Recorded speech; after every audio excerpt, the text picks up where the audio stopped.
Illustrations of Political Economy, Volume 9, OF 9, ***** Transcriber's Note.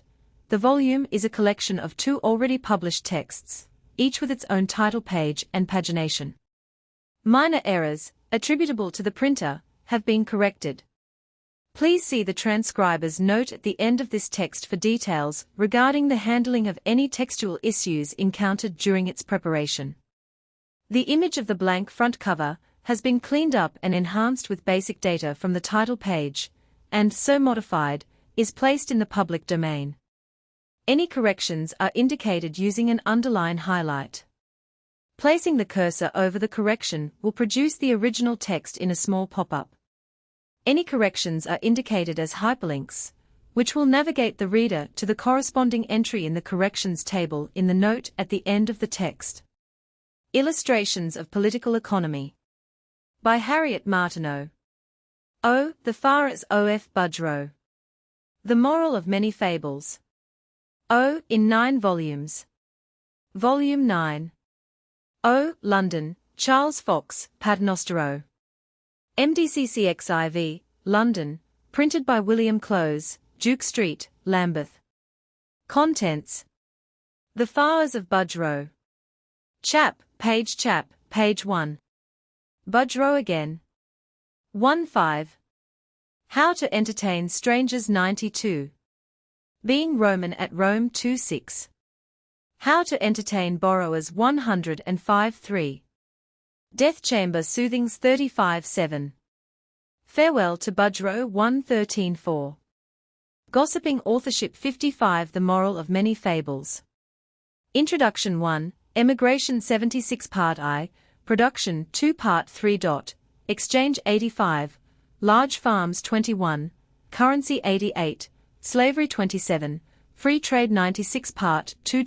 Distribution 32, Corn Laws and Restrictions on Labor 116, Rent, Wages, and Profits 41 Part 4. Consumption 127, Combinations of Workmen 48, Taxes 133, Pauperism 62. Conclusion 140, Ireland 74. The Faras of Budgerow. Chapter 1, Budgerow again. Pray open the window, Morgan, said Jane Farr to the old servant, who was assisting her to arrange for tea the room in which the family had dined. Perhaps you don't know what a cutting wind it is. More like December than March, Miss Jane, bitter enough to help on your rheumatism, my dear. And Morgan paused, with her hand on the sash. Miss Farr chose that the room should be refreshed. She was aware that the scents from the shop were at all times strong enough for the nerves of any one unaccustomed to the atmosphere she lived in, and she did not wish that her brother Henry should have to encounter in addition those which the dinner had left behind. She tied a handkerchief over her head while the March wind blew in chilly, and Morgan applied herself to light the fire. When the dinner table was set back against the wall, and the small Pembroke table brought forward, and the sofa, with its brown cotton cover, wheeled round, and the 2 candlesticks, with whole candles in them, placed in front of the tea-tray, Miss Farr thought she would go up into Henry's room, and see that all was right there, before she put off her black stuff apron, and turned down the cuffs of her gown, and took her seat beside the fire. She tried to look at everything with the eyes she fancied her young brother would bring from the university. She, who had lived for 35 years in this very house, at the corner of Budgerow, among this very furniture, could not reasonably expect to view either the one or the other as it would appear to a youth of 22, who had lived in a far different scene, and among such companions as Jane had no idea of. It was some vague notion of this improbability that made her linger about Henry's little apartment, and wonder whether he would think she ought to have put up a stuff curtain before the window, and whether he had been accustomed to a bit of carpet, and whether the soap out of her father's shop was such as he could use.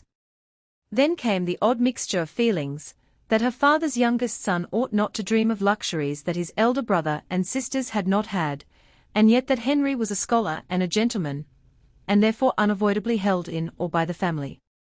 When she reverted to the time, well remembered, when she upheld the little fellow, and coaxed him to set one tiny plump foot before the other, the idea of being now half afraid to receive him made her smile and then sigh, and hoped that good might come of her father's ambition to give a son of his a university education.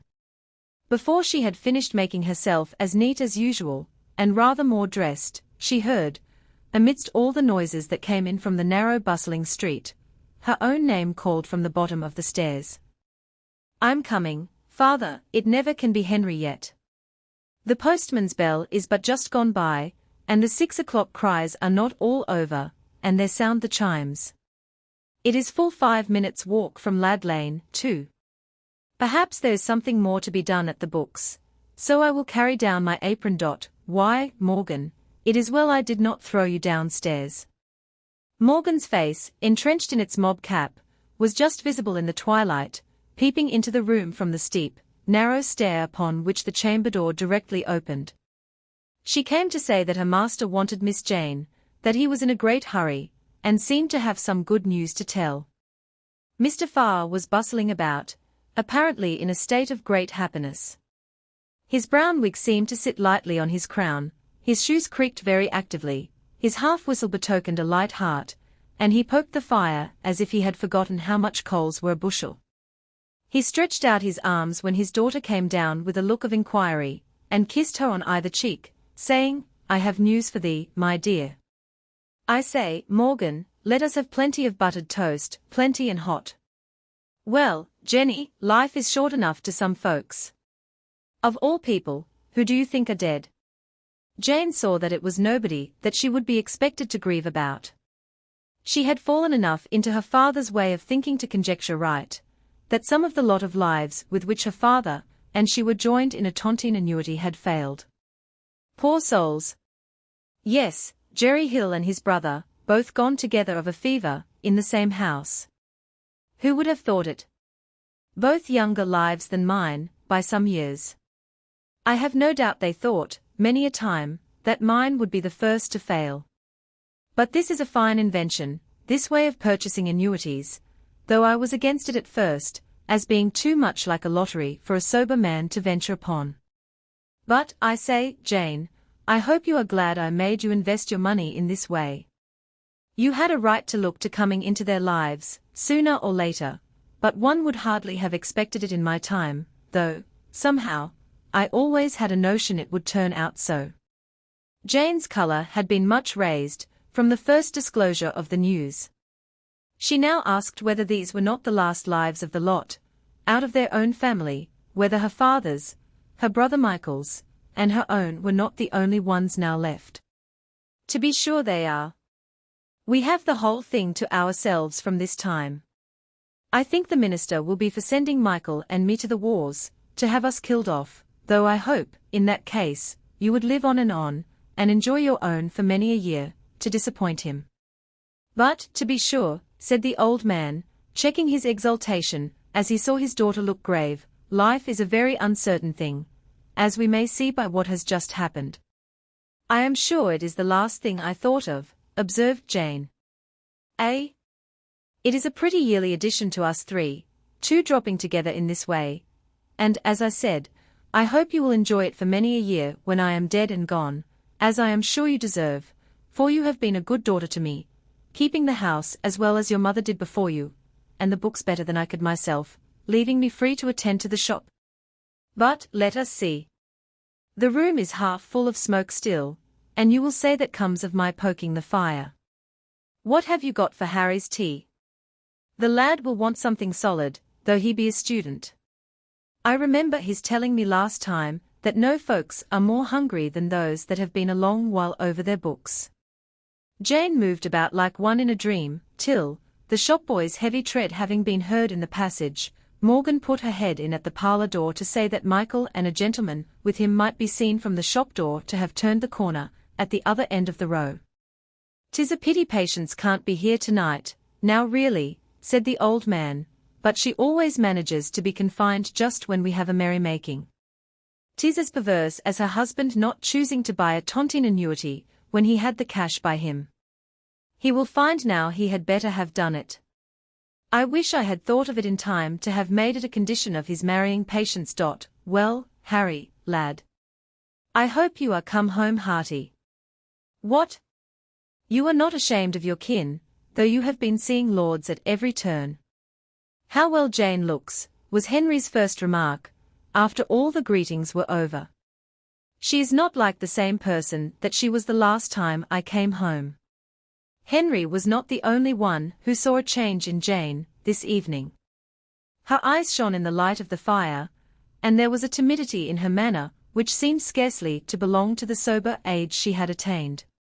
Instead of making tea in the shortest and quietest way, as usual, she was hesitating and absent, and glanced towards Henry as often as her father and Michael joked, or the opening of the door let in a whiff of the scent of cheese and the et ceteras of a grocer's establishment. Mr. Farr remarked that Henry would find London a somewhat busier place just now than he had been accustomed to. London had been all in a bustle since the King's speech, so that there was no such thing as getting shop boys back when they had been sent of an errand. What with the soldiers in the parks, and the fuss upon the river when any news came, and the forces marching to embark, and the shows some of the emigrants made in the streets, there was enough to entice idle boys from their duty. Not only from their duty of coming home, said Michael. There was our Sam today, 'tis a fact, left the shop while I was half a mile off, and the tailor's maid came in for half a pound of currants, and would have gone away again if Morgan had not chanced to pass the inside door and look over the blind at the moment. 'Tis a fact, and Sam had nothing to say but that he heard firing, and the newsmen's horns blowing like mad, and he went to learn what it was all about. I'll teach him. I'll make him remember it, cried Mr. Farr. But we want another pair of eyes in the shop, sure enough. 'Tis not often that you and I want to be away at the same time, and the father and son talked over their shop plans, and prepared vengeance for Sam, while Henry told his sister what signs of public rejoicing he had seen this day on his journey, flags on the steeples, processions of little boys, and evergreen boughs on the stage coaches. The war seemed a very amusing thing to the nation at present. Stocks are up today. The people are in high spirits. When people are bent on being in high spirits, anything will do to make them so. We were in high spirits 6 years ago, because a few bad taxes were taken off, and now we are merrier than ever under the necessity of laying on more. Come, come, Hal, said his father, don't grudge the people a taste of merriment while they can get it. You will see long faces enough, when these new taxes come to be paid. I hope you are not so dead set against the minister, as you used to be when younger, or so given to find fault with all that is done. So far from being an enemy to the minister, father, I think it is very hard that the nation, or the part of them that makes itself heard by the minister, should be so fond of war as to encourage him to plunge us into it. These very people will not abuse him the less, in the long run, for getting the nation into debt. Well, well. We won't abuse the debt, and loans, and that sort of thing today, eh, Jane? And Mr. Farr chuckled, and Michael laughed loudly. For my part, continued the old man, I think the debt is no bad thing for showing what sort of spirits the nation is in. You may depend upon it, Peake, and all other husbands who have wives apt to be high and low, would be very glad of such a thermometer to measure the lady's humour by. 'Tis just so, I take it, with Mr. Pitt and the nation. If he wants to know his mistress's humour, he has only just to learn the state of the stocks. Just the same case, said Michael, laughing. Not quite, said Henry. Peake would rather do without such a thermometer, or barometer, if Patience must ruin herself to pay for it, much more, if she must leave it to her children to pay it after her. I should not have expected, father, to find you speaking up for war and the debt. Why, as for war, it seems to make a pretty sort of bustle that rather brings people to the shop than keeps them away, and that will help us to pay our share of the new taxes, if we only keep to the shop, instead of fancying to be fine gentlemen. But I am of your mind about the minister.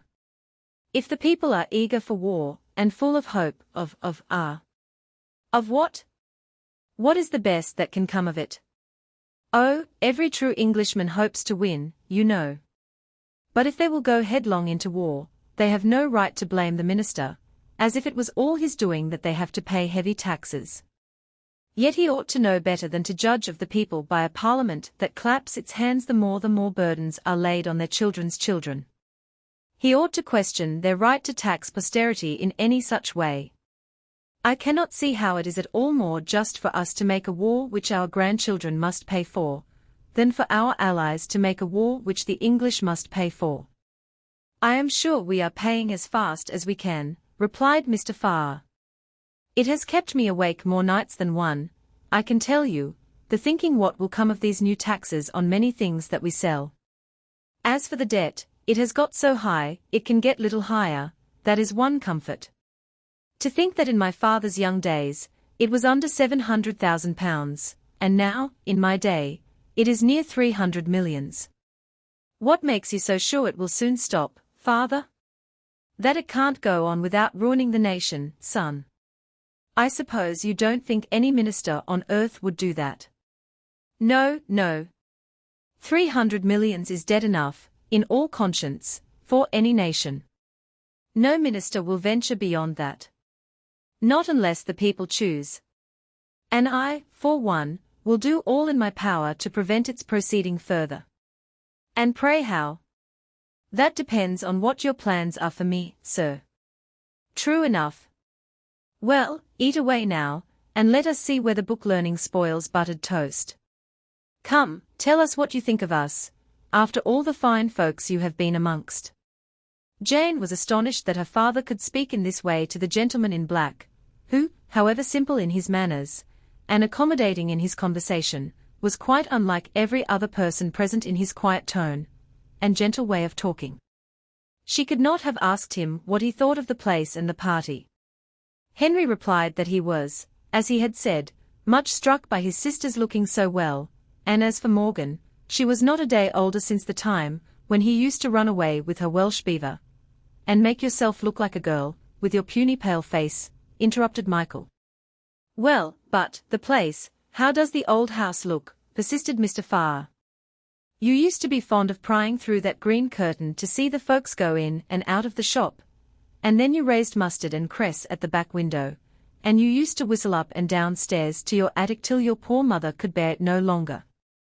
The old place looks just as it did to you, I dare say. Henry could say no more than that he remembered all these things. By recalling many others, he hoped to divert the course of investigation, but his father insisted on his saying that the dingy, confined, shabby rooms looked to the grown wise man the very same as to the thoughtless child who had seen no other house. It was as impossible for Henry to say this as to believe still, as he once did, that his father was the wisest man in the world, and Mr. Farr was disconcerted accordingly.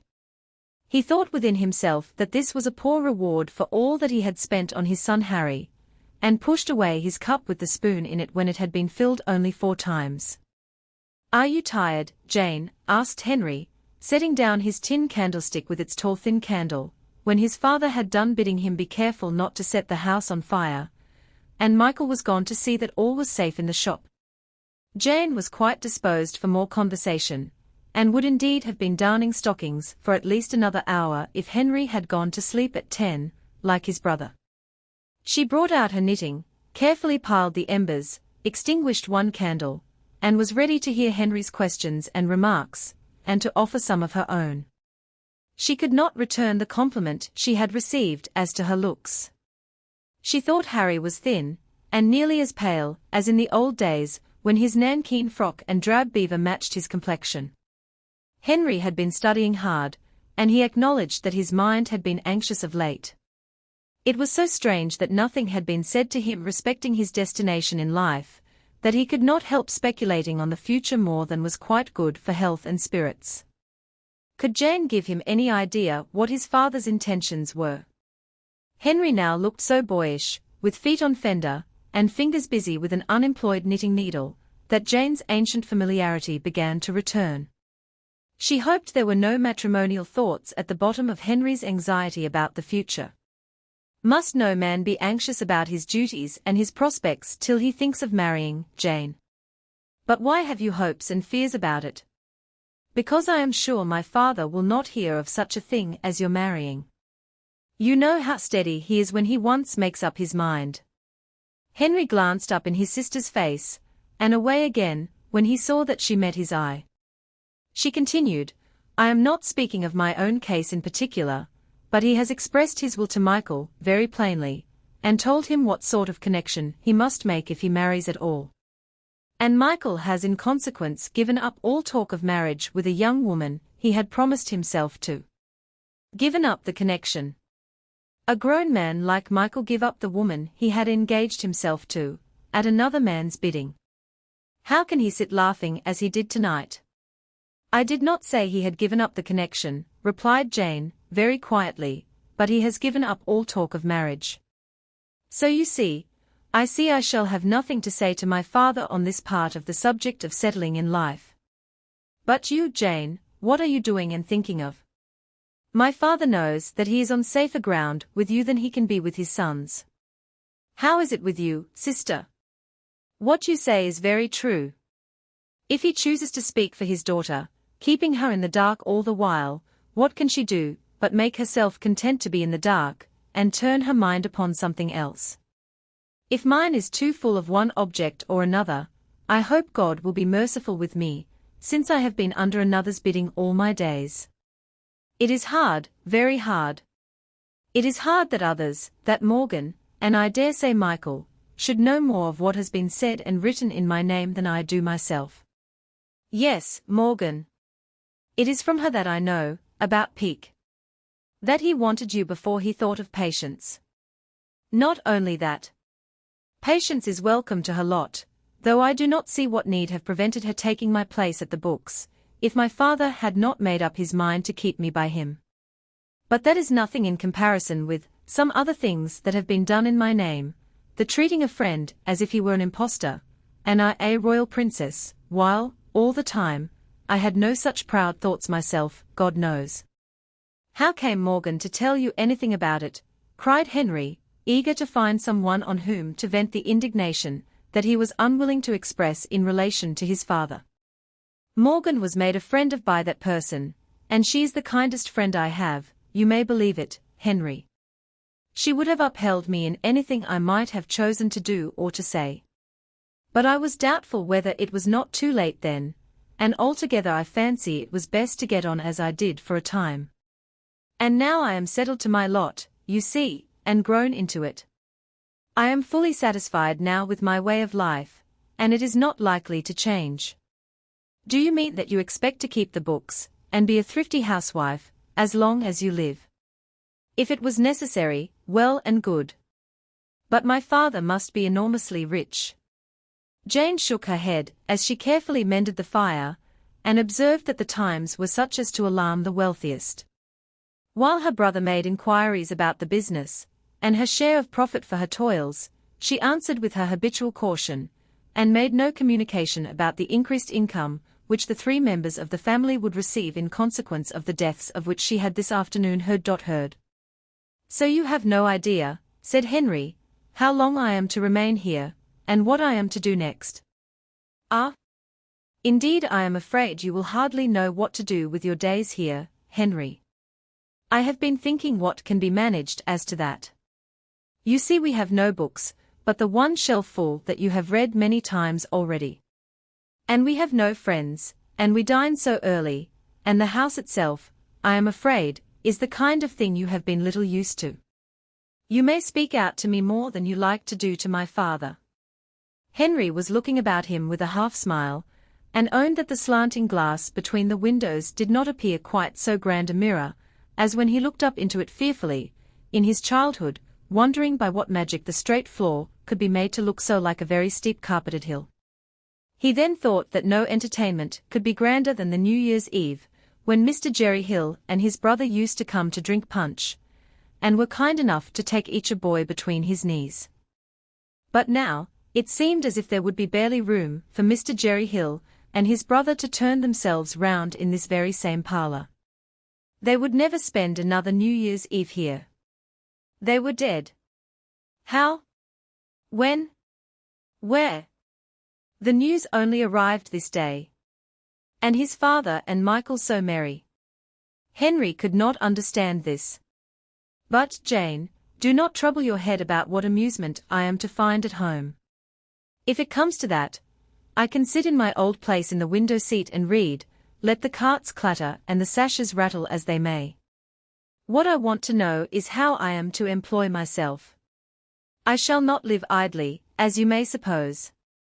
I will not accept of food and clothes, to be led about for a show as my father's learned son, that was bred up at the university. Certainly not, said Jane, uneasily. Perhaps in 2 or 3 days something may turn up to settle the matter. I dare say you had rather go back to college than do anything else. No? Henry now fell into praises of the life of a country clergyman, living in just such a parsonage, as he saw at Alonsford, when he was staying there with his friend, John Stevens. Are there any ladies at Mr. Stevens's? Inquired Jane. Mrs. Stevens and her daughter, and a friend of Miss Stevens's. Ah? That is just the kind of settlement that I should like, and how easily my father might, if he would, but, as you say, a few days will show, and I will have patience till then. I cannot conceive what made him send for me, unless he has something in view. Jane knitted in silence. Will you go with me tomorrow morning, Jane, to see poor Patience? Jane could not be spared in the mornings, but she could step over before dark in the evening, and should be glad to introduce to Henry some of his new nephews and nieces, there having been 2 brace of twins since Harry had crossed the threshold. Harry thought Peake was a very dutiful king's man. He not only raised taxes wherewith to carry on the king's wars, but reared men to fight in them. Why, Morgan, said he, I thought you had gone to bed without bestowing a word on me. Cannot you sit down with us for 5 minutes? Morgan set down the little tray with hot water and a bottle of homemade wine, which she had brought unbidden and half fearfully. She was relieved by seeing her mistress bring out the sugar and glasses cheerfully from the cupboard, and invite her brother to help himself. He did so when he had filled a glass for Morgan. When the candle wicks had grown long, and the fire had fallen low, so prodigious a knocking was heard overhead as nearly prevented Morgan from carrying her last mouthful straight to its destination. Mr. Farr had heard their voices on waking from his first sleep, and had no idea of thoughtless young people wasting his coals and candles in such an idle way, as if they could not talk by daylight. The glasses were deposited so carefully as to make no jingle, the slender candles were once more lighted, and Henry found time just to assure his sister, in a whisper, that he had not seen a truer lady than Morgan since they had last parted. He picked out one favourite volume from the single row of books, to carry to his chamber, shook hands with his sister, and edged his way up the narrow stairs. As he found that the room seemed made to forbid all reading, unless it were in bed, he left his book unopened till the morning. It was the first volume of poetry that he had ever studied, but as the window curtain was puffed to and fro, and a cutting draught entered under the door, and the whole room was divided between the two, he put out his flaring candle, and lay thinking poetry instead of reading it, while the gleams on the ceiling, and the drowsy sounds from below, called up visions of his childhood, which at last insensibly mingled with those of sleep. Chapter 2. Being Roman at Rome. Morgan need not have exercised her old office of calling Henry the next morning. Her knock was heard at the accustomed hour, but Henry had been wakened long before by horns, bells, cries, and rumbling, which seemed to proceed from above, about, and underneath, and which made him wonder how, in his childhood, he could find it as difficult to open his eyes when told that the day was come, as to be persuaded to go to bed when he had laid hold of a new book. A certain childish question of Henry's was held in mirthful remembrance by his family, and brought up by his father every time that he showed his face at home: why must one go to bed?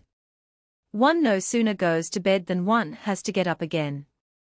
Such a happy oblivion of the many intervening hours was no longer found practicable in the little apartment that shook with every passing wagon, and how it could ever have been attained was at least as great a mystery now as the perpetual motion. Well, Harry, said his father, what a pity you should have troubled yourself to pull off your clothes, as you had to put them on again directly. Hey! But I thought you were of the same mind last night, by the time you sat up. What kept you up so late? We had a great deal to say, father, after such a long absence. Jane had but little time for writing letters, you know, while I was away. I think you might have your talk by daylight. What are you going to do with yourself today? There was no lack of something to do this first day. First, there was seeing the shop, being shown the new contrivance for obtaining half a foot more room behind the counter, and the better plan for securing the till, and the evidence of Michael's pretty taste in the shape of a yellow lamb of spun butter, with 2 currants for eyes, and a fine curly fleece, which might keep its beauty a whole fortnight longer, if this seasonable March weather should last. Opposite to the lamb was a Tower of Babel, of cheese, which had been crumbling for some time. But, though the tower was infested with mice, it was the general opinion that it would outlast the lamb. Then, while Jane settled herself, aproned, shawled, and mittened, at her desk, there was a long story to be told, a story really interesting to Henry, of the perplexities which had been introduced into the trade by the fluctuations of the duties on various articles. When tobacco was sometimes to pay a tax of 350%, and then no more than 200, and then, on a sudden, 1200, how should custom be regular, and the trader know what to expect? A man must be as wise as a scripture prophet to know what stock to lay in when there was no depending on custom. People would use twice as much tobacco one year as another, and a third more sugar, and a fourth more tea, or would drop one article after another in a way that no mortal could foretell. Why not foretell? Was it not certain that when a tax on an article of consumption was increased, the consumption fell off in a definite proportion? Quite certain, but then came in another sort of disturbance. When duties rose very high, smuggling was the next thing, and there was no calculating how smuggling might keep up the demand. Nor what new taxes it may lead to, observed Henry. If the consumption of taxed articles falls off, the revenue suffers, and if, at the same time, smuggling increases, new expenses are incurred for guarding the coast. The people must pay both for the one and the other, and so, the next thing is to lay on new taxes. Ah, groaned the old man. They begin to talk of an income tax. Whatever Henry's opinion of an income tax might be, he was aware that few inflictions could be so dreadful to his father. Mr. Farr, possessed, it was supposed, of nearly 500,000, managed to pay less in taxes than most of his neighbors who happened to have 800 a year, and spent it. Mr. Farr eschewed luxuries, except a few of the most unexpensive. He was sparing of comforts, and got off paying more to the state than any other man who must have common food, clothing, and house-room. His contributions must be prodigiously increased if he was to be made to pay in proportion to his income. It was a subject on which none of his family dared to speak, even on this morrow of a piece of good fortune. The most moderate income tax would sweep away more than the addition gained by the dropping of the 2 lives in the joint annuity. They had better mend their old ways than try new, said Michael. If they knew how, they might get more by every tax than it has yielded yet. Peake says so. He says there is not a taxed article eaten or drunk, or used, that would not yield more if the tax was lowered, and Peake ought to know. And you ought to know, Mike, that you are the last man that should wish for such a change, said his father, with a sly wink.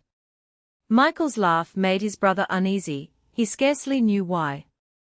It is a great wrong, I think, said Henry, to keep the poorer classes from the use of comforts and luxuries that they might have, if the state managed its plan of taxation better. Well, and so it is, Henry, and I often say so when I see a poor man come for his tobacco, and grumble at the price, and threaten it shall be the last time, and a poor woman cheapen her ounce of tea, and taste the butter and smell at the cheese, and go away without buying any of them. As long as good management would serve to satisfy such poor creatures as these, without bringing an income tax upon their betters, it is a shame there is no such management.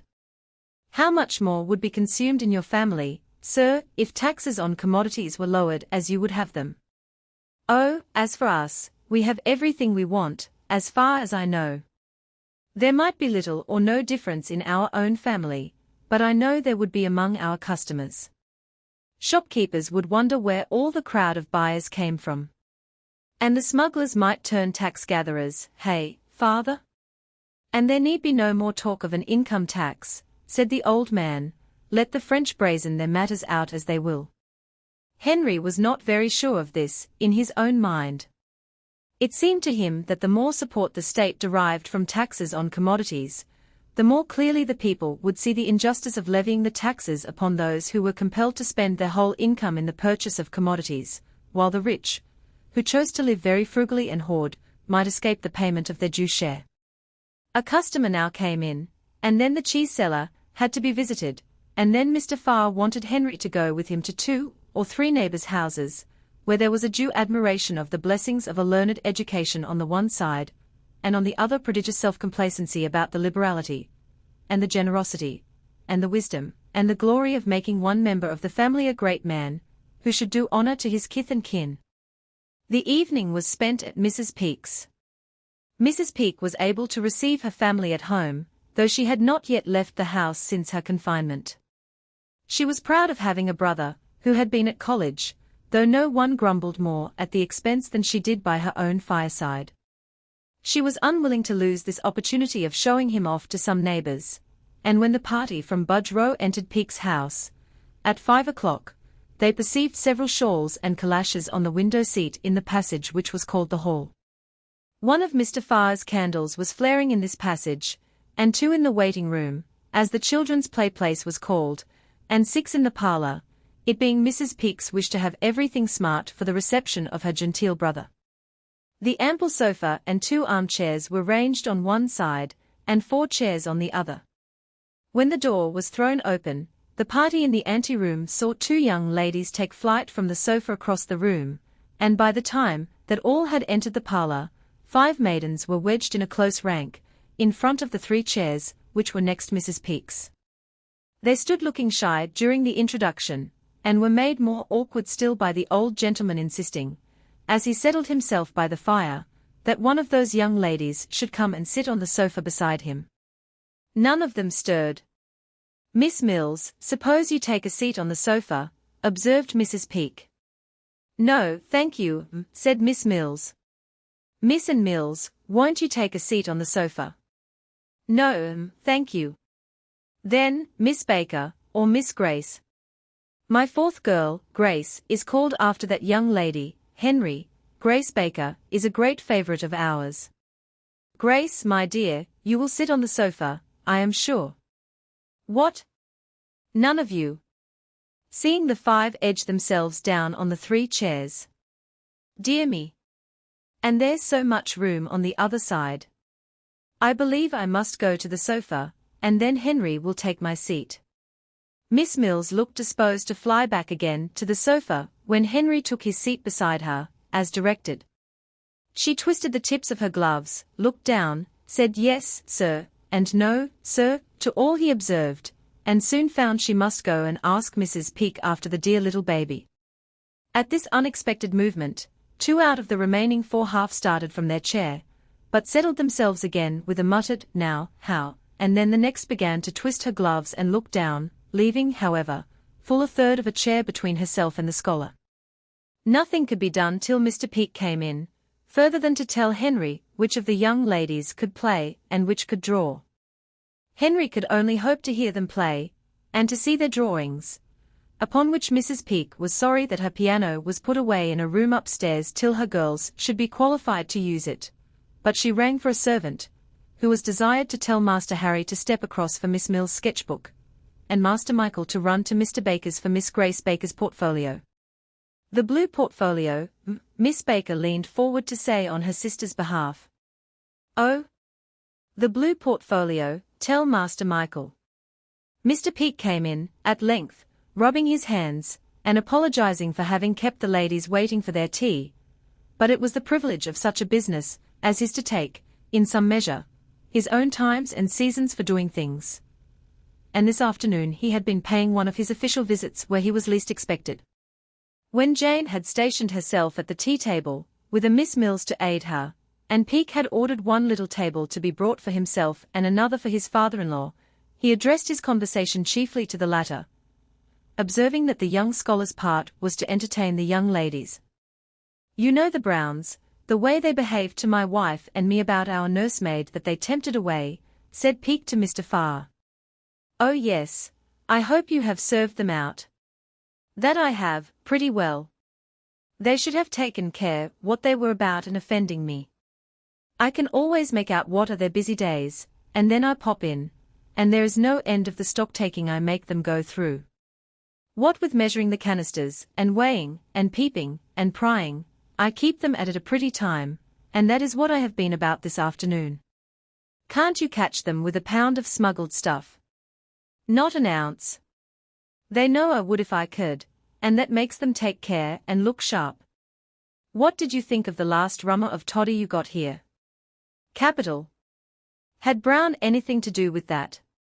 Not he, but you shall have another tonight, since you liked the last so much, and Mr. Henry too, if he likes. But I suppose he will be too busy playing commerce with the ladies. That fine spirit was one of the good things that one gets by being gentle in one's vocation, as I tell Patience when she is cross, and then I hold back some nice present that I was thinking of giving her. Aye. A little convenient blindness, I suppose, you find your account in sometimes, and who finds it out, among all the multitude of articles that pay taxes? Yes, that is one of the understood things in the business, as our men of your tribe give us to understand. I hope you find them accommodating, sir. Yes, now we know how to manage them. And they are wonderfully kind to Mike, considering all things. Mike assented, with one of his loud laughs. Henry was listening to all this not the less for his civility in handing tea, and amusing his next neighbour. By taking in all that passed now, and when he was seated at cards, after Mrs. Peake had made her excuses and withdrawn, he learned more than he had known before of the facilities afforded to the collector of taxes on commodities, of oppressing the humble, and teasing the proud, and sheltering the shabby, and aiding the fraudulent. He felt that he would rather be a street sweep than such an exciseman as Peake. At best, the office was a most hateful one. He grew less and less able to give good counsel at cards, and to admire figures and landscapes. The louder grew Michael's mirth, and the more humorous Peake's stories of how he treated his victims, the small tradesmen. He would not touch the spirit and water so strongly recommended, but bore rallying on preferring the more ladylike refreshment of negus and sweet cake. He roused himself to do what was proper in shawling Miss Grace Baker, but it was feared by his family that the young ladies would not be able to give so enthusiastic an account of him at home as might have been, if he had done himself justice. It was a great pity. What a clever fellow Peake is, he is made for his business. Harry, observed Mr. Farr, as they turned homewards, after having deposited the Misses Mills. He is made for his business, as you say, father. What a cold night it is. Well, I hoped you caught a bit of what Peake was saying. I thought it would entertain you. We'll have him some evening soon, and then I'll make him tell some stories as good as any you heard tonight, only not so new. Do you hear, Jenny? Mind you fix Peake and Patience for the first afternoon they can name next week, and we will have them all to ourselves. Come, Mike, ring again. It is gone 10. I warrant Morgan and Sam are nodding at one another on each side the fire. Give it them well. Day after day was filled up in somewhat a similar manner, nothing being said of the purpose for which Henry was brought home, or of his future destination. He soon became more reconciled than at first to his strange position, not only from becoming familiarized with it, but because London was astir with rumors of strange events abroad, and with speculations on what curious chapters in the history of nations were about to be presented for men's reading. Mr. Farr made no objection to his son's disappearance during the greater part of the day, as he was sure of bringing home all the news at the end of it. Sometimes he fell in with a procession going to plant the Tree of Liberty on Kennington Common. Sometimes he had interesting tales to tell of the misfortunes of the emigrants, whom his father ceased for the time to compare to locusts devouring the fruits of the land, or to the wasps that swarmed among his sugars in summer. Henry could bring the latest tidings of the progress of the riots in the country on account of the high price of food, and of certain trials for sedition, in which his heart seemed to be deeply engaged, though he let his father rail on at the traitors who encouraged the people to think that governments could do wrong. Henry saw all the reviews, and heard of all the embarkations of soldiers, and could tell how many new clerks were taken on at the bank, and what a demand there was for servants at the government offices, and what spirits everybody was in at Portsmouth and Birmingham, while no one knew what was to be done with the poor wretches who tried an ineffectual riot in the manufacturing districts from time to time.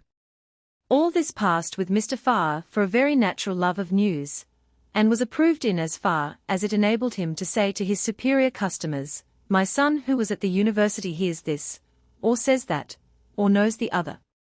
But Jane saw that Henry the student was not interested in these vast movements of humanity, as a mere amusement to pass the time.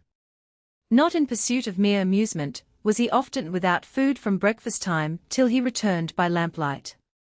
Not in pursuit of mere amusement, was he sometimes content to be wet through twice in a day, sometimes feverish with excitement, and sometimes so silent that she left him unquestioned to the deep emotions that were stirring within. She occasionally wondered whether he had any thoughts of entering the army. If he was really anxious to be doing something, this seemed a ready means, yet she had some suspicion that his patriotism was not of a kind to show itself in that way, and that if he fought at all, it would not be to avenge the late French king. However it might be, Jane felt her affection for this brother grow with her awe of his mysterious powers and tastes. She listened for his step when he was absent, intimated her dissent from any passing censure upon him uttered by his father, saw that dry shoes were always ready for him when he came in, received gratefully all that he had to tell her, and asked no questions. She struggled with all the might that was to prove at last too feeble a barrier to a devastating passion, against the daily thoughts of food eaten and clothes worn by one who was earning nothing, satisfied herself that though Henry was no longer enjoying the advantages of college, he was living more cheaply than he could do there, and trusted, on the whole, that this way of life might continue some time. One morning, Michael's cup of tea having stood till it was cold, the discovery was made that Michael was not at home. Mr. Farr dropped, with apparent carelessness, the news that he would not return for 2 or 3 days, and when Jane had helped herself to the cold tea, in order that it might not be wasted, nobody seemed to think more of the matter. Half an hour after breakfast, before Henry had closed a certain pocket volume in Greek, which he had been observed to read in at all odd times, Mr. Farr put his head in at the parlour door, with "I say, Harry, we are very busy in the shop today," and Mike away. "Indeed, sir. Shall I go out and find somebody to help you?" "Very pretty. And you sitting here with nothing to do. Come yourself, I will help you to find Mike's apron." Henry first laughed and then, after an instant's hesitation, pocketed his book, and followed his father. While he was somewhat awkwardly tying on his apron, his sister saw him through the tiny window which gave her, in her retirement, a view of the shop, and she called out to know what he was doing. "I am going to try to cut bacon and weigh butter, as well as Michael." "Is it your own fancy?" "My father put it into my head, but it is my own will to do it till Michael comes back." There was no more to be said, but Jane reddened all over, and when she saw the first customer come in, and Mr. Farr stand over Henry to see him guess at the weight of soap required, Jane lost all power of casting up the column of figures over which her pen was suspended. It was told in many a neighbour's house that day that there was a new shopman at Farr's, who was dead slow at tying up parcels, and hacked sadly at the cheese, as if he did not know an ounce from a pound at sight. Henry was not aware how far he was from being worthy to rival Michael. It requires some practice to achieve the peculiar twirl and jerk with which an adroit shopman ties up and delivers a parcel to a fair dealer, and Henry knew nothing yet of the art of joking with the maidens and coaxing the matrons among his customers. When weary, sick, and inwardly troubled to a degree for which he could scarcely account, he came in from seeing that the shutters were properly closed, and from purifying himself from the defilements of the counter, his father hailed him with, "Well done, Harry. You will do very well soon, and make up for the cheese you have crumbled today. You will manage not to spill so much sugar tomorrow, perhaps. And by the end of the year, we shall see what sort of a younger partner's share we can afford you. You do not mean that I am to spend a whole year, as I have spent today, father?" Indeed, but I do, though, and as many more years as you have to live. My father made his fortune in this same business, and I mean my sons to do the same. Henry answered by handing his father the candle to light his pipe. I say, Harry, the old man resumed, after a long silence, you go into the shop tomorrow morning. Certainly, till Michael comes back, if, as you said this morning, he returns before the end of the week. And after he comes back, he will put you in the way better than I can, you'll find. After he comes back, I hope to find means of using the education you have given me, father. It would be all lost if I were to be a grocer. Mr. Farr could see nothing but loss in following any other occupation, and ingratitude in hesitating to accept a provision which would enable Henry to become, like his brother and sisters, public creditor on very advantageous terms. He let his son more into the secret of his wealth than he had ever done before, and when he found this confidence of no avail to his purpose, was vexed at his communicativeness, grew very angry, threw down his pipe, and ordered the family to bed. The next day, and the next, all went on so smoothly in the shop that each party hoped the other had relented. On the Friday evening, Michael returned, in high spirits, his talk savouring of the sea as his clothes did of tobacco. On Saturday morning, Henry was missing in his turn. Morgan appeared with red eyes to say that he had gone out with his blue bag very early, and had left the letter she now delivered to her master. This letter was read, crumpled up and thrown under the grate in silence. Jane afterwards took possession of it, and found that Henry valued his education too highly not to make the best use he could of it, that he was quite of his father's opinion that it was a sin to remain at home in idleness, that he would therefore endeavour to obtain immediate employment and independence, that he would come and see his father as soon as he had anything to communicate, and should be always on the watch to repay by any duty and attention in his power the obligation he was under, for the advantages he had enjoyed. Morgan had no intelligence to give of where Henry was gone. He had left his love for his sister, and an assurance that he would see her soon and often. Morgan trusted she might take his word for his not feeling himself put upon or ill-regarded in the family. He had assured her that his feelings for them were as kind as ever, as he hoped to show, if occasion should arise. Might she believe this? Jane trusted that she might, would not let his chamber be disarranged just at present, and went to her place of business to start at every black coat that passed the window. Chapter 3. Death Chamber Soothings. Mr. Farr seemed to be somewhat surprised to see that Henry's coat was still black and still glossy when he called, as he promised, to see his family. A vague image of a tattered shirt, a wallet and mouldy crusts, had floated before the old man's mind as often as he prophesied that Harry would come begging to his father's door, whereas Henry seemed to have nothing to complain of, did not ask for anything to eat, never mentioned money, and looked very cheerful. It was impossible to pronounce him paler than usual, and, what was more surprising, he made no mysteries, but told all that he was asked to tell. Nobody inquired whether he was married, and none but Jane desired to know where he lived. But the circumstance of his having obtained employment that would suffice for the present was related, and he endeavoured to explain to his father the nature of the literary occupations in which he was engaged. But when he had once acknowledged that they did not bring him in so much per week as his brother's labours afforded, Mr. Farr did not desire to hear anything more. "Jane, you will come and see me," said Henry, when they were alone. "My father says you had better come here." "Well, so I shall, but you will look in upon me some day. I have something to show you. Perhaps you can bring it here." "My father, oh, he forbids your visiting me." "Yes, I shall certainly come here, and soon. Do you know, Jane, I think my father looks ill. He is harassed about business just now, not about the part you have taken, for he said yesterday that people are better out of business in such times." "What is the matter? Does his custom fall off?" "Very much, and his profits are less and less. Everything is so taxed, everything that the common people must have, and they are the customers that signify most, from their number, that they go without tea and sugar, and save in soap and candles more than you would suppose, and besides, all this dearness makes wages rise everywhere, and we feel that directly in the fall of our profits.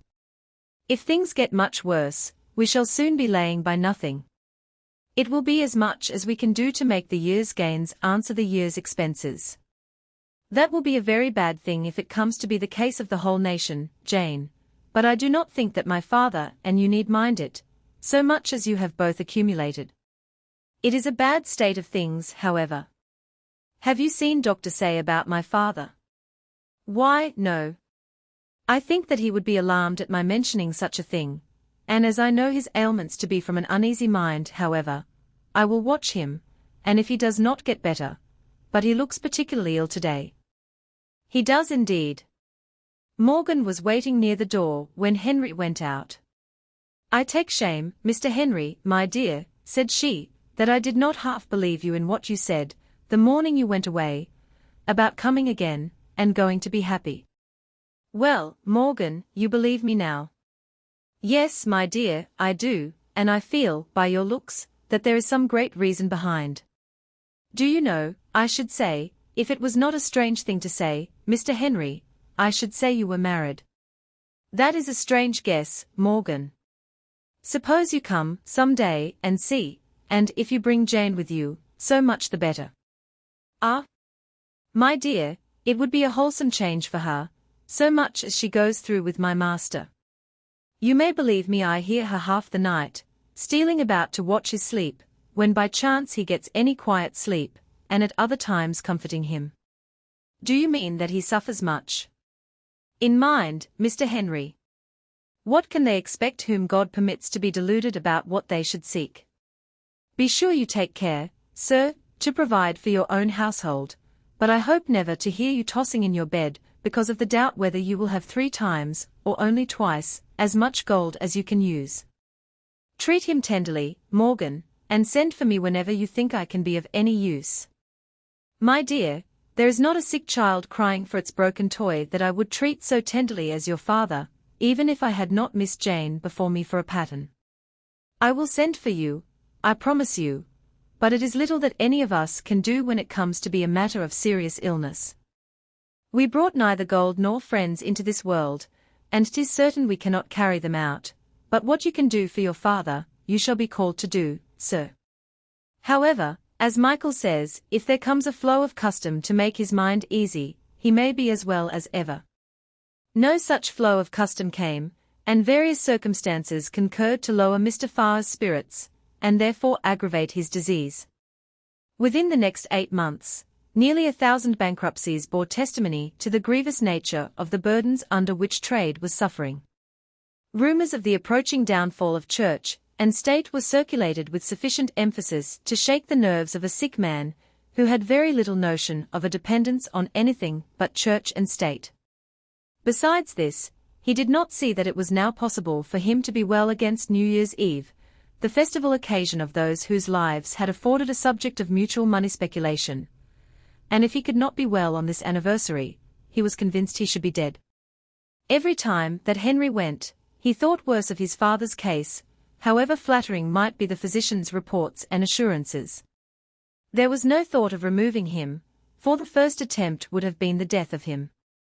Where he was born and bred, there he must die, and the best kindness was to wrap him in his greatcoat, and let him sit behind the counter, ordering, and chatting, and weighing penn'orths, and finding fault with everybody, from Mr. Pitt down to Sam the shop boy. The last morning of the year broke bright and cheery. When Morgan issued from the shop, dressed in her red cloak and round beaver over a mob cap, the Welsh costume, which she continued to wear, the copper sun showed himself behind the opposite chimney, and glistened on the candies in the window, and the icicles which hung from the outside cornice. Many a cheery sound was in the frosty air, the laughter of children sliding in the Row, the newsman's call, the clatter of horses' feet over the slippery pavement, and the jangle of cans at the stall where hot coffee was sold at the street corner. All this was strange to the eyes and ears of Morgan, not only from her being unaccustomed to walk abroad, but from its contrast with the scene she had just left. When she had quitted Mr. Farr's sick chamber, the red daylight had begun to glimmer through the green stuff window curtain, giving a signal to have done with the yellow candlelight, and to speak some words of cheer to the patient on the coming of a new day. Mr. Farr had looked dreadfully ill in the flickering gleam of the fire, as he sat in the armchair from which his oppressed breathing forbade him to move, but in the daylight he looked absolutely ghastly, and Morgan felt that no time was to be lost in summoning Henry, under pretence of purchasing a gallon of wine. Her master had called her back to forbid her buying wine while there was so much in the house, but she was gone beyond the reach of his feeble voice, and the other persons who were in the room were for the wine being bought. Dr. Say, an apothecary who passed very well for a physician in this neighborhood, declared that homemade raisin wine was by no means likely to agree with the patient, or support his strength, and Peake, the son-in-law, reminded the old gentleman that the cost of the wine would come out of his estate, as it was little likely that he would live to pay the bill. "You yourself said," uttered the old man in the intervals of his pantings, "you said, only last week, that few drink foreign wine that spend less than their 600 a year. I don't spend 600 a year, and Jane's raisin wine might serve my turn." That was in talking about the taxes, the tax that doubles the cost of wine. "I don't see why people of 300 a year should not drink as much as those that spend 6, if the cost of wine was but half what it is, especially if they be sick and dying. And a fine thing it would be for the wine trade, seeing that there are many more people who spend 300 a year than 6. So both the makers and the drinkers have reason to be vexed that for every gallon of wine that ought to cost 5 shillings, they have to pay 10. Now, Mr. Peake, do not make my father discontented with his wine before he tastes it," said Jane, observing the shade that came over the old man's face at the mention of the price. "Oh, that need not be. He must have had wine for tonight, you know, if he had been well, and brandy into the bargain, if Jerry Hill and his brother had been alive. But, sir, if you find fault with the wine duty, what would you have? There is no help for it but an income tax, and you don't like that, you tell me. Dear me, Dr. Say, look how white he turns, and how his teeth chatter. He is failing very fast, poor soul. Confound the income tax. The very talk of it has been the death of me," Mr. Farr had still strength to say. "Mr. Peake, I wish you would leave off talking about such things," said Jane. "Do not you see that my father cannot bear it?" "Why, dear me, Jane, don't you know that there is nothing he is so fond of talking about as that he and I know most about? Why, he is never tired of asking me about what I meet with in the way of my business." "Well, tell him stories to amuse him, if you like, but don't threaten him with the income tax any more." "With all my heart. He shall carry none but pleasant ideas to his grave for me. I say, sir, I should think you must sell a good many more candles since the duty came off, don't you? I find the difference in some of the poorer houses I go into. A halfpenny a pound on tallow candles was a tax that prevented many a patient of mine from being properly nursed," said Dr. Say. "When people are just so poor as not to afford much candlelight, such a tax as that dooms many sick to toss about in the dark, frightened at their own fancies, when a light, to show things as they are, would have composed them to sleep. That was a bad tax, the rich using few tallow candles. If that be bad, the others were worse, that on cottages with less than 7 windows. Lord! I shall never forget what work I used to have and to hear of about that tax. He must have been a perverse genius that thought of that tax, and deserved to be put into a cottage of 2 windows himself. Do you hear, Mr. Farr? That is over and gone, and I suppose you used to pay a tax upon Morgan that you are not asked for now." Mr. Farr now proved himself still able to laugh, while he told how he never paid a farthing for Morgan before the tax on female servants had been repealed. Morgan believed herself to be the 50th cousin of the family, and on the days when the tax-gatherer was expected, Farr always contrived that Morgan should be seated at some employment found for her in the parlor, and called a relation of the family. Jane now understood for the first time why her father was upon occasion so strangely peremptory about the sofa cover being patched, or his shirts mended, by no one but Morgan, and nowhere but in the parlor. The repeal of these 3 assessed taxes, and of a 4th, on carts and wagons, was acknowledged to be an improvement on old management, however grievous might be the actual burdens, and the great one now in prospect. In pursuance of his plan to give Mr. Farr none but pleasant ideas to carry to the grave, Peake proceeded to observe on the capability of the country to bear much heavier burdens than formerly. Arkwright alone had provided the means of paying a large amount of taxes, by endowing the country with the vast resources of the cotton manufacture. "And what came of it all?" muttered Mr. Farr. "There is Arkwright in his grave, just like any other man." "That's very true, and just as if he had had no more than his 300 a year all his days. But it was a noble thing that he did, the enabling the country to bear up in such times as we live in. For my part, I think the minister may very fairly ask for more money, when such a piece of good luck has befallen us, as our cotton manufacture turns out to be. I'm not so much against the war, since there's this way of paying for it. You forget we are in debt, Peake. Duty first, and pleasure afterwards, I say. Charity begins at home, say I, pay the debt first, and then go to war, if you must. Some other improvements will turn up, time enough to pay the debt, I dare say. When the war is done, the minister has only to find somebody, like Arkwright, that will make a grand invention, and then he can pay off the debt at his leisure." "No, never," cried Farr, in a stronger voice than Jane thought he could now exert. "You will see Arkwright in the next world before you see his like in this." "I knew Arkwright. And as for the debt, how is that ever to be paid? The country is ruined, and God knows what will become of my little savings." And the old man wept as if he had already lost his all. It was always a melancholy fact to him that Arkwright, whom he had been wont to consider the happiest of men, had been obliged to go away from his wealth, to die like other men.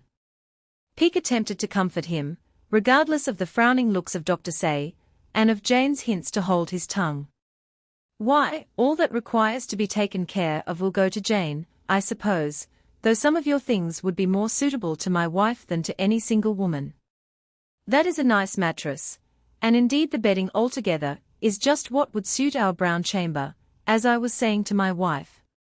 But I suppose Jane is to have all that sort of thing." "Mr. Peake, you will either go away or leave off talking in that manner," said Jane, moving away the empty tankard from which he had drunk his morning ale. "Mr. Farr will enjoy many a good night in that very bed, when we have subdued the little obstruction that affects the breathing," observed Dr. Say, soothingly. "We all know better than that," said Peake, with an ostentatious sigh. "It is hard to leave what it costs such a world of pains to get. I've heard you say, Mr. Farr, how proud you were when you got a watch, as a young man. That's it, I suppose, over the chimney-piece, and a deal of silver there must be in it, from the weight. I suppose this falls to Jane too. It will go on, tick, tick, just the same as ever." Mr. Farr forgot his pain, while he watched Peake's method of handling the old watch, and followed his speculations about the disposal of his property. "And do you think that singing bird will miss you?" asked Peake, nodding to the siskin in its cage. "I have heard of birds that have pined, as they say dogs do, from the day of their master's death. But my children would soon teach your Teddy a merry ditty, and cure him of moping. Jane, don't let anybody but Morgan move that bird out of the house, do you hear?" said Farr. "It is nobody's bird but yours, father. Nobody shall touch it." And Jane set Teddy singing, in hopes of stopping Peake's speculations. "And there's the old punch bowl," continued the son-in-law, as soon as there was again silence. "That will be yours of course, Jane." "Oh, our good friend will make punch many a time yet out of that bowl, when we shall have set up his appetite," declared Dr. Say. "No, no, Doctor. He will never make punch again in this world." There was a pause after this positive declaration, which was broken by Farr saying to his daughter, "You don't say anything against it. You don't think you had rather not have the things?" Jane replied in a manner which showed great conflict and agony of mind. She should feel like a child if her father must leave her. She had never lived without him. She did not know that she could conduct herself and her affairs without him. She was in a terror when she thought of it, and her mind was full of reproach, You'll be marrying, next thing, and all my things will be going nobody knows where. But as for reproaching yourself, no need of that, so far, for you have been a good daughter to me." Jane declared that she had no thoughts of marrying. "Come, doctor, which way are you going?" "Will you walk with me?" said Peake, whose apprehensions about the final destination of the property were roused by the sentimental regards which Dr. Say began to cast upon Jane, when the conversation took this turn. Dr. Say was in no hurry, could not think of leaving his patient, would stay to see the effect of the wine, and so forth. The old man stretched his feeble hand towards the doctor's skirt, and begged him to remain. One reason of his wish was that he felt as if he should not die whilst his doctor was by his side, and another was that he wished for the presence of a stranger while Henry was with him, and Henry was now coming upstairs. "They say I am going, Harry, and now perhaps you will be sorry that you did not do all that I bade you." "I always have been sorry, father, that I could not. I should like to know, doctor, how one should manage one's sons nowadays. Here's Harry won't follow my business for all I can say, and Mike is leaving the shop to take care of itself, while I am laid fast in this way. He was to have been back 3 days ago, and not a word have we heard of him, and don't know where to send to him. One must look to one's daughters, after all, though my father never had to say that of me. I was in the very middle of counting our stock of short moulds when I was called upstairs to see him die. Well, Henry, I have left you nothing. I give you notice. Indeed, father, I am able to earn what I want, and I have to thank you for this. You have given me already more than the wealth of the world, and I shall never forget it. I don't very well know what you mean, but I can fancy about the not forgetting. I saw a moon over the church there." The old man was evidently wandering after some idea of what he had observed on the night after his father's death, and many nights since, and with this he mixed up some strange anxieties about the neglect of the shop this day. Within a few minutes, Peake was gone to be a Job's comforter to his dawdling wife, assuring her that she could not, by any exertion, arrive in Budge Row in time to see her father alive. Jane was trying to pacify the old man by attending behind the counter, while Dr. Say and Henry remained with the patient. Henry did not choose to be alone with him, lest any fit of generosity should seize his father, and cause dissension among the more dutiful of the children. A few more hours were spent in the restless, fruitless, disheartening cares which form the greatest part of the humiliation of the sick room, the shutting out the light that is irksome, and then restoring it because the darkness is oppressive, the preparing food which is not to be tasted, and offering drink which cannot be swallowed, the changing the posture perpetually, because each is more uneasy than the last. A few hours of this, and of mutterings about Jerry Hill and his brother, which indicated that some idea of the day, and its circumstances, was present to the dying man, a few hours of extraordinary self-restraint to Jane, and anxiety to Morgan, and all was over. Patience came 5 minutes too late. She found the shop boy standing with eyes and mouth wide, instead of attending to a customer. He could only relate that Morgan had just shown herself at the inside door, looking very grave, and that Miss Farr had turned very white, and gone upstairs, so that he was sure his master was dead. The customer was officious in helping to half-close the shutters, and so obliging as to go elsewhere for what he wanted, spreading as he went the news of the death of the rich old fellow, Farr the grocer. Where was Michael? This was a question asked many times before nightfall by one or other of the household. None could answer it, not even she who knew most about Michael's proceedings, and to whom Morgan condescended to go in person in search of information. The young woman was as much at a loss as anybody, and so extremely uneasy that Morgan found in her heart to pity her. Where was Michael? This was the question that returned upon Jane's mind and heart in the dead stillness of the night, when, by her own desire, she was sitting up alone beside her father's corpse. She would not hear of Henry's staying, and forbade Morgan's remaining beyond the usual early hours of the house. She turned the watch with its face to the wall, when she had wound it up, for she did not wish to know when midnight and the New Year came. It was a gusty night, and she hoped not to hear the church clock strike. She heard instead the voices of the party assembled in the house that day 12-month, the little party of friends, whose hopes of wealth depended individually on the chance of surviving the rest. What would she not now give to be set back to that time? The intervening year had disclosed to her something that she did not fully know before, that she was being devoured by the growing passion of avarice. She had felt joy at the death of Jerry Hill's brother, though the time had been when the bare idea of his death weighed upon her heart for days. She had been unable to tell her father that she did not wish for what he had to leave. And now, what did she desire to hear about Michael? If he had formed bad connections, if he was playing a desperate game with smugglers, if he should now marry the mother of his children, and thus distribute by wholesale the wealth his father had saved, and squander the large annuity which had fallen to him as to her, from their being the sole survivors of the lot of lives, what, in such a risk, would be the best news she could hear of Michael? She started from her seat in horror, as soon as she became conscious that she had entertained the question. She uncovered the face of the corpse. She had never before seen those restless features immovable, not even in sleep. The eyes had never before refused to look upon her, the lips to answer to her. If he no longer cared for her, who should care? The feeling of desolation came over her strongly, and when her heart bounded for an instant at the thought of her wealth, and then sank, as a vivid picture came before her of Michael struggling and sinking in this night's stormy sea, she was completely overpowered. The light swam before her eyes, the corpse seemed to rise up in the bed, the gust that swept along the narrow street, and the clatter of hail against the window at the instant, terrified her unaccountably. Something grasped her tight round the throat, something pulled her clothes behind, something looked down from the top of the bed.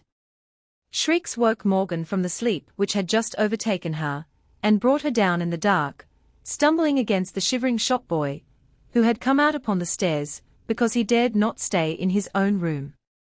At the sight of Morgan, standing half-dressed at the door, Jane became instantly quiet. She sank into a chair, while Morgan walked straight to the bed, her first idea being that the old man was not dead, and that some movement of his had terrified her mistress. When she saw that all was still, she turned to Jane with an anxious look of inquiry. "Morgan, Michael is dead, I think he is." "I killed him, I am sure I did." "No, Miss Jane, there is some difference between wishing a man dead and killing him." "How do you know?" "Who told you about it?" asked Jane, with chattering teeth. "There is a light in your eyes, and a heat on your cheeks, that told me long ago more than you knew yourself.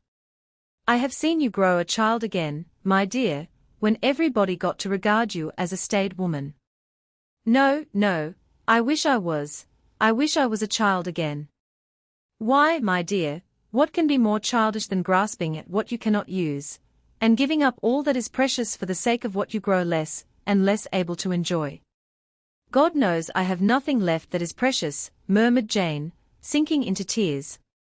"Yes, you have. Even they that did you the cruelest harm, that turned your heart in upon itself for their own selfish ends, could not take from you all that is precious, as long as God makes men into families. My dear, if you see nothing to make you forget your gold in what I saw this morning, you deserve nothing better than gold, and I shall consider you given over entirely. If you do not despise your money in comparison with your brother Henry and his lady, it is a pity you are their sister." "His lady? What lady?" "His wife, I saw her this morning. A pretty lady she is, so young, and speaking English that I could hardly make out without the help of her bright face. And there was her father too, who could not speak to me at all, though he talked fast enough with his daughter. And Mr. Henry was very busy with his books and papers, in a corner of the room where they have hung up a curtain, that he may be, in a manner, by himself, for they have not overmuch room. You will see no gold by going there, but why? I am his sister, and he never took me there, and you were too rich, Miss Jane, not to want more money, so they waited till you could not tax them with interfering with your dues. If you had asked, Mr. Henry would have told you everything. As it is, he will bring his wife tomorrow, and you will be all the better friends for there being no talk of dividing money between you."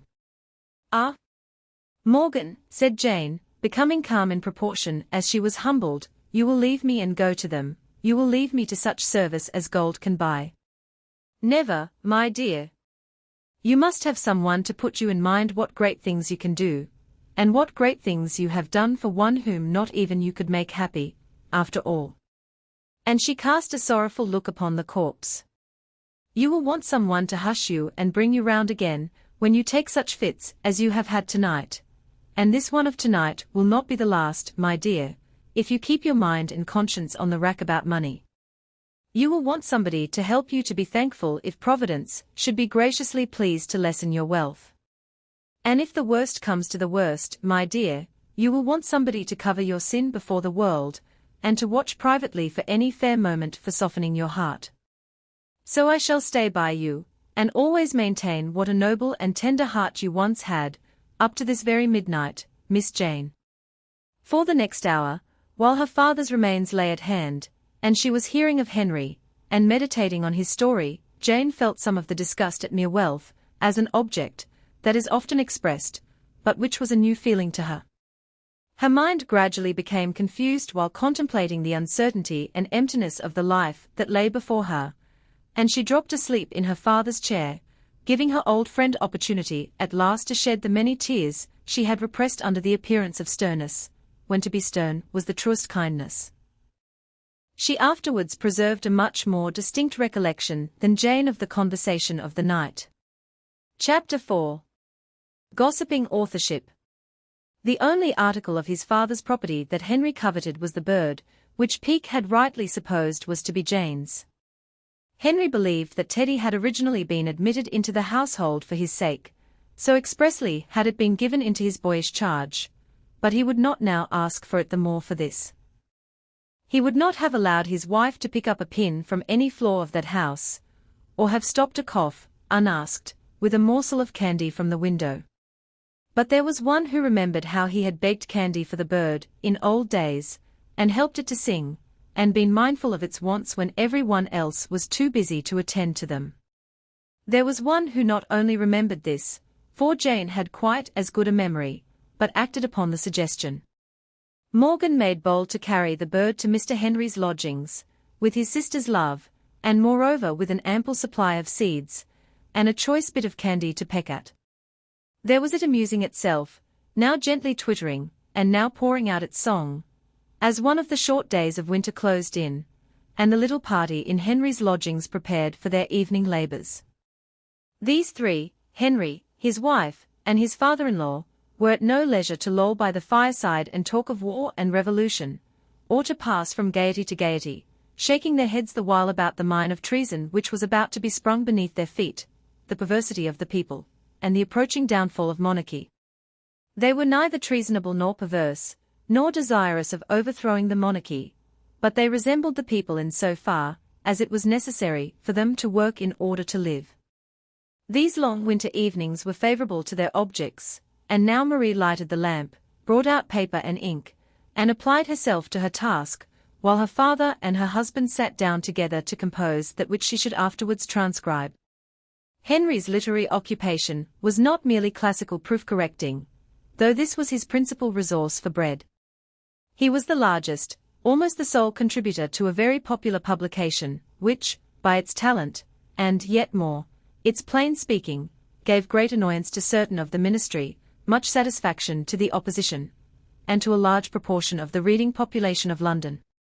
Henry would have acknowledged to all the world, if he could, that the work owed much of its value and attraction to the assistance of his father-in-law, who had lived long enough in England to understand a great deal of its domestic as well as foreign political interests, and brought to his task a large share of knowledge and wisdom from his observation of the affairs of the continent, and his experience of their vicissitude.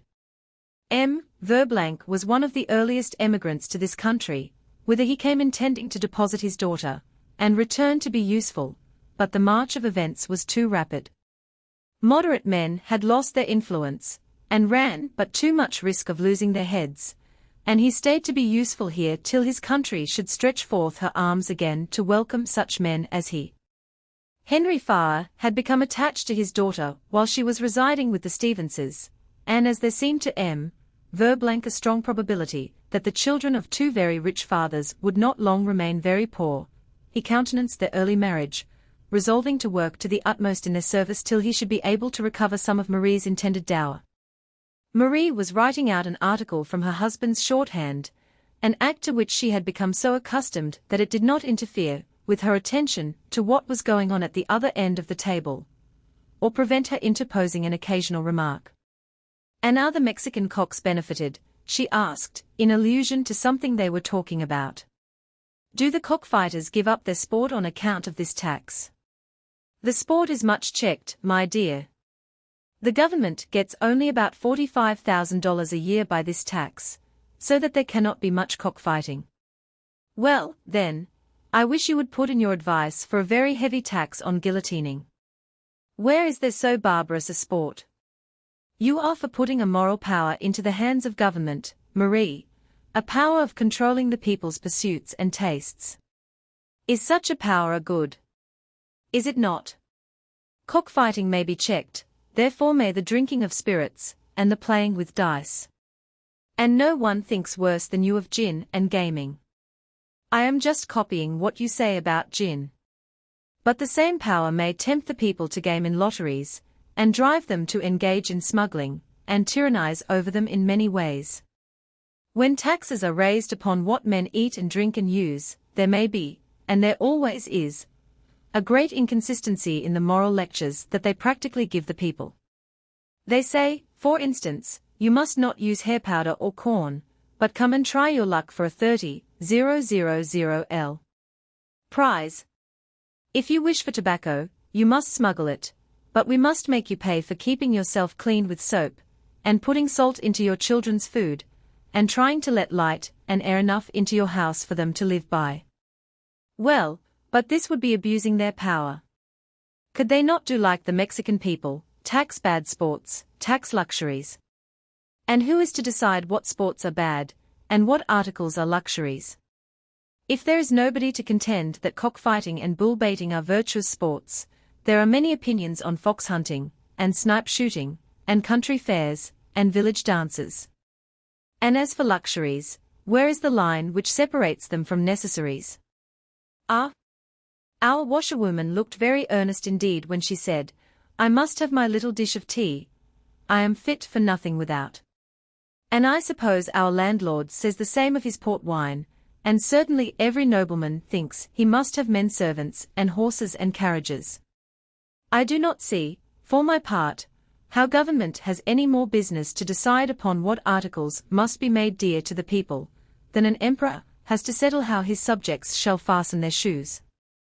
Well, but what are they to tax? Property. All that government has a right to do in taxation is to raise what money is necessary, and its main duty is to do it in the fairest proportion possible. It has nothing to do with how people spend the rest of their money, and has no business to alter the prices of things, for the sake of exercising a moral power, or any power. Perhaps the meddling would be saved by the government taking the articles of luxury themselves, instead of taking money upon them. But they would need large warehouses for all the strange things that would be gathered in, and they must turn merchants. I wonder whether that plan has ever been tried. Yes, in China. The son of the Celestial Empire took his taxes in kind, chiefly in food, and so became a great rice merchant. And agriculture was improved to a prodigious degree. Improved. Then I suppose there would be a great increase of whatever good things your government might choose to levy. Up to a certain point, taxation of every kind acts as a stimulus. But that point is easily and usually passed. The necessity of answering the calls of the state rouses men's industry and invention, and if the taxation continue moderate, the people may be gainers, on the whole, by the stimulus.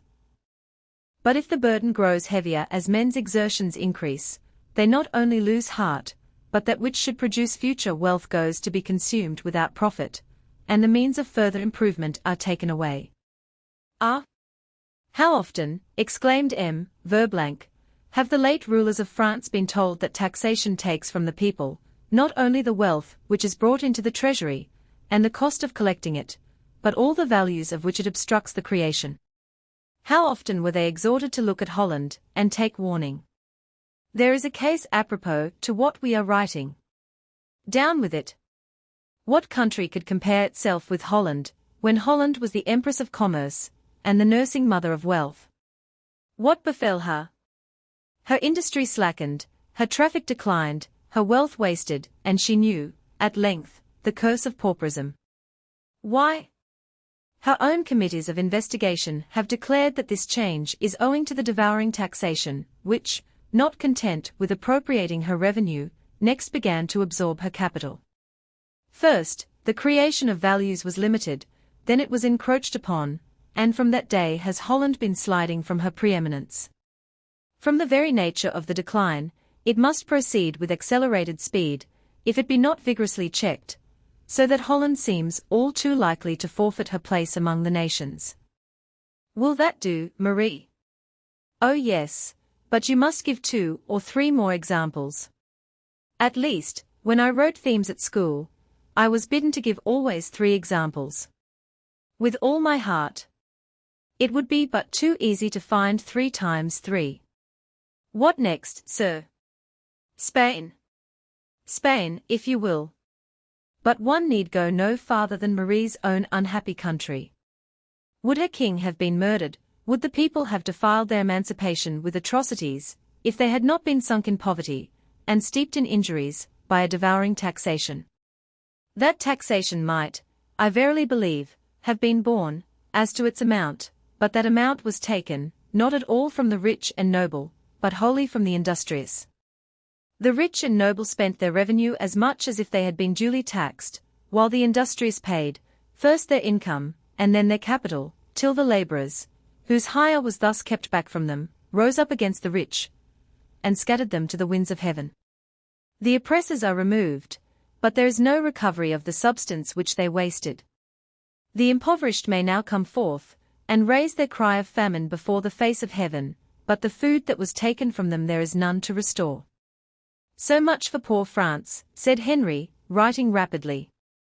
Now for Spain. Take but one Spanish tax, take but the alcavala, and you have sufficient reason why, with her prime soil, her wealth of metals, her colonies whither to send her superfluous consumers, Spain is wretched in her poverty.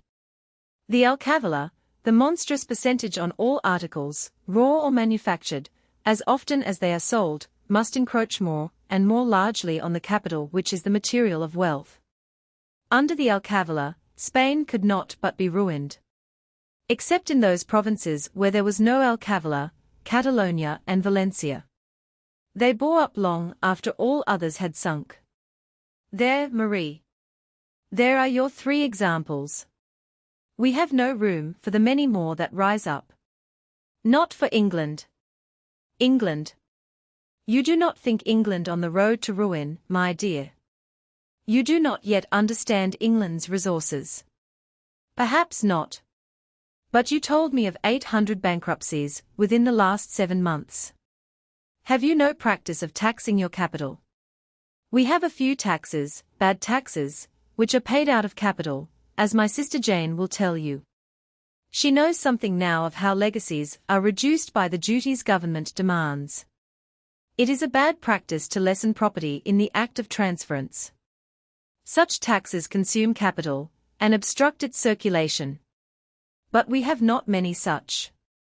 In one sense or another, to be sure, every tax may be proved to come out of capital, more or less, but almost all ours are paid out of our revenue, and so will be almost any that can be proposed, provided the amount be not increased. With the revenue that England has, and the ambition that her people entertain not to sink in society, exertion will be made to keep her capital entire, as long as there is any reasonable hope of success. We shall invent, and improve, and save, to a vast extent, before we let our capital be sacrificed. In the case of your property tax. Why not? The purpose of a property tax would be to take from us, not more but less than we pay already, less by the cost of collection which would be saved. If our revenue now pays the greater sum, it would then well serve for the lesser, and all the better from taxation being then equalized, the rich man thus diverting a portion of his unproductive expenditure, to the great relief of the industrious capitalist who now pays much more than his due share. Oh, it must be a huge property tax indeed that would trench upon our capital. Why, my dear, we might pay off our great national debt of nearly 300,000,000 L next year, without using our capital for the purpose. Then I think you had better do it before your great debt gets any larger. Do you think it will go on growing? Our ministry and parliament seem determined that it shall. Meantime, we are playing with a sinking fund, and making believe to pay off, while we are only slipping the dead weight round and round our necks, and feeling it grow heavier at every turn. I think this is child's play, but too much like our poor French administrations that have beggared a nation, observed M. Verblanc. Get rid of your debt, you wise English, let a Frenchman advise you. If indeed you can pay off your 300,000,000 L without impairing your capital, do it quickly. We are at war, said Henry, despondingly, and, what is worse, the debt is declared to be popular. The time will come when a burdened peace will find you tired of your debt. Or rather our children. Even then I would advise an immediate exertion to pay it off, yes, even if it should amount to twice 300 millions. 600 millions. Was ever such a debt heard of? What must your future rulers be if they thus devise the ruin of your fine country? If they exceed that sum again, I would still struggle to pay it, persisted Henry. To be sure, one can hardly conceive of a debt of more than 600,000,000 L, but one can still less conceive of a nation being willing to pay the annual interest upon it. Let us see. I dare say nearly 30 millions, eh? Ah? That interest is the great grievance. If the debt be allowed to accumulate, your nation may be subjected, within half a century from this time, to a permanent charge of interest, which would of itself have sufficed to pay for all the wars from the time the debt began. Yes, this annual raising of interest is the grievance, the transferring such enormous sums from the pockets of some classes of men into hands where it would never naturally find its way. Your ministers may say what they will about the debt being no actual loss to the country, since the whole transaction passes within the country. This does not lessen the burden to those who have to pay over their earnings to the national creditor, whose capital has been blown away in gunpowder at sea, and buried with the dead bodies of their countrymen abroad. Besides, suggested Marie, if there is no mischief in carrying on the debt because the transaction passes within the country, there could be no harm in paying it off, since that transaction would also be only a transference. Very true. If all were assessed to pay off the public creditor, there would be no total loss. And as for the real evils, the diversion of capital from its natural channels, and the oppression of industry, the remedy of these would be so inestimable a relief, that in a little while the parties who paid the largest share would wonder at their own ease, and at the long delay of the nation in shaking off its burdens. Like the heir who has resolution to sell a part of his mortgaged estate in order to disencumber the remainder. But who are they that would pay the largest share? The richest, of course. All must contribute something. Even the laborer would willingly spare a portion of his earnings for the sake of having his earnings to himself forever after. But by the aristocracy was this debt proposed, for their sakes was it incurred, by them is it accumulated, while it is certain that the burden is very far from being duly borne by them. From them, therefore, should the liquidation chiefly proceed. But did not you say that Parliament claps its hands at every proposal to burden posterity? Yes, but what kind of a Parliament? If Mr. Grey should ever obtain his great object, if there should ever be a Parliament through which the people may speak, and if the people should then declare themselves content to go on bearing the burden that the aristocracy of this day is imposing upon them, why, let the people have their way, and I, for one, shall wish them joy of their patience. But if, when the people can protest, and make their protests heard, they call for such an assessment as shall include all, but fall heaviest on those through whom the debt was incurred, they will do that which is not only just in the abstract, but like all that is essentially just, that which is most easy, most prudent, and must prove most fortunate. So you venture to write that down as you speak it, said Marie. Will you let the word easy stand? Yes, because it is used as a comparative term. Almost any plan would be more easy than sustaining this burden from year to year. A temporary inconvenience only would be the result of getting rid of it. I question whether any one person would be ruined, and of the many who must sacrifice a part of their property, every one would reap certain advantages which must in time compensate, or more than compensate, himself or his children. To the bulk of the people the blessing would be incalculable. It is not for those who most proudly boast of the resources of the country to doubt whether the thing can be done. A rich and noble country is yours, observed M. Verblank, and the greater is the wonder and the shame that it contains so much misery, such throngs of the destitute. Enormous as has been and now is the expenditure of your government, how have you not only sustained your resources, but augmented them?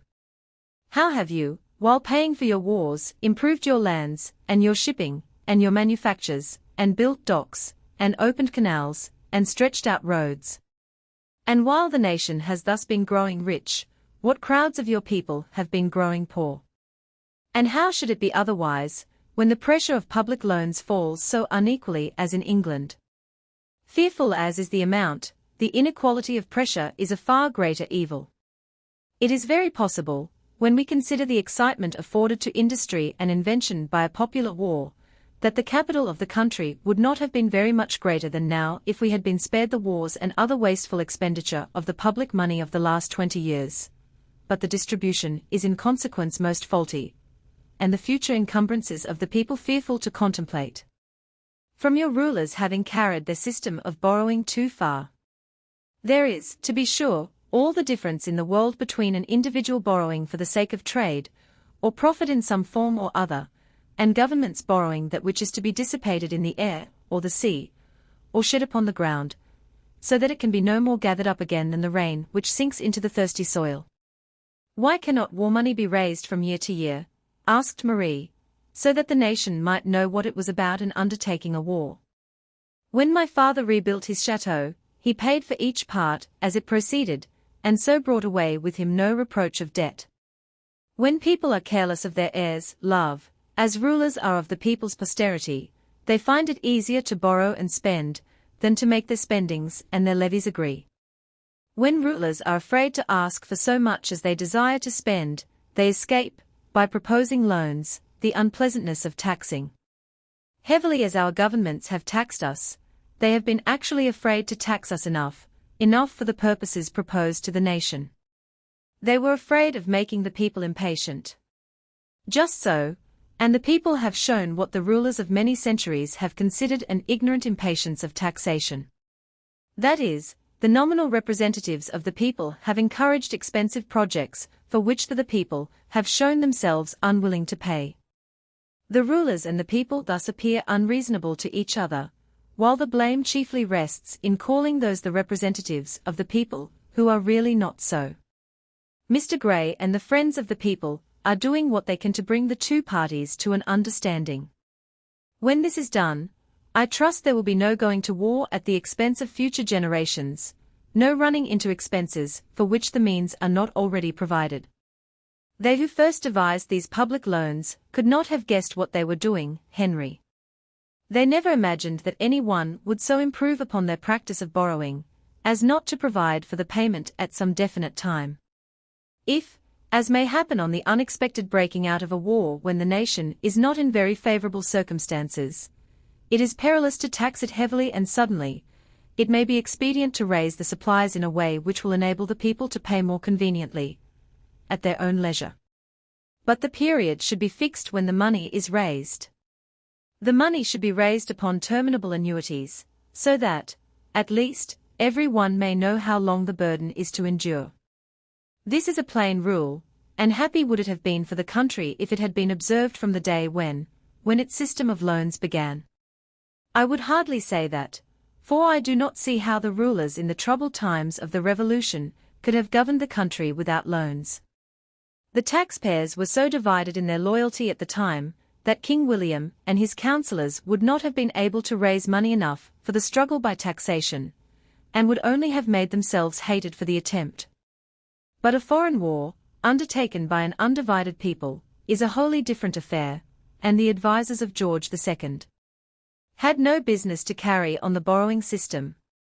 They found the debt large, I suppose, and left it larger, according to the methods of borrowers from posterity. Yes, it amounted, when it came into their hands, to 52 millions, having grown to this since the Revolution, when it was only 664,000 L. It is now 5 times 52 millions. Oh, make haste and tell these things to your rich men, and they will plan how soon this monstrous charge may be got rid of. There is a great deal to be done first, my dear. We have first to convince them that this debt is not a very good thing.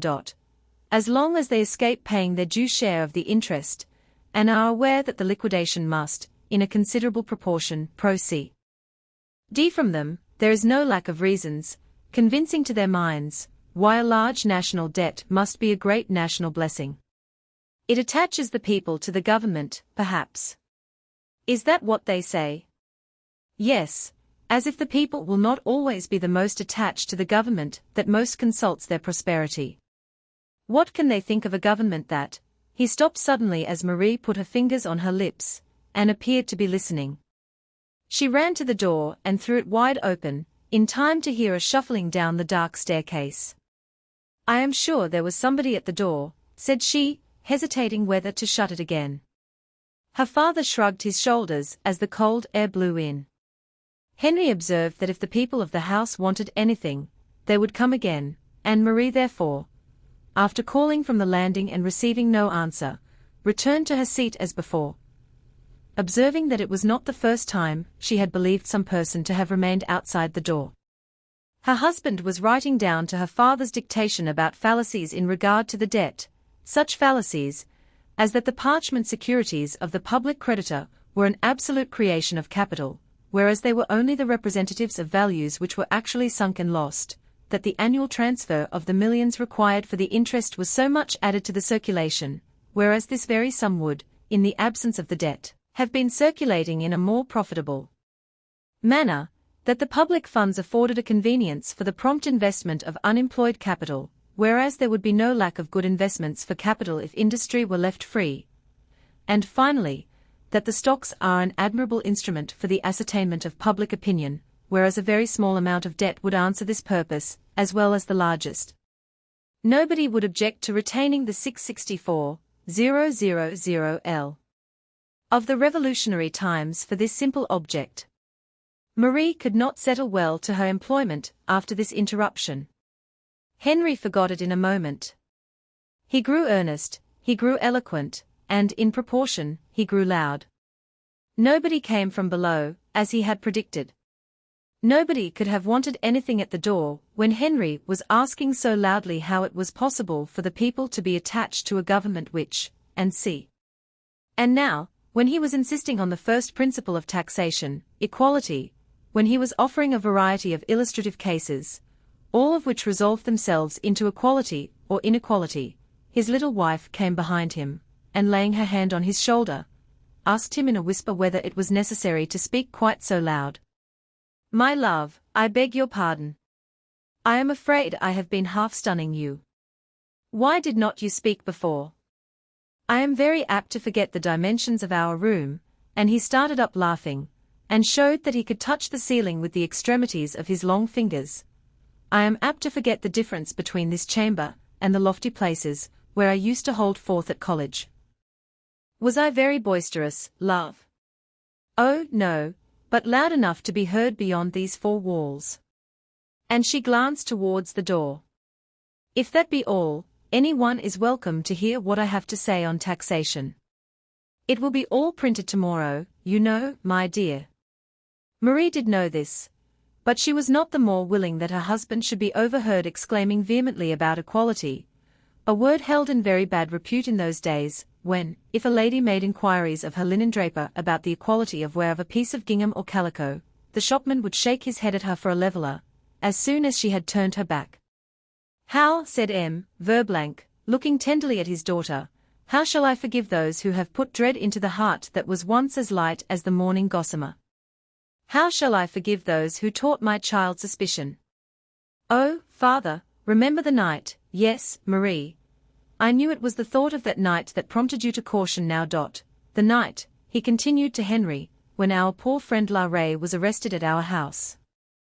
We have reason to believe that we had all been watched for hours, that eyes had peeped from every cranny, and that ears were planted all round us. I myself saw the shadow of a man in ambuscade, when a passing gleam from the court shone into my hall. I took no notice, and rejoined La Rae and my child. He slipped out by a back way, but was immediately taken in the street, and for words spoken that night, coupled with preceding deeds, he suffered. Well may my Marie have learned dread and suspicion. No, Father, not well.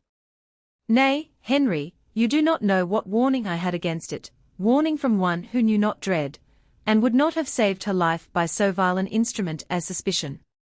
Henry bent himself to listen with his whole soul, for now he knew that Marie spoke of her friend, Madame Roland.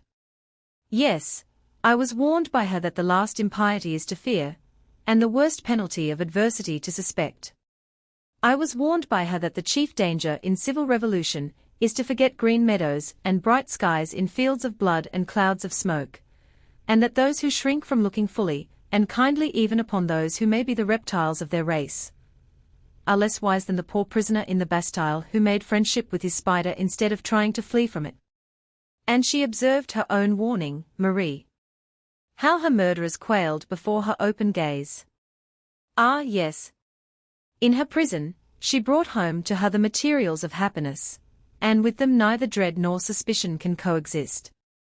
She brought back into her own bosom the wild flowers which she had worn there in her childhood, and the creations of her father, the artist, and the speculations of her husband, the philosopher, and opened up again the springs of the intellect, which may gush from the hardest dungeon walls, and wakened up the voice of her mother to thrill the very heart of silence, and dismissed one obedient faculty at morn to travel with the sun, and ride at eve down his last slanting ray with tidings of how embryo man is working his way into light and freedom, and summoned another obedient faculty at midnight to paint upon the darkness the image of regenerated man, with his eye fixed upon science, and his hand supporting his fellow man, and his foot treading down the painted trifles and deformed usurpations of the world that is passing away.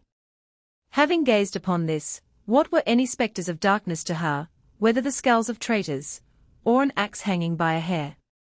Would that all who desire that women should have kindliness, and domestic thoughtfulness, and cheerfulness, and grace, knew your friend as you knew her, Marie. Then would they learn from what quarter of the moral heavens these endowments may be fetched by human aspiration. Would they behold kindliness and lightness of spirit. They must give the consciousness of being able to bestow, instead of the mere craving to receive, the support which intellect must yield to intellect, if heart is to answer to heart. Would they have homely thoughtfulness?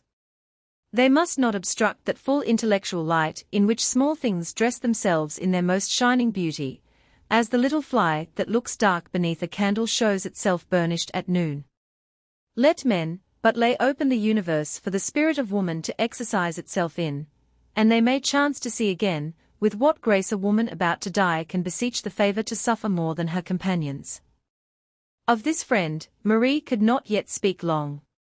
Few and frequent were her words of remembrance, and Henry had learned that the best kindness was to let her break off, and go, to carry her strong associations of love and admiration into her daily business. She now slipped away, and stood tending her bird, and flattering herself that her dropping tears were unnoticed, because her face was not seen. Then she filled a chafing dish, and carried it into the little closet that served her father for a bedchamber. Then she busied herself about Henry's coffee, while he, for her sake, applied himself to finish his task. Presently, even he was convinced that there was some one at the door who had not knocked. Without a moment's delay he threw open the door, and there stood, no political or domestic spy, but Jane, with a somewhat pale countenance, wearing a very unusual expression. "We are glad to see you here at last, Jane. You are just in time to see what coffee Marie makes. But where is Morgan?" looking out on the dark landing. You did not come alone in the dark. Yes, I did. I have something to tell you, Henry. Michael is home. Thank God. I hope it is the last time he will alarm you so thoughtlessly. I dare say he knew all that has happened, though he hid himself from us. Oh yes, there was one who must have known where he was all the time, and told him everything, for, do you know, he has come home in a curricle of his own. The first thing he had to say to me was about his horses, and the next was, what? He is going to be married tomorrow morning. In spite of a strong effort, Jane's countenance was painfully moved while she announced this. Henry did not convey the comfort he intended by not being sorry to hear any of the news. He was much relieved by learning that that which was by nature a marriage long ago, was now to be made so by law. As for the curricle and horses, though such an equipage might be unsuitable in appearance with the establishment of a grocer in Budge Row, this was altogether a matter of taste. It was certain that Michael could afford himself the indulgence, and it was therefore a very harmless one. Henry's cheerful air and open countenance made his sister feel half envious. He did not seem to dread the risk of her father's hard-earned money being spent much more easily than it had been gained. He seemed to have forgotten what it is to have made many £100,000, and he certainly knew nothing about the anxiety of keeping it. How should he? Marie laughed as she asked how Michael looked in his curricle. It must be such a strange situation to him. She had never seen Michael. She wondered whether he looked at all like Henry, and then she sighed. She thought of the carriages that had been at her disposal in France, and that she now had not one to offer to her disinherited husband. Some more sugar, Marie, said M. Verblank, when he had tasted his last cup of coffee. Marie went to her cupboard, and brought out the little powdered sugar that remained at the bottom of the last parcel she had bought. She had tasted no sugar for some time, and it was by very nice management that she had been able to procure any for her father. She hoped that what had been written this week might supply comforts for the next. Meantime, Jane's entrance had baffled her calculations about the sugar. Henry smiled at the disclosure, and helped himself to another cup of coffee, without sugar. Marie would have borrowed from the woman of the house, but her father would not allow it. His daughter rightly imagined that he felt uncertain of being able to pay a debt of a mere luxury, and therefore did not choose to incur it. Ah, well, said she, everything will cost us less money. Let us hope, when men have left off fighting like dogs, that they may render peaceable men beggars. They make us pay for their wars out of our tea and our sugar, and out of our heart's blood, Papa, when they make us deny our parents what they expect at our hands. M. Verblank wished that Marie could have, during this time of war, the sugar that was now growing in her beloved garden at home. Beetroot was now largely used for making sugar in France, and M. Verblank had learned that the produce of his estates was considerable. These estates had been bought in by a friend, and it was hoped that they would in time be restored to the rightful owner. Marie's scorn was excited by the idea of beetroot growing where her parterres had looked gay, and where the urns, and statues, and small fountains, originated by her taste, could have little congeniality with so thoroughly common and useful a produce as beetroot. She mentioned one field, and another, which would answer the purpose quite as well as her garden. As she lightly mapped out the places she mentioned, Jane's eye followed her pencil as eagerly as Henry's. She asked of M. Verblank, at length, whether the tenure of land was yet considered secure in France. Of some lands, yes, answered he.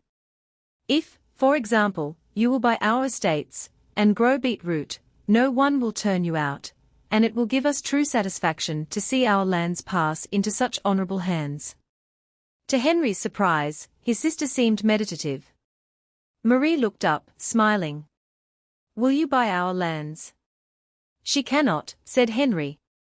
The law is against investing capital in an enemy's country. Is it? Said Jane, quickly. One would suppose you were really thinking of it, Jane. If you want to try your hand at farming, there is abundance of land in England. Jane muttered that in England there would also be an income tax immediately. And what of that? If you invested your money abroad, you would not go and live there, would you? I am sure an income tax is enough to drive away all who have any substance. To leave one no choice. To make one pay, whether one will or not. I should not wonder to see every independent man in the kingdom contrive to get abroad with his money, somehow or other. I should. Every person of substance has not a brother Michael, with a doubtful wife and an ambiguous family, or a brother Henry, living in 2 small rooms, with a little Frenchwoman for a wife. 'Tis not that, Henry. But, as I said, this way of taxing leaves one no choice, but of paying one's due share of what ought to fall equally upon all. Now tell me, Jane, what choice has the man whose family obliges him to spend his whole income in commodities? What choice have Patience and her husband, for instance, of how much they shall pay to the state? It is not with them as it is with you, that you may contribute to the war or not, according as you choose to have wine, and servants, and a carriage. The necessaries that you and Morgan consume cannot cost you much, I should think, cannot yield much to the state. Jane cautiously replied that everything depended on what was meant by much and little. Well, I mean that Patience's 8 children and 3 servants must consume much more butter, and fuel, and calicoes, and bread, and soap, and shoes, than you and Morgan. This could not be denied. What choice, then, is left to them?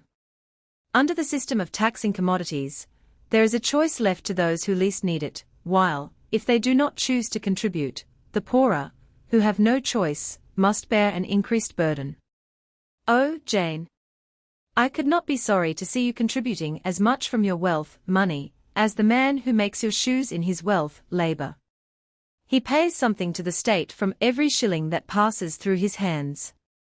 Whether you pay something from every guinea you touch, I need not ask you. Has Peake told you of the rhyme that our labourers have at their tongues' ends just now? Peake has not, but Michael told me of one he had heard several sing by the roadside, something about how they divide their labour between one and another, among all but themselves, they seem to think. It is the same. For the debt till 8, for the church till 10, to defend the state with guns and men, I must work till noon, so weary, oh. Then a spell for the judge, and 2 for the crown, sure they need not grudge, when the sun goes down, 1 hour for myself and my dearie, oh.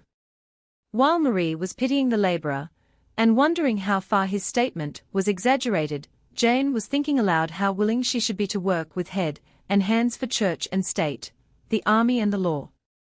You had rather do this than pay, because your labour is not to you the wealth that labour is to a poor man. And partly because I really have not enough to do, said Jane. Michael does not seem to wish that I should keep the books any longer, and I cannot be making frocks for Patience's children all day long, so little as I have been accustomed to needlework for some time. I wish you could put me in the way of paying my taxes in the way the poor man does. And so take the work out of the poor man's hands. No, Jane. You must pay in gold, sister. Is there no sort of work that poor labourers cannot do? Asked Marie, with a private view to earning sugar and snuff for her father. Not that will serve the purposes of the government, my dear. I remember hearing, some time ago, of a benevolent lady who was making bread seals to convert the Jews. And I, said M. Verblank, of at least 20 gentle creatures who distilled rose water 1 whole summer, to wash the blackamoor white. To civilize the Hottentot. But the results, history does not record, any more than Jane's feats of knitting, and other worthy exercises. Why, Jane, when you have the money ready, the very thing wanted, why should you offer your taxes in any other form? If you really want to help the state, suppose you raise a regiment yourself.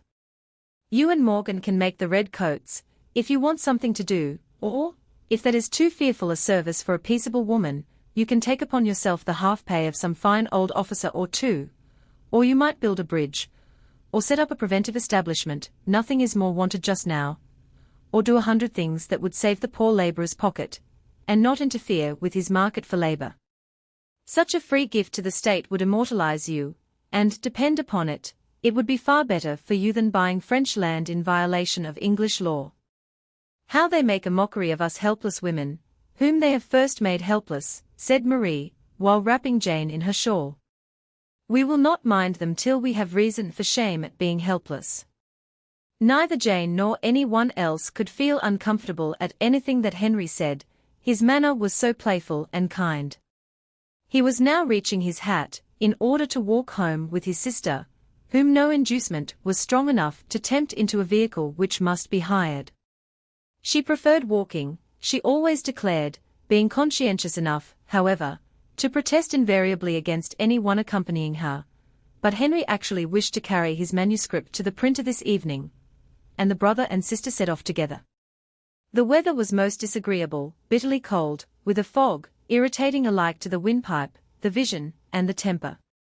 The glowworm lamps, with each its faint green halo, lost their use among the moving lights that perplexed the middle of the street. Jane had judged rightly this time in wishing to walk, for the groping on the footway was undoubtedly a less evil than the confusion of carriages. The occasional backing, the frequent clash, the yells, the oaths of the drivers, and now and then the snorting of a frightened horse, and the groans of a wounded one, showed that riding in a carriage is not always the extremity of bliss that some little children believe it to be. Henry held his sister's arm tight within his, and she held her peace no less tenaciously while they were every moment walking point blank up against a broad man, or a slender lamp-post, or innocently knocking down a wearied woman, or a child who was tracing his mother's apron upwards in hopes of at length finding her hand. After a while, it struck Jane that this was a case in which the longest way about would prove the nearest way home. By striking down one of the small streets leading to the river, they might escape all the carriages, and most of the people, and get to Budge Row all the sooner for making a small circuit. She believed she could engage not to lead her brother into the river, which was the chief peril in this path. I think there is an opening to the left, here, Jane. Which way does the fog drift? I think there is a draught from the right, from the west. Nay, surely it comes in our faces. No matter. You shall not go a step farther till I have made out whether we cannot now turn eastwards. Do stand still a moment. While he was down on his knees, poring over the pavement, to see which way the stones were laid, Jane observed that it was a shame they had no more light from the lamps, as they paid for the great new improvement in lighting, viz., adding 2 threads to each burner. It is no fault of any one's, said Henry. We may go on thickening wicks till we use up all our cotton, and we shall make no progress in lighting. We must make out some new principle. What principle? Oh, if I knew, I should not have left it to be told now. All I know is that our streets are not perfectly lighted, and so I conclude that some better principle remains to be discovered. That is all. All, thought Jane. I think it means much, everything, she continued within herself, while rapidly following out the clue afforded by this simple act of faith of her brother's. There was an opening to the eastward, and they pursued it, feeling rather than seeing that the river lay open on their right hand. They seemed to have this bank all to themselves. Except a public house or two, with open door and lighted windows, all was dark and silent, so silent, that when 3 clocks had done striking their long story, one after the other, the plash of oars was heard from the water. Presently, there was a little clatter among the boats moored near the margin, and the walkers pitied the rowers who had to encounter worse perils than those of Holborn and the Strand. In another instant, they stood stock still in a prodigious consternation. The yells and oaths left behind in Fleet Street were nothing to those which now burst forth immediately in front of them. There seemed to be threatening, struggling, grappling, fighting, all in noise and darkness. Back? Let us go back, cried Jane. There was no use in attempting it. People poured out of the public houses, and seemed by their multitude to drop from the clouds or come up in swarms from the river. As soon as Jane moved back, she met with a buffet, and was so pushed about, that she began to fear slipping into the water if she left the spot she occupied. The only thing to be done was to plant themselves against a house, and wait for an open way, or for light. Light came, a gleam or two from an opened upper window, whence black heads projected, marvelously exaggerated by the fog, and then, after several abortive experiments with naked candles, a torch, a flaring red torch, which did more execution on the gloom than all the cotton wicks in Cheapside could have done. A smuggling fray. Those are smugglers. How daring! To come up so far, said Henry. Jane was making her observations, and correcting her imaginings. She was scarcely aware till now that she had always fancied a smuggler a large, stout, grim man, with a bit of red drapery dangling somewhere about him, a leathern belt, a pistol in his hand, and a keg just before, or just behind, or just on one side of him. But one of these men was slight and wan, and another was deformed, and a third wore a brown coat, like any other man, and none scowled as smugglers and patriots always do in pictures, but one laughed, and the rest looked vexed or angry in a plain way. She even thought that the one in a brown coat looked very like a shopman, very like Michael. Thus much was ascertainable while the shifting light from the torch danced from tub to face, and from the packages on the shore to the shadowy boat behind, with still a black figure or two in it. How very daring! Exclaimed Henry again. Yes, said a voice from a window immediately in their rear. These are the days for smuggling frolics. These fellows hold that they are in favour with the minister, as 'tis certain they are maintained by him. By his multiplying the customs and excise duties, you mean? Sir. Multiplying and raising them. The story goes that these fellows drink the minister's health first, in every keg they open, and the saying is, that if the seditious do as they say, pull the minister's carriage about his ears some day, he will have a guard of smugglers rise up of their own accord to bear him harmless. But they don't like the talk of an income tax, sir. It is no longer mere talk. The assessment has begun. Sure, sir, it has. And that may have made them desperate in their daring, which their coming here looks like. But they could not have chosen their night better. 'Tis a wonder to me how anybody could watch them. Fudge! What are they after now? A struggle ended in making the torch more efficacious than was contemplated. A smuggler staved a cask. Whether by accident or design was never known, but the torch dropped into the rivulet of spirit, and it turned to fire. The blue flame shot up, waved, hovered, looked very beautiful in itself, but cast a fearful light on the brawlers who rushed over one another to extricate their shins from the flame. Jane saw a really grim face at last. A man in a prodigious rage had been fighting with the brown-coated smuggler, who was like Michael. The angry man had got the better of the other, and was now lifting him up at arm's length, with the strength of an elephant, and the ferocity of a tiger. He dashed him down with a sound that was heard through the din. "It is Michael," cried the brother and sister at the same moment. They had both seen his face high in the air. They burst through the throng, and reached the body, the dead body, for the neck was broken against a cask. As Jane kneeled beside him, in front of the flickering blaze, she replaced the head, horribly bent backwards as it was, and then looked up in Henry's face with kindled eyes, to say, "He is gone, and he is not married. He is gone this time." Chapter 5: How to Entertain Strangers. It was long before Henry could get back. He had to convey Jane home, and recover her to a safer state of mind, and then to communicate the intelligence to Patience, and then, more painful still, to the young woman whom he always regarded as Michael's wife. At the end of 4 hours, when it was nearly 1 in the morning, he knocked at the door of his lodgings, and was instantly let in by his landlord. He perceived that Mr. Price looked very sulky, and he could obtain no answer to his inquiries about whether Mrs. Farr had been uneasy at his not returning. He bounded upstairs, and Marie was in his arms before he saw how pale was her face, and how swollen her eyes.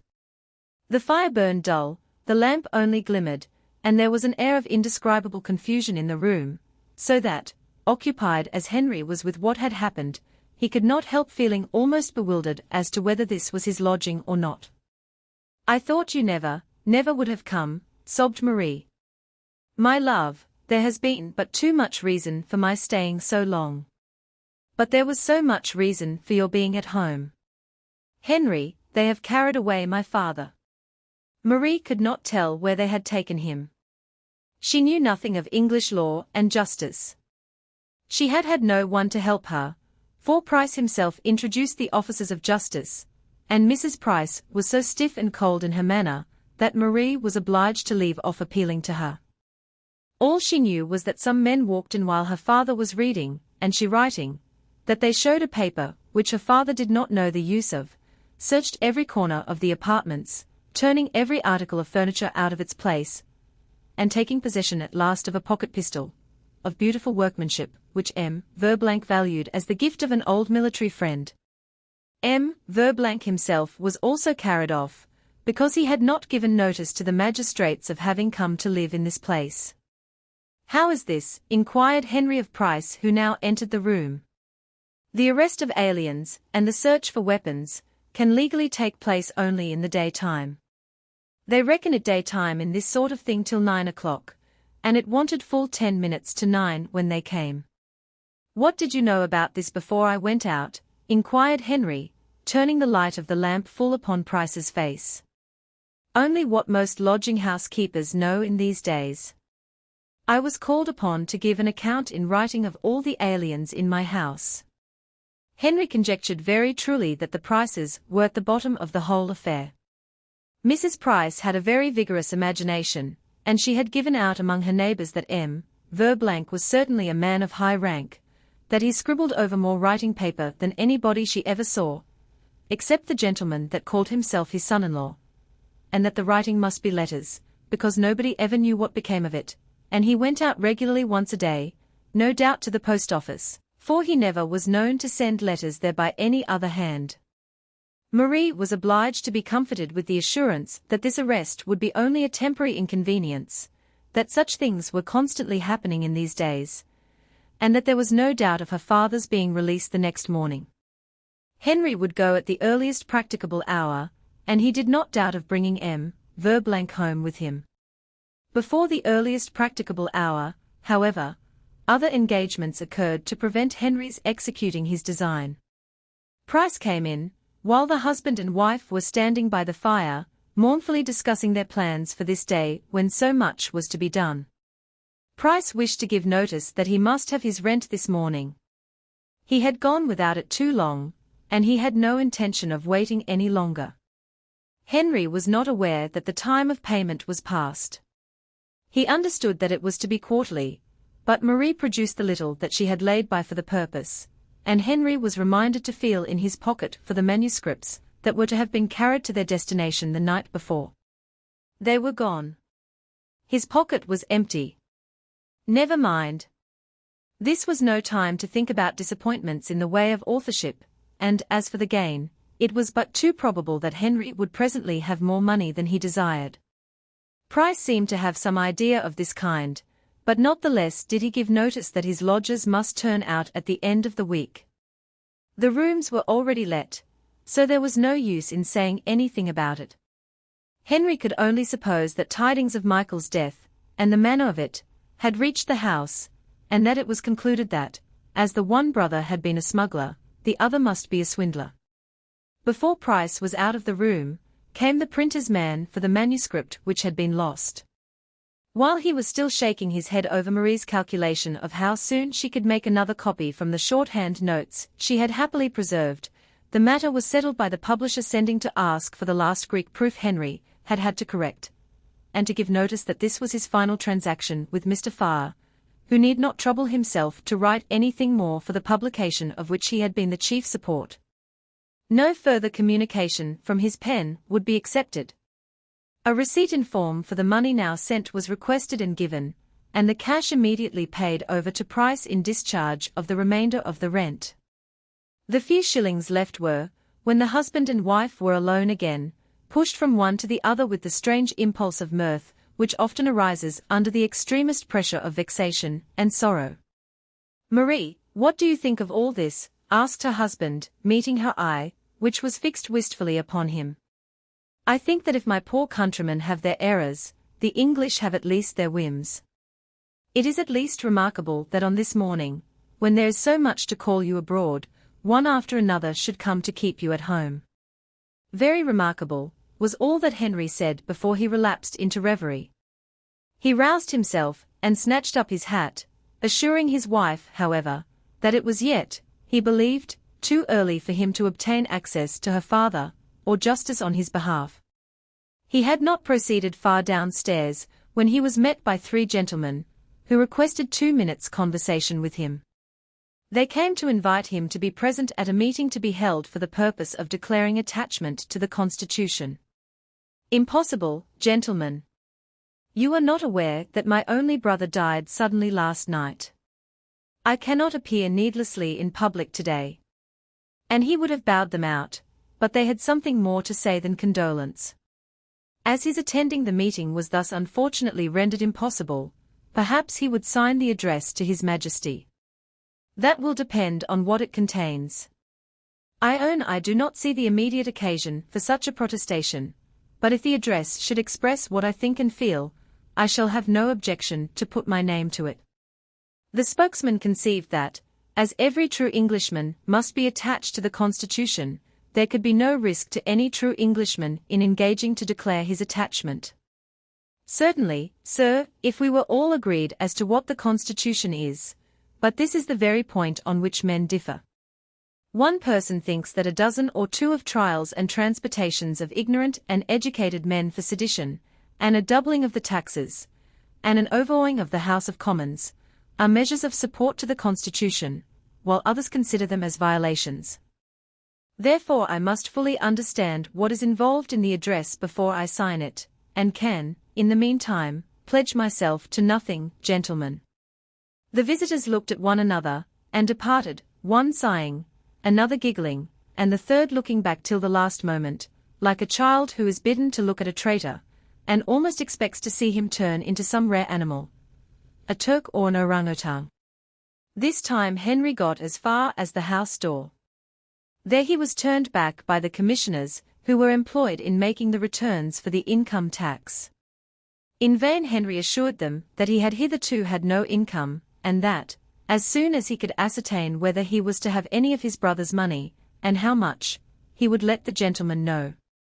They were not content with assertions given in the street, and as Henry had no doubt of finally satisfying them in 2 minutes, he invited them upstairs. You are aware, sir, that we are sworn to the most inviolable secrecy as to the affairs of individuals, that we are empowered, when dissatisfied, to call for written explanations of the resources of living, and even to impose an oath, if necessary. Very needful precautions, I should think, considering how strong is the temptation to concealment and fraud, and how very easy evasion must be in a great number of cases. Very necessary precautions, if they could but be effectual.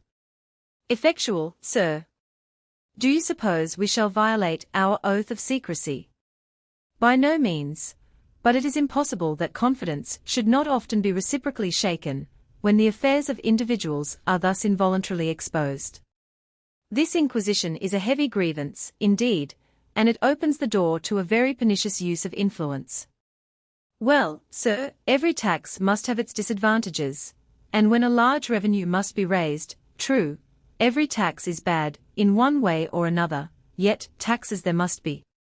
I do not know that there can be a better than an income tax, if it can be fairly raised, and duly proportioned to the tenure of incomes. If I find myself soon in possession of an income, I shall offer my proportion with pleasure. You will not need to impose the oath on me. But I do wish, as this tax affords the means, as you say, of raising a large revenue, I do wish that we were relieved of some of our indirect taxes. An income tax may be very cheerfully borne, when it is imposed instead of the indirect taxes, which fall so unequally, as we know they do, but the same tax may be felt as a heavy grievance, when it is imposed in addition, filling up the measure of hardship. Now, we have a load of partial taxes which can be conveniently paid, and also a fair tax, fair in principle, which must be vexatiously levied. Let us have the one or the other, but not both. But, Mr. Farrar, you are aware that the evils of this income tax will be lessened perpetually. We are now just in the bustle and confusion of making new returns, But when we can establish a system of ascertainment of the wages of various employments, and the interests upon loans, and the averages of capital invested by the commercial men in our districts, in somewhat the same manner, as we can already learn the rental of landlords from the terms of their leases, and the profits of the tenants from the proportion profits are considered to bear to rent, when this is arranged, there will be much less occasion for vexatious questioning, and much less facility of evasion. Very true. After all, this tax is a violation of a subordinate rule of taxation, while our indirect taxes violate the first and chief. In fact, it seems to me to violate only that which regards the convenience of the contributors, as to the mode of payment, while it agrees with the principle, to equalize the contributions, with another, to make the amount, and the time and manner certain, and with a third, to keep out of the pockets of the people as little as possible over and above what goes into the treasury. Whenever I have an income, I had much rather see you on an appointed day, and pay my portion, as I would pay my house rent, knowing that what I pay goes straight to its professed destination, than be treated like a child, and inveigled into paying a little here and a little there, without knowing it, or, if knowing it, with a pretty strong assurance that plenty of pockets are gaping to swallow some of it by the way. Marie thought this was like sweetening physic for a child. She wondered that, in a nation of men, such devices should be allowed to be still enacted. We are not yet a nation of men, my dear, because we are not yet an educated nation. These taxes on commodities are taxes on ignorance.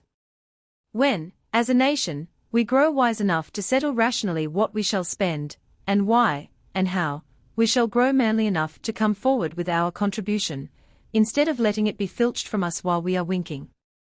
And yet, sir, it is the rich, and not the ignorant who complain of this new tax, and are all in favor of the old system. They had rather pay double for their tea and their wine than have more money raised in this new way. Yes, no doubt. And the poor man had much rather have his bread and beer bear their natural price, and pay his taxes out of his wages. Thus he is sure of paying no more than his due, while the rich man will be properly compelled to contribute in proportion to the protection he derives from government. He owes so much more than the poor man to the state which guards his greater substance, that it is most unfair to leave his payment to the chance of how much wine, and tea, and other articles he may consume. He cannot himself consume more bread and beer than his poor neighbor, and it is a matter of choice whether he shall keep servants to consume much more. Such choice ought not to be left, when the alternative is the poor man paying the more for the rich man spending less. Why, indeed, it cannot be justified that the cobbler who patches a miser's shoes should pay 50% to the state, when the miser himself pays only 1%. If it be a good rule, and it is the rule on which we proceed, sir, that a just taxation will leave individuals in the same relation in which it found them, the advantage will be entirely on the side of the measure we have now in hand. And then comes the question whether there may not be a better tax still. An income tax is immeasurably better than a system of indirect taxation, but there may be means of avoiding the inequalities which remain even under the improved system. If you once begin to graduate your income tax according to the value of the tenure of incomes, why, it is hard that the physician, whose large income expires on his becoming infirm, should pay more than the fundholder, or landowner, whose income is permanently yielded to himself and his children. And then, from the fundholders, you must accept those who hold terminable annuities. 5% is a much larger payment from a man whose income is to terminate in 10 or 20 years, than 5% would be from the owner of land. And again, if you lay a tax of 5% on the laborer's wages, the tax falls upon the capital, for the wages must rise just so much as the tax amounts to. It follows of course that the receiver of rent ought to pay a higher percentage, because the capitalist pays for himself and his laborers too. Now, if we once begin making these modifications, which justice requires, it seems the most direct and efficacious method to have a property tax, i.e., to tax those incomes which are derived from invested capital. Ah! I see you shake your heads. I see what you would say about the difficulty of defining what is property, and the hardship in a few cases, as in those of small annuitants, and the tendency, the very slight, the practically imperceptible tendency to check accumulation.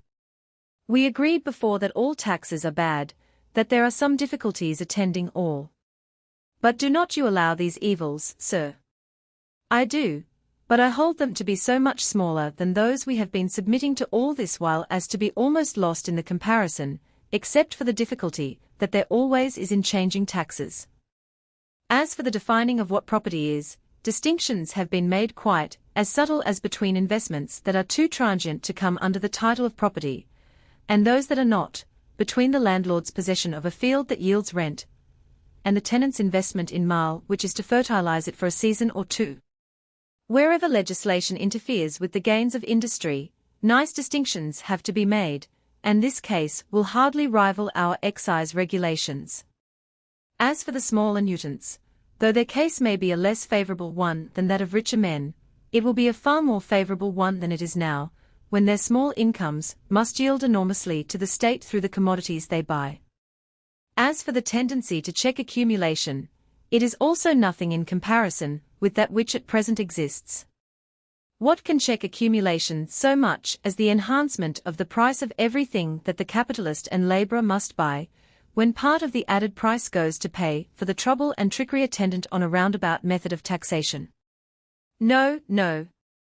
While, besides this enhancement of price, 5 or 6/7 of the taxation of the kingdom is borne by the laboring and accumulating classes, I cannot think that our capital would grow the slower for the burden being shifted upon the class of proprietors who can best afford the contribution, which would, after all, leave them in the same relation to other individuals in which it found them. It would certainly issue in that equality, since income from skill and labor would proportion itself presently to the amount of property. The physician who received a guinea fee from the till now lightly taxed proprietor would then receive £1, and so on, through all occupations. All would enjoy the relief from the diminished cost of collection, as I hope we shall all do under our present commission, sir. Well, you will not oblige us to put you upon your oath as to your amount of income. You really have not an income above 60L a year, Mr. Farr. That is our lowest denomination, sir. We tax none under 60L a year. If you choose to swear me, you may, but my wife and I can assure you that we have no income beyond the few guineas that I may chance to earn from week to week. We have not been married many months, and we have never dared yet to think of such a thing as a regular yearly income. Well, it might be imprudent, but that is all over, I believe. If I find that I now am to have money, the commissioners disclaimed all intention of judging the principles or impulses under which Henry's matrimonial affairs had proceeded, hoped to hear from him soon, if their good wishes should be fulfilled, and left him looking at his watch, and assuring Marie that even yet it was very early. But who are these? Cried the unhappy lady, as two men entered the room, without the ceremony of bowing, with which the late visitors had departed. My husband, there is a conspiracy against us. I believe there is, Marie, but the innocent can in this country confound conspiracies. Henry was arrested on a charge of seditious words spoken at divers times, and also, of not having given due notice of an alien residing within the realm without complying with the provisions of the Alien Act. The word sedition sounded fearful to Marie, who had talked over with her husband, again and again, the fates of Muir and Palmer, of Frost and Winterbottom, and many other victims of the tyranny of the minister of that day. Her first thought was, they will send you to Botany Bay. But I will go with you. Henry smilingly told her he should not have to trouble her to get ready to go so far, he believed, but as she would put on her bonnet now, he had no doubt she would be permitted to accompany him, and learn for herself where the mistake lay which had led to this absurd arrest. She went accordingly, trembling, but making a great effort to shed no tears. In those days of tyrannical and vaguely expressed laws, of dread and prejudice in high places, a prisoner's fate depended mainly on the strength and clearness of mind of the magistrate before whom he might be brought. Henry was fortunate in this respect. Some surprising stories were told, newer to Henry and Marie than to anybody else, of Henry's disaffection, of his having dined with old college friends who, to the disgrace of their education, had toasted the French Republic, and laughed as the king's health was proposed, of his having been overheard asking how the people could help hating a government which had Mr. Pitt at the head of it, and talked vehemently with some foreigners in praise of equality, and of his having finally refused to declare his attachment to the Constitution. This story was not very formidable when it was first told, and after the magistrate had questioned the witnesses, and heard Henry's own plain statement, he believed that no ground remained for commitment, or for asking bail. Not a single seditious word could be sworn to, and as to any imprudent ones that might have been dropped, the assertions of the witnesses were much more imprudent, inasmuch as they could in no way be made to agree with themselves or one another. This charge was dismissed, and Marie found she should not have to go to Botany Bay. The other accusation was better substantiated. M. Verblanc had forgotten to give the required account of himself when he had changed his residence, and it had never occurred to Henry to lodge an information against him, though he knew, if he had happened to recollect, that the forms of the alien law had not been complied with. The magistrate had no alternative but to fine him, and as the amount was not forthcoming, to commit him to prison till the fine should be paid. Marie's duty was now clear. She must go to Henry's sisters, and obtain the money from them, in order to set her husband free to assist her father. Chapter 6. How to entertain borrowers. It was a strange way of visiting the old house in Budge Row for the first time. Sam was standing 2 inches taller than usual, from being left in sole charge of the shop. He did not know exactly how his master had died, and with all his self-importance, was more likely to receive the information from the many inquisitive customers who came for peanuts than to give them any. Morgan had not thought it necessary to be explicit with him. She advised him to mind his business, and let Miss Farr see what he could do in a time of family distress. He was profuse in his assurances to Marie that his mistress could see no visitors today. Perceiving that she was a foreigner, he concluded that she was a stranger, and was very unwilling to let even Morgan know that any one wished to speak with her. Marie thought she had never seen anything more forlorn than Jane's aspect, as she sat in her little parlour.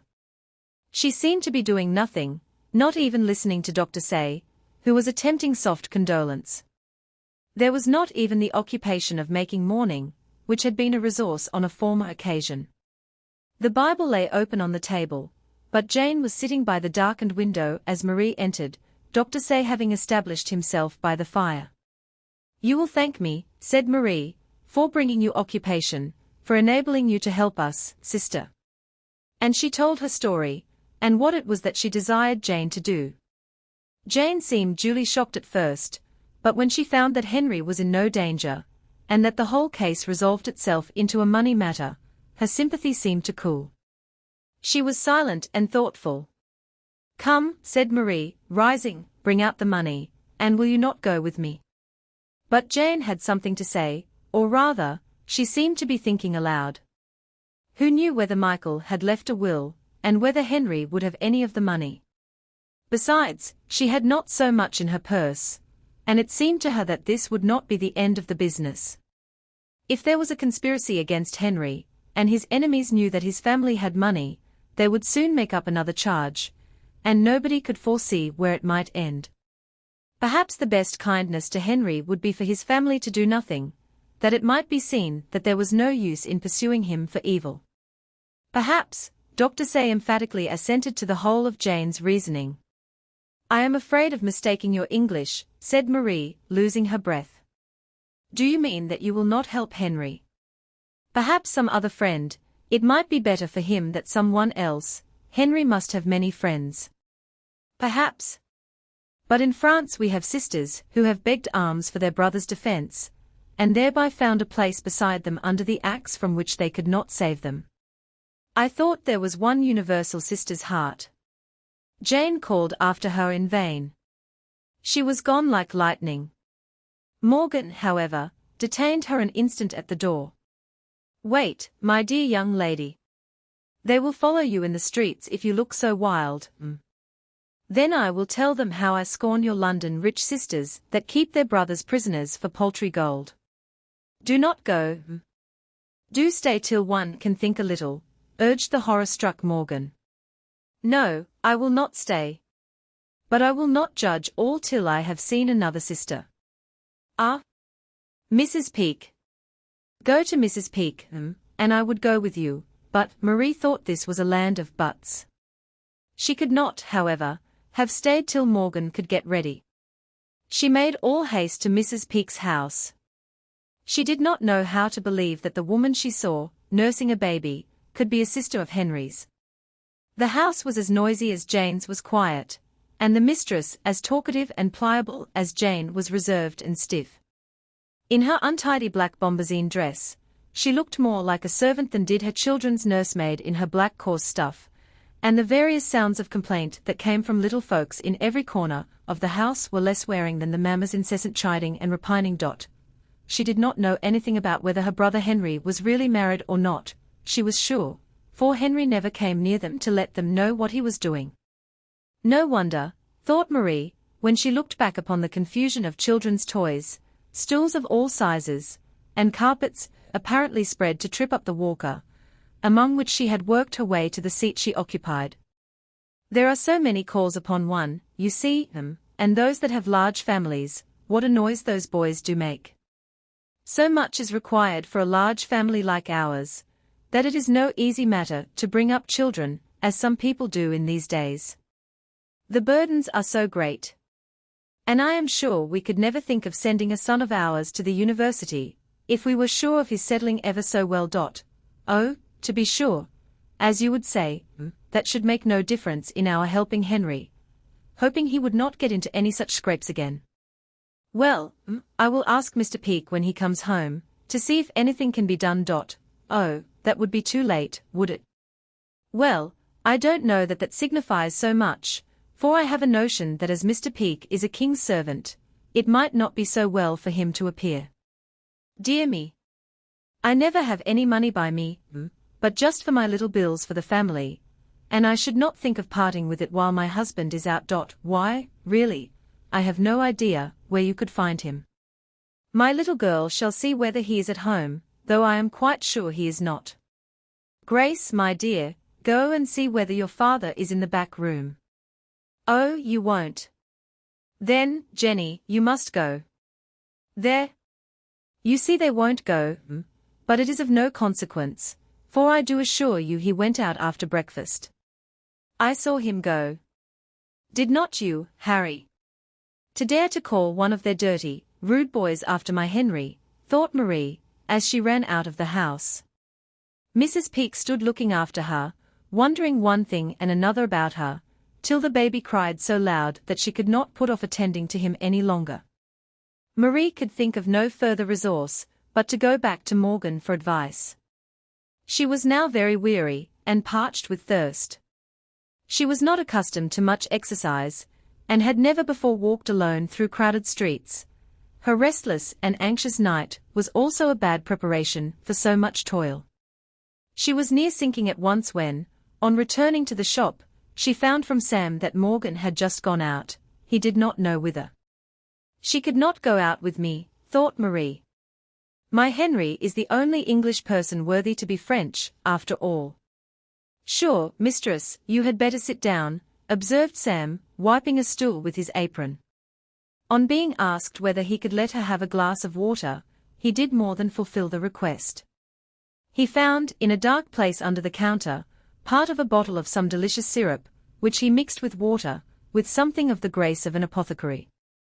Marie could not help enjoying it, miserable as she was, and Sam could not help smiling broadly at the effect of what he had done, grave as his demeanor was in duty bound to be this day. Morgan's, but proved one of the most significant words she had ever spoken. She did better than go with Marie. She entered Jane's parlor, and stood beside the door when she had closed it. I must trouble you, to pay me my wages, if you please. Jane stared at her in astonishment. What do you mean, Morgan? I mean, that I have had no wages for these 11 years last past, and I wish to have them now. Morgan, I think you have lost your senses. You never asked my father for these wages. No, Miss Jane, because I held his promise of being provided for otherwise and better, and my little money from elsewhere was all that I wanted while here. But I have it under your hand, what wages I was to have as long as I lived with you. And you have my promise also that I would remember you in my will. Yes, but I would rather have my due wages now instead. Jane could understand nothing of all this. People were not accustomed to be asked for money in so abrupt a way, especially by an old friend. Because, people of my class are not often so much in want of their money as I am today. If I had not known that you have the money in the house, I should not have asked for it so suddenly. I will bring down the box. She presently appeared, hauling along a heavy box with so much difficulty as to oblige Jane to offer to assist her. Morgan next presented a key. How came you by this key? Asked Jane, quickly, as she tried it, and the box lid flew open. Jane felt in her bosom for her own key, which was there, safe enough, on its stout black ribbon. Morgan's master had secretly given her this key years before. He kept £1,000 in hard cash in this box, and it now appeared that he had set Morgan's fidelity and Jane's avarice as a check upon each other. Each was to count over the money once a month. You can count it now, at your leisure, when you have paid me. I shall not touch that key any more. Oh, yes, do, Morgan, said her mistress, with a look of distress. All this is too much for me. I cannot take care of everything myself. Then let it go, Miss Jane. I have not had this box under my charge so many years, to be now followed about by your eyes, every time I go near the place where it is kept. Better you were robbed than that. And you are too proud to expect a legacy from me? That is the reason you want your money now. You would cut off all connection between us. Such is not my present reason, but I do not say that I should like to see you planning how you could, but I won't follow it out, my dear. My wages, if you please. And she laid down a formal receipt for the sum, and produced the canvas bag in which to deposit her wealth. She then observed that she must walk abroad for 2 or 3 hours, but hoped to be back before she was much wanted. If her mistress could spare her till dark, she should take it as a particular favour, but she could not say it was necessary to be gone more than 3 hours at farthest. Jane seemed too much displeased or amazed to reply, and Morgan left her counting the guineas. She heard the parlour door bolted behind her, so that no more Maries could gain access to her mistress. How Marie reproached herself for her secret censure of Morgan, when she found Henry at liberty, the fine having been paid by his faithful old friend. Morgan had slipped away as soon as the good deed was done. She awaited Henry and Marie, however, in their humble home, whither she had proceeded to prepare a delicate little dinner for them, and see that all was comfortable for their repose from the troubles of the day. It was no fault of hers that they brought heavy cares with them, that Henry had to console his Marie under her father's misfortune, his month of imprisonment, and sentenced to leave the country at the end of it. What more could any one do than join with them in reprobating the tyranny of the Alien Act? Chapter 7. Farewell to Budgerow. Michael was quietly buried when the verdict of accidental death had been duly agreed upon, and there was ample employment for Henry during the month of Verblank's imprisonment in settling the affairs. There was no will, and he therefore felt that the children, and she whom he considered as the widow, though the law did not so recognize her, had the first claim upon his justice. He was resolved that an ample provision should be made for them, and that it should be done without encroaching on Mrs. Peake's share. Jane ought to have given the largest proportion, not only because she had no claims upon her, but because her survivorship enriched her by means of this very death. She did contribute, but Henry's portion was much larger, and it soon appeared that Jane would not be at hand in future, if further assistance should be required. Henry had, in his investigation of the affairs, learned that which prevented his being surprised on hearing from Morgan that Jane meant to go abroad. She had known so much of the smuggling transactions of the firm, that she had probably a good understanding with certain persons out at sea, who could aid her in getting away from the country she no longer loved, and in placing her where she might invest her money so as to avoid either an income or property tax. "It is a strange freak of my mistress's, sir, is not it?" said Morgan. She must feel it so herself, or she would not have left me to tell you the story. It would be strange in most people, Morgan. I know it is said by some that an income, or a property tax, must drive individuals to invest their money abroad, but I am sure that except in a few rare cases, it would not be so. A man has so much more confidence in the stability of the institutions of his own country than in those of any other. There are so many inducements to keep his treasure where his heart is, near his kindred and his father's house. His obligations are so much more calculable at home than abroad, and above all, it is so clear that the substitution of a direct for an indirect tax must set free the exercise of his capital and his industry, that a man must be burdened indeed before he would think, for this reason alone, of placing his capital elsewhere. Jane's case is different. Mr. Henry, she has left off loving her kindred and her father's house. Not so, I hope, but she is no longer happy among them, for reasons which we can understand. She owned as much to me, sir, as that she could not bear to think of yon poor young woman, and her children having what had been so hardly earned, or to see the waste and dawdling going on in Mrs. Peake's family, or to pay her taxes in a heavy lump when the government chose to call for it, instead of buying a little of this and a little of that, when she liked, without having to remember that she was paying taxes. That is the reason why people like those indirect taxes. But I should have thought that Jane had seen enough of the waste that there is in the collecting them, to think very ill of them. The taking stock of my master's tea, sir, once a month, what a farce it was. How many officers were paid for little more than not seeing cheats? And when one thinks of the permits, and the entry books, and the army of spies, for so they are, that have to be paid out of the duties collected, one wonders that Miss Jane, or anybody else, should be found to speak up for such an extravagant plan. Those will be most ready to do so who are unwilling to pay in proportion for the protection, which is of most importance to those who have the most property. But they forget the plain rule that when the people's money is raised to be spent for the good of the people, as little as possible ought to be wasted by the way. It is a shame that the cost of collection should be £7.10 in every £100, when the odd shillings would be enough under good management. But is that true, sir?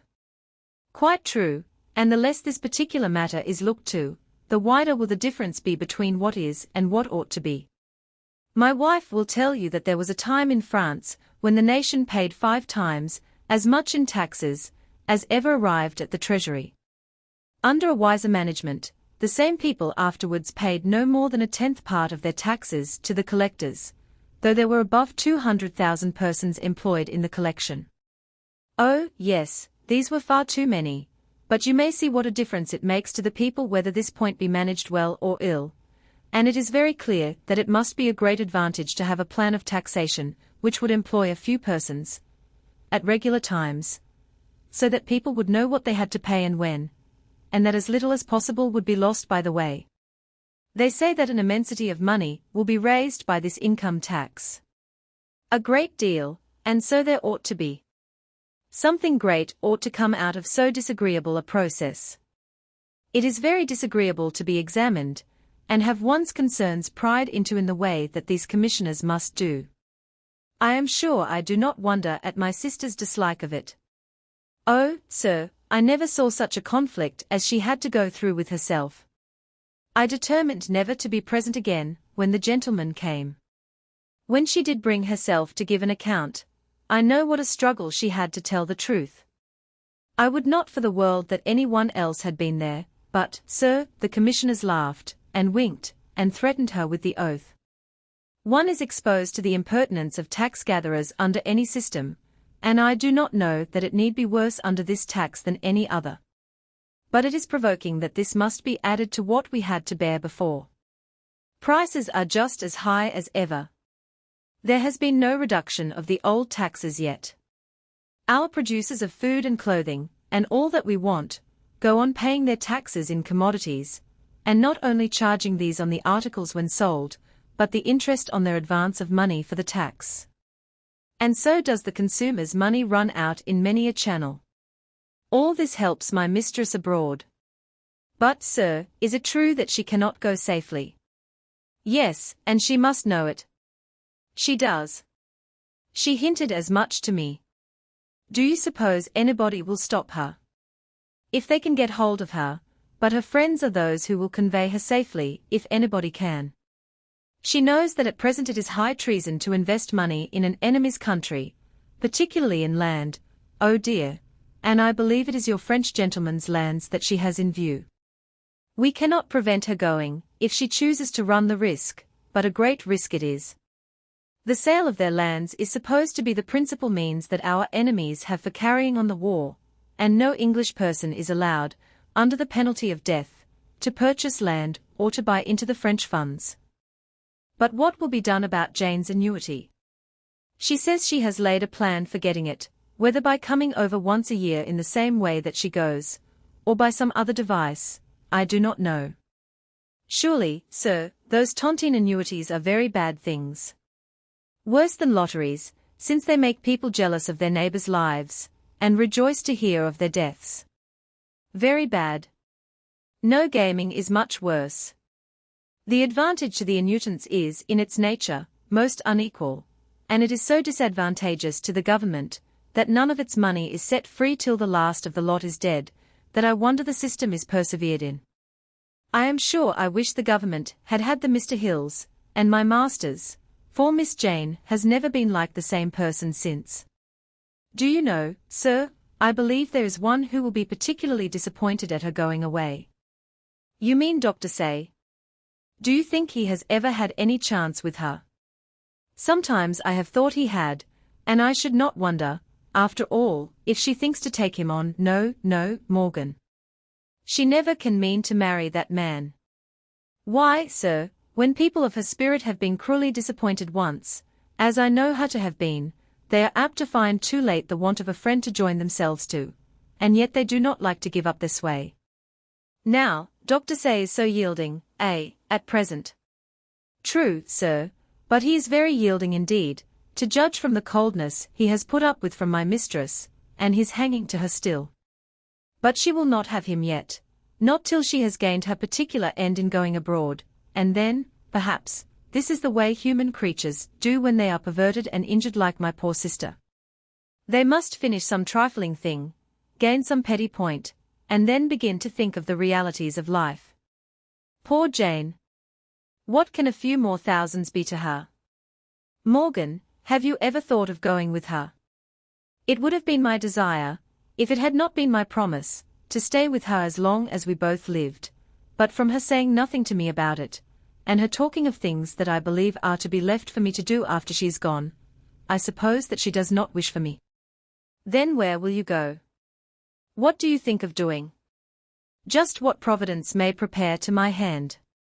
I have scarcely cast my mind that way yet. Nor did Morgan settle her thoughts on her own concerns till compelled to do so. There was much to be thought of and accomplished, and it was the way of everybody to look to Morgan in all cases of bustle and difficulty. The business, shop, and house thereto belonging, were immediately disposed of, and they had to be prepared for the new tenant, and vacated in a short time. Jane would not sell the furniture, she could not find in her heart to let it go for so little, as it would now bring, still less to give it to Patience. Her green stuff curtains, and threadbare carpets, and battered tables, and shabby fire irons, were all valuable in her eyes, because of some of these she had known no others, and of some she still thought as new. How many recurrences of mind had she to these articles, now reddening at the idea of the insulting price that was offered for them, and then sighing at the thought of the extravagance of hiring a room expressly for their reception. This last was the plan finally decided upon, however, and by dint of such close packing as nobody else would have formed an idea of, the greater part of the lumber was stowed, while there was still space left to turn round. Everything was gone from the kitchen, but one chair and a few cooking utensils when Morgan sat before the fire, knitting worsted stockings, and rocking herself to the time of the old Welsh air she was singing low to herself. The clock that ticked was gone, and the monotonous singing of the kettle was the only sound besides her own voice. She was thinking about Wales, as she always did when she sang, of the farmhouse in the valley where she was born, and of how lightly she tripped to the spring the morning she was told that there were thoughts of sending her with her uncle, the carrier, to London to win her bread. And then of the evening when she emerged from among the last hills, and saw the plain, with its clusters of trees, and its innumerable hedgerows, and its few hamlets, and a church steeple or two, all glowing in the sunset, and how she admired a flat country, and fancied how happy people must be who lived in a flat country, and then how little she imagined that, after having become familiar with London life, she should ever be sitting alone, seeing the comfort of the abode demolished, day by day, and waiting to know what should become of her when the last of the family she had served so long was about to wander away from the old house. The clatter without went on just as if all was as formerly within. The cries, the bustle, and the loud laughs in the street seemed very like a mockery, and Morgan, who had never, all these years, complained of the noise of Budrow, was very nearly being put out of temper about it this evening. In the midst of it, she thought she heard her mistress's handbell ring, and stopped her chanting to answer the summons. She released from its place under her gown the canvas bag, which must have proved a great burden to her right side, and carried the kettle in the other hand, supposing, with the allowable freedom of an old servant, that Miss Farr might be wishing for her tea a little earlier than usual, and that there could be no harm in saving her turns along the passage. "I'm afraid your rheumatism troubles you," said she, seeing that Jane had drawn her shawl over her head. "I thought it would be so when you took the curtains down in such bitter weather." "Never mind that, Morgan, I must meet more cold at sea. But you had better get well first. Would you wish that I should step for Dr. Say?" And Morgan put some stiffness into her manner. Jane looked round upon the disfurnished apartment, and probably thought that it looked too comfortless to be seen by Dr. Say, for she desired that if he called he should be told that she was too tired to see any one. "I think, Morgan," she proceeded, "there is nothing left but what you can take care of for me, if I must go in a hurry. It will hardly take you 2 hours to stow these few things with the rest of the furniture, and an hour or two of your time, now and then, will keep them in good order for me." And then followed sundry directions about airing, dusting, brushing, and all which implied that Morgan would remain near at hand. "I have said nothing about your going with me," continued Jane. "I suppose you never thought of it. I considered myself bound, Miss Jane, after what we once said together, to follow you for life, if you had so pleased. Since you do not, it would be too much for you, Morgan. I would not expose you to the risk, or to the fatigue. You know nothing of the fatigues of such a voyage as I am going upon. In a regular vessel it is very great, but I have no wish to go otherwise than at your desire. I am old now, and, yes, it will be much better for you to be with Patience, or with Henry. No, if I leave you, it must be to go back to my own place. The same day that you dismiss me I shall plan my way home. I do not wish to be turned over from service to service, knowing that I shall never attach myself to any as I did, from the first, to you, my dear. But what will you do with yourself in Wales? Everybody you knew there must be dead, or grown up out of knowledge. Perhaps so, but it will serve my turn to sit and knit by the farmhouse fire, and I should like to be doing something in a dairy again. I have not put my hand to a churn, much less seen a goat, these 17 years, except once, when your father sent me, in a hurry, to Islington, and there, miss, I saw a goat. And, for the life of me, I could not help following it down a lane to see where it went to, and to watch its habits. When I saw it browsing and cropping, even though it was in a brick field, I could not help standing behind it, and the thing led me such a round, I had much ado to get home to tea. My master found out that something had kept me, but I was ashamed to tell him what it was. However, our Welsh goats, but I am taking up your time. Yes, I shall go back into Wales. But first, there is a little thing to be settled. I gave up to you my key of that box, or I would have put the money in without troubling you, but here is the sum you paid me the other day, and I will trouble you for the receipt back again. What can you mean, Morgan, by demanding your wages so strangely, and then bringing them back again? I meant to keep the promise I made to you, Miss Jane, to cover your faults when I could.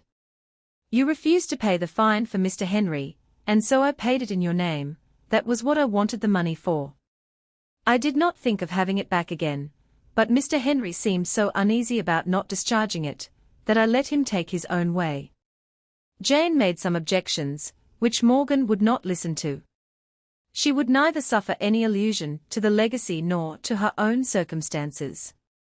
She briefly declared that she had enough.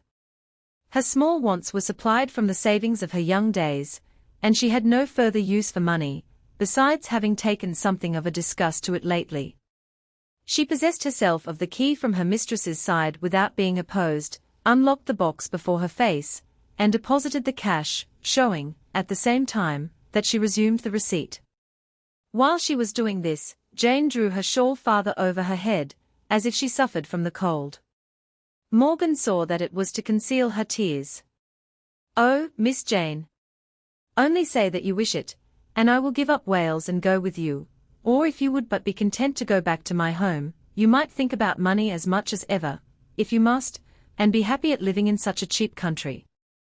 But you might there forget all such troubles to the mind, if you would."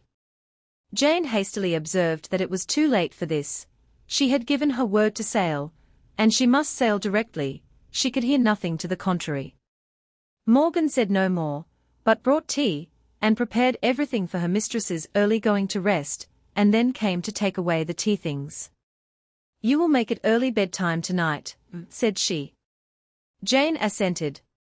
"Then I have a strong belief that this is the last speech I shall have of you, Miss Jane, and I would not part from you without a farewell, as I fear others, nearer and dearer, must do."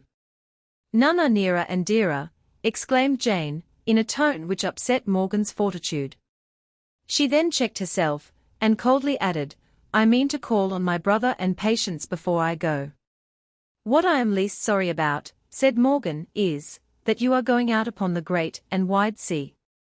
I am glad that you will see a million of dashing waves, and feel the sweeping winds, both of which I used to know something of from the top of our mountain. We have both seen too much of brick walls, and heard too much of the noise of a city. Your spirits have failed you sadly of late, my dear, and I myself have been less lightsome than I have always held that a trusting creature should be. Ah! Your tears will dry up when you are among the deeps, and you will find, as the waters heave up and about you, how little worth is in all worldly care. Take my word for it, my dear. You on the sea by starlight, and I in the valley when the early buds come out, oh! We shall grow into a more wholesome mind than all the changes here have left us in. Meantime, we must part, and if we should never meet again, oh, but there is no fear, it is a very safe voyage, indeed, they tell me. I cannot have any fancies put into my head about not coming back, Morgan." "Well, let it be so then, let it be that you will certainly come back. Still I am old, not what you will allow to be old, if you reach my years, but what I like to think so. You cannot, in your heart, say that you would be taken by surprise any day to hear that old Morgan was gone. Well, then, God bless you. And give you a better relish of this life, before he calls you Toto another." "Indeed I am not happy," was the feeling expressed by Jane's manner, and by her tears, as much as by her words. She could neither control her feelings nor endure to expose their intensity, and she therefore hastened to bed, seemingly acquiescing in Morgan's advice not to be in a hurry to rise in the morning. Morgan's sleep was not very sound, partly from the sense of discomfort in the naked house, and more from busy and anxious thoughts, such as she had never known among the green hills of Wales, and such as were likely, she therefore supposed, to be laid to rest when she should be at home again. She fancied several times that she heard Jane stirring, and then dropped into a doze again, when she dreamed that her mistress was sleeping very quietly. At last she started up, uneasy at finding that it was broad daylight, and sorry that the alarum had not been one of the last things to be taken away, as she feared that her mistress might be kept waiting for her breakfast. She bustled about, made a particularly good fire, ventured to take in, of her own accord, a tempting hot roll, and, as her mistress was still not downstairs, made a basin of tea, and carried up the tray to the chamber. "I hope you find your head better this morning," said she, drawing up the blind which kept the room in darkness. No answer. Morgan saw no traces of clothes, and hastily pulled aside the bed curtain, no one was there. A little farther search convinced her that Jane was gone. The people in the shop testified to two stout porters having arrived early, and asked permission to go in and out through the shop. They had each carried a heavy box, and been accompanied by the lady in deep black, whose veil was over her face when she went out. She had not gone without another word, as Morgan at first, in the bitterness of her heart, reproached her for doing. She had left a note, with an affectionate assurance of remembering her old friend, not only in her will, but during every day of her life. Morgan would also find that a sum of money had been left in Henry's hands for her, as some acknowledgement of her long services. There was also advice about purchasing an annuity with it, which Morgan did not read today. The shop boy had the benefit of the hot roll. Morgan set off to discover how much Mr. Henry knew of Jane's proceedings. Marie could tell no more than that she had missed the bird on coming down into the cheerful breakfast room of their new lodgings. Their maid had admitted a lady in black to write a note there this morning, as the family were not down. The bird had not been seen since, and it could only be supposed that it was carried away in its cage under the lady's long black cloak. Jane acknowledged this in her note to Henry. She could not resist carrying away this living relic of old times. It must be more precious to her than to them, and she should send Marie from abroad some pet to be cherished for her sake, if Marie cared enough for her to do so. They had better not inquire where she was gone, or how, but trust to hearing of her through M. Verblank, when he should be again abroad, or his agents. Patience seemed to be the only one who had seen her sister, while thus scattering her ghostly adieus. Patience related that the house was in such confusion when Jane came in, so unreasonably early, that she had no very clear recollection of what had passed, further than that Jane cried very much, so that the elder children did not know what to make of it, and that her black veil frightened the little ones when she was kissing them all round. She hoped Jane did not really mean that she was going away for any length of time. She somehow had not half believed that, but as Morgan did believe it, Patience began at last to be very sorry indeed. Morgan could not quit London these 2 or 3 days, if she was to leave her mistress's little concerns in the exact order in which she desired them to remain. She would not be persuaded to pass her few days anywhere but in the old kitchen, or to leave unvisited for a single night the chamber where her master died. This evening was cold and stormy. She thought first of her mistress's rheumatism, and as the wind rose, and whistled under the doors, and roared in the chimney, she wandered to the window to see how things looked in the Row. The flame of the lamps flickered and flared within the glass, women held on their bonnets, and the aprons of workmen and the pinafores of children fluttered about. Morgan was but too sure that it must be a bad night on the river, or at sea. She wished she knew whether Mr. Henry thought so. This would have settled the matter with Morgan, for she believed Mr. Henry knew everything, but it was too late to intrude upon him tonight. She would go in the morning. In the morning, when she got up early, to observe the heavy clouds still drifting rapidly over the narrow slip of sky which was all that could be seen from even the back of the house, she found a little bird cowering down on the window-sill, as if drowsy through fatigue and cold. There was no mistaking the bird, and in another moment it was warming itself against Morgan's cheek and in her bosom, while the hand which was not employed in guarding it was preparing its holiday mess of crumbs, milk and sugar. "Oh, my bird," exclaimed Marie, the moment Morgan produced it from beneath her red cloak. "Did not my mistress say something to you, of sending you some living thing for a remembrance? Do you think it likely she should send you this bird?" No, nobody thought it likely. But how the creature could have escaped from such guardianship as Jane's was very unaccountable. There was no connecting it with the gales of last night, yet Morgan could not forget her own words about the wide and rough waters, and what Jane would feel when she saw them in their might. While Marie was yet weeping over the departure of her father, on the expiration of his month of imprisonment, and listening to her husband's cheering assurances that peace must come, and with it, liberty for all to go to and fro, she said, "Meanwhile, there may be comfort for you in hearing through him of Jane. Will she not send us tidings, as she said?" No such intelligence came, and in M. Verblank's frequent letters was always contained the assurance that no tidings of the estimable lady, the sister of his son-in-law, had reached his agent or himself. Henry had been long settled down to his duties and enjoyments as a country clergyman, when he received a letter from Peake containing the following intelligence, which was immediately forwarded to Morgan. I had been applied to several times, Peake wrote, about Jane Farr, spinster, the surviving claimant of the tontine annuity last year, on whose behalf no claim has been made this year. You will see presently that government has had a lucky bargain of that annuity, which is more than can often be said of that sort of transaction. The whole thing has come to light, and Patience was in great distress about it, all yesterday. We have had a rare catch of smugglers, and one of them let out, when he began to be chopfallen, that it was very odd he had escaped such a many risks, to be trapped at last. Among the rest, he told us of one surprising get-off, when he thought he was sent for to the bottom where all the rest went. After a windy day, which had blown their boat out of the river at a fine rate, till they were almost within sight of their smuggling vessel, their cockleshell could not stand the gale. He swears that they should have done very well, but for the heavy chests that they were carrying for a gentlewoman who wanted to be smuggled abroad. She was almost desperate when they heaved both chests overboard, though she had been quiet enough while the gale was rising.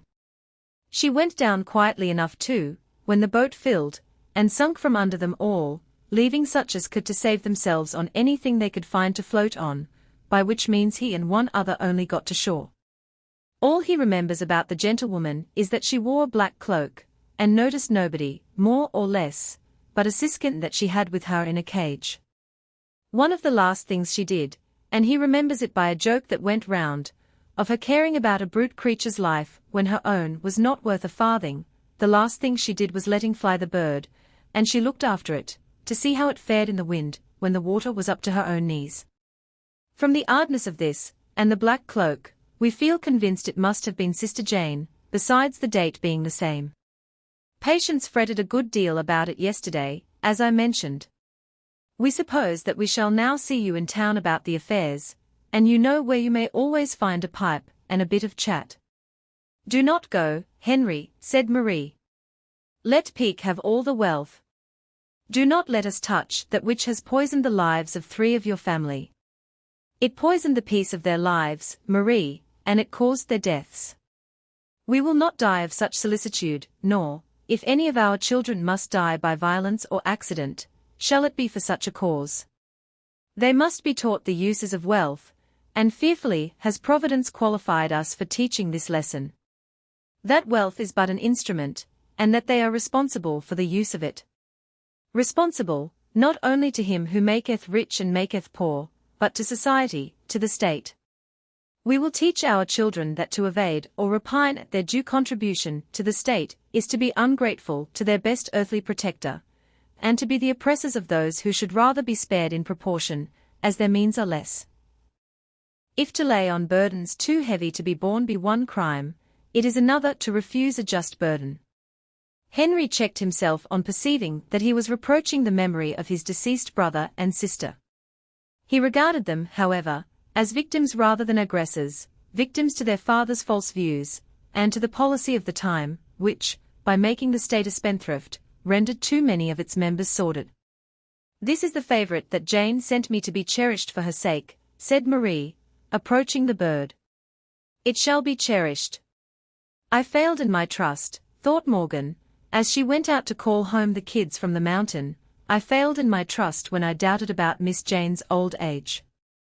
What did I know about whether she would ever be old, or, if she should be, whether there would not by that time be peace, and a less heavy burdening of the people, so that they might be free to see more clearly whether or not they were made to struggle with low things all their lives, like a sick person in a dream, who is always trying to fly, and is forever baffled. I don't know whether one ought to be sorry that Miss Jane has been wakened up untimely from such a dream, but I mourn that she did not come here to see what a fearful mistaking of Providence it is to dream on in that restless bed, when here are such wide fields of sweet time, for one's eyes and one's heart to rest upon. Let men live in cities if they will, but why should they think that the fields and the brooks are for those only who live among them? These brooks must run over silver sands, And yonder harvest fields must bear ears of real gold before men may fancy that gold is in favor with God, and that it should therefore be sought as a main thing by men. I wish it had pleased God that Miss Jane had but once come here. Summary of principles illustrated in this volume. All the members of a society, who derive protection from its government, owe a certain proportion of the produce of their labor or capital to the support of that government, that is, are justly liable to be taxed. The proportion contributed should be determined by the degree of protection enjoyed, of protection to property, for all are personally protected. In other words, a just taxation must leave all the members of society in precisely the same relation in which it found them. This equality of contribution is the first principle of a just taxation. Such equality can be secured only by a method of direct taxation. Taxes on commodities are, from their very nature, unequal, as they leave it in the choice of the rich man how much he shall contribute to the support of the state, while the man whose whole income must be spent in the purchase of commodities has no such choice. This inequality is aggravated by the necessity, in order to make these taxes productive, of imposing them on necessaries more than on luxuries. Taxes on commodities are further injurious by entailing great expense for the prevention of smuggling, and a needless cost of collection. They could not have been long tolerated, but for their quality of affording a convenient method of tax-paying, and for the ignorance of the bulk of the people of their injurious operation. The method of direct taxation, which best secures equality, is the imposition of a tax on income or on property. There is so much difficulty in ascertaining to the general satisfaction the relative values of incomes held on different tenures, and the necessary inquisition is so odious, that if a tax on the source of incomes can be proved equally equitable, it is preferable, inasmuch as it narrows the province of inquisition. There is no reason to suppose that an equitable graduation of a tax on invested capital is impracticable, and as it would equally affect all incomes derived from this investment, that is, all incomes whatsoever, its operation must be singularly impartial, if the true principle of graduation be once attained. A graduated property tax is free from all the evils belonging to taxes on commodities, while it has not the single recommendation of favoring the subordinate convenience of the taxpayer. This last consideration will, however, become of less importance in proportion as the great body of taxpayers advances towards that enlightened agreement which is essential to the establishment of a just system of taxation. The grossest violation of every just principle of taxation is the practice of burdening posterity by contracting permanent loans, of which the nation is to pay the interest. The next grossest violation of justice is the transmitting such an inherited debt unlessened to posterity, especially as every improvement in the arts of life furnishes the means of throwing off a portion of the national burdens. The same rule of morals which requires state economy on behalf of the present generation, requires, on behalf of future generations, that no effort should be spared to liquidate the national debt. The End. London, printed by William Close, Duke Street, Lambeth. Preface. The task which I originally proposed to myself is now finished. I have done what I could to illustrate the leading principles of political economy. But I cannot leave off without attempting something more which I believe will improve the purpose of what I have already done. Now that taxation is everywhere considered a subject of deep importance, attention having been called to it in a remarkable degree since my series was planned, I feel that my work is not complete without a further illustration of the practice, as well as the principle of taxation. In the present doubtful state of our financial policy, the few numbers which I am about to issue may be expected to be of greater temporary, and of less permanent, interest than those which have preceded them. However this may be, I believe myself called upon to offer them, before laying aside my pen for a long interval. That I should be permitted to complete, without interruption, my original plan of monthly publication, for 2 years, was more than, in the uncertainty of human affairs and the inconsistency of human projects, I venture to anticipate with any degree of assurance. This is not the place in which to express more than a mere acknowledgment of the fact.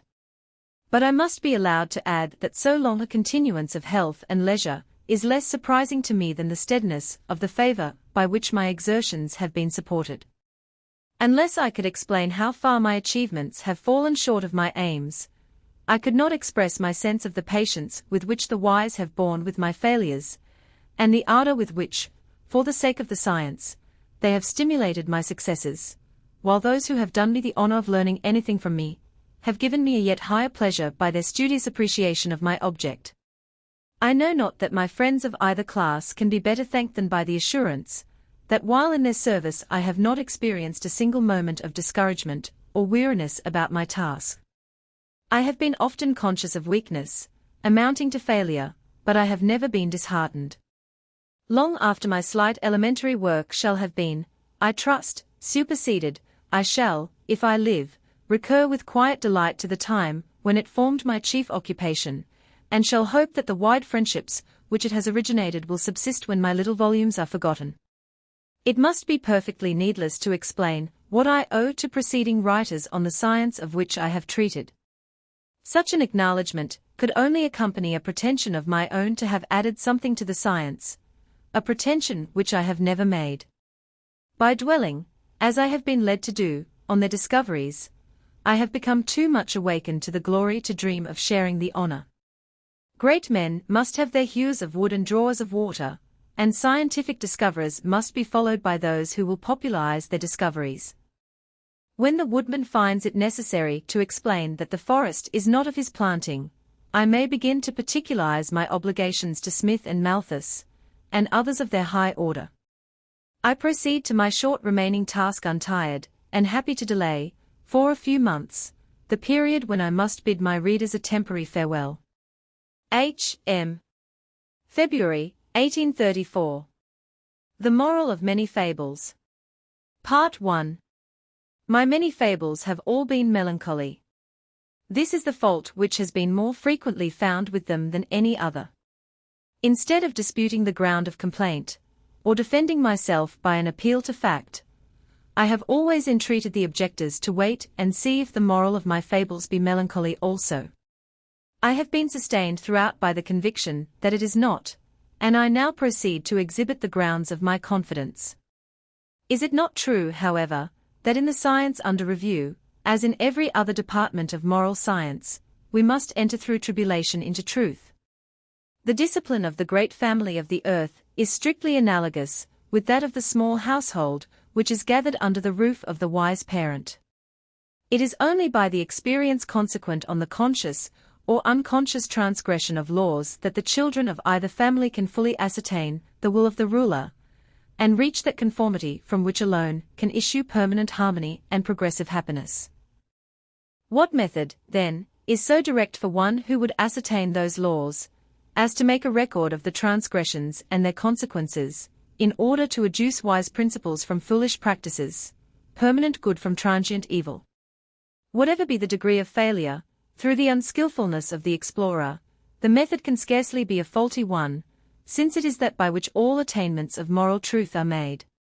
Could I, by any number of tales of people who have not suffered under an unwise administration of social affairs, have shown that that administration was unwise? In as far as an administration is wise, there is no occasion to write about it, for its true principles are already brought to a practical recognition, and nothing remains to be done. Would that we had more cheering tales of happy societies than we have. They will abound in time, but they will be told for other purposes than that of proving the principles of a new science. Thus much in defense, not of my tales, but of the venerable experimental method which is answerable for their being sad. To cure us of our sadness, however, let us review the philosophy of labor and capital, the one the agent, the other the instrument of production. Wealth consists of such commodities as are useful, that is, necessary, or agreeable to mankind. Wealth is to be obtained by the employment of labor on materials furnished by nature. As the materials of nature appear to be inexhaustible, and as the supply of labor is continually progressive, no other limits can be assigned to the operations of labor than those of human intelligence. Productive labor being a beneficial power, whatever stimulates and directs this power is beneficial also. Many kinds of unproductive labor do this. Many kinds of unproductive labor are, therefore, beneficial. All labor for which there is a fair demand is equally respectable. Labor being a beneficial power, all economy of that labor must be beneficial. Labor is economized, by division of labor, in 3 ways. 1. Men do best what they are accustomed to do. 2. Men do the most quickly work which they stick to. 3. It is a saving of time to have several parts of a work going on at once. Labor is economized, 2. By the use of machinery, which 1. Eases man's labor. 2. Shortens man's labor, and thus, by doing his work, sets him at liberty for other work. Labor should be protected by securing its natural liberty, that is, 1. By showing no partiality. 2. B. Why removing the effects of former partiality? Capital is something produced with a view to employment in further production. Labor is the origin, and saving is the support, of capital. Capital consists of 1. Implements of labor. 2. Material, simple or compound, on which labor is employed. 3. Subsistence of laborers. Of these 3 parts, the first constitutes fixed capital, the second and third reproducible capital. Since capital is derived from labor, whatever economizes labor assists the growth of capital. Machinery economizes labor, and therefore assists the growth of capital. The growth of capital increases the demand for labor. Machinery, by assisting the growth of capital, therefore increases the demand for labor. In other words, productive industry is proportion to capital, whether that capital be fixed or reproducible. The interests of the 2 classes of producers, laborers and capitalists, are therefore the same, the prosperity of both depending on the accumulation of capital. Of that which is necessary and agreeable to mankind, no measure can be taken, the materials being apparently inexhaustible, and the power of appropriation incessantly progressive. There is nothing very melancholy in this, and it is as true as if it was the saddest proposition that ever was made. Is there any known commodity which has failed from off the earth when men desired to retain it? Is it not true of every commodity, that in proportion as men desire to have more of it, its quantity is increased? The desire prompts to the requisite labor, and we know of no instance where the requisite labor has been universally stopped for want of materials. The Norwegians may want more wheat, and the Kamtchatkadales will certainly wish for better clothing by and by, but we know that neither corn nor broadcloth are failing, and that the labor is already being multiplied, and the accumulation of capital going on, which may, at length, supply both the one and the other party with what each needs. Even if every man, woman, and child should take a fancy for the scarcest productions of nature, for diamonds, perhaps, we have no reason to suppose that there are not, or will not in time be, diamonds enough to supply the human race. And if diamonds inspired as vehement a desire, i.e., were as necessary, as daily bread, there would assuredly be no lack of the labor requisite to procure them. Besides the primary materials which nature casts forth from every cleft of the earth, and every cave of the sea, which she makes to sprout under every passing cloud, and expand beneath every sunbeam, there are new and illimitable classes of productions perpetually attainable by bringing her forces to bear upon each other. By such combination, not only new materials, but fresh powers are discovered, which, in their turn, develop further resources, and confound our imaginations with the prospect of the wealth which awaits man's reception. It is a great thing to possess improved breeds of animals in the place of their forefathers, the lean wild cattle with which our forefathers were content, and to see golden cornfields where coarse, sour grasses once struggled scantily through a hard soil.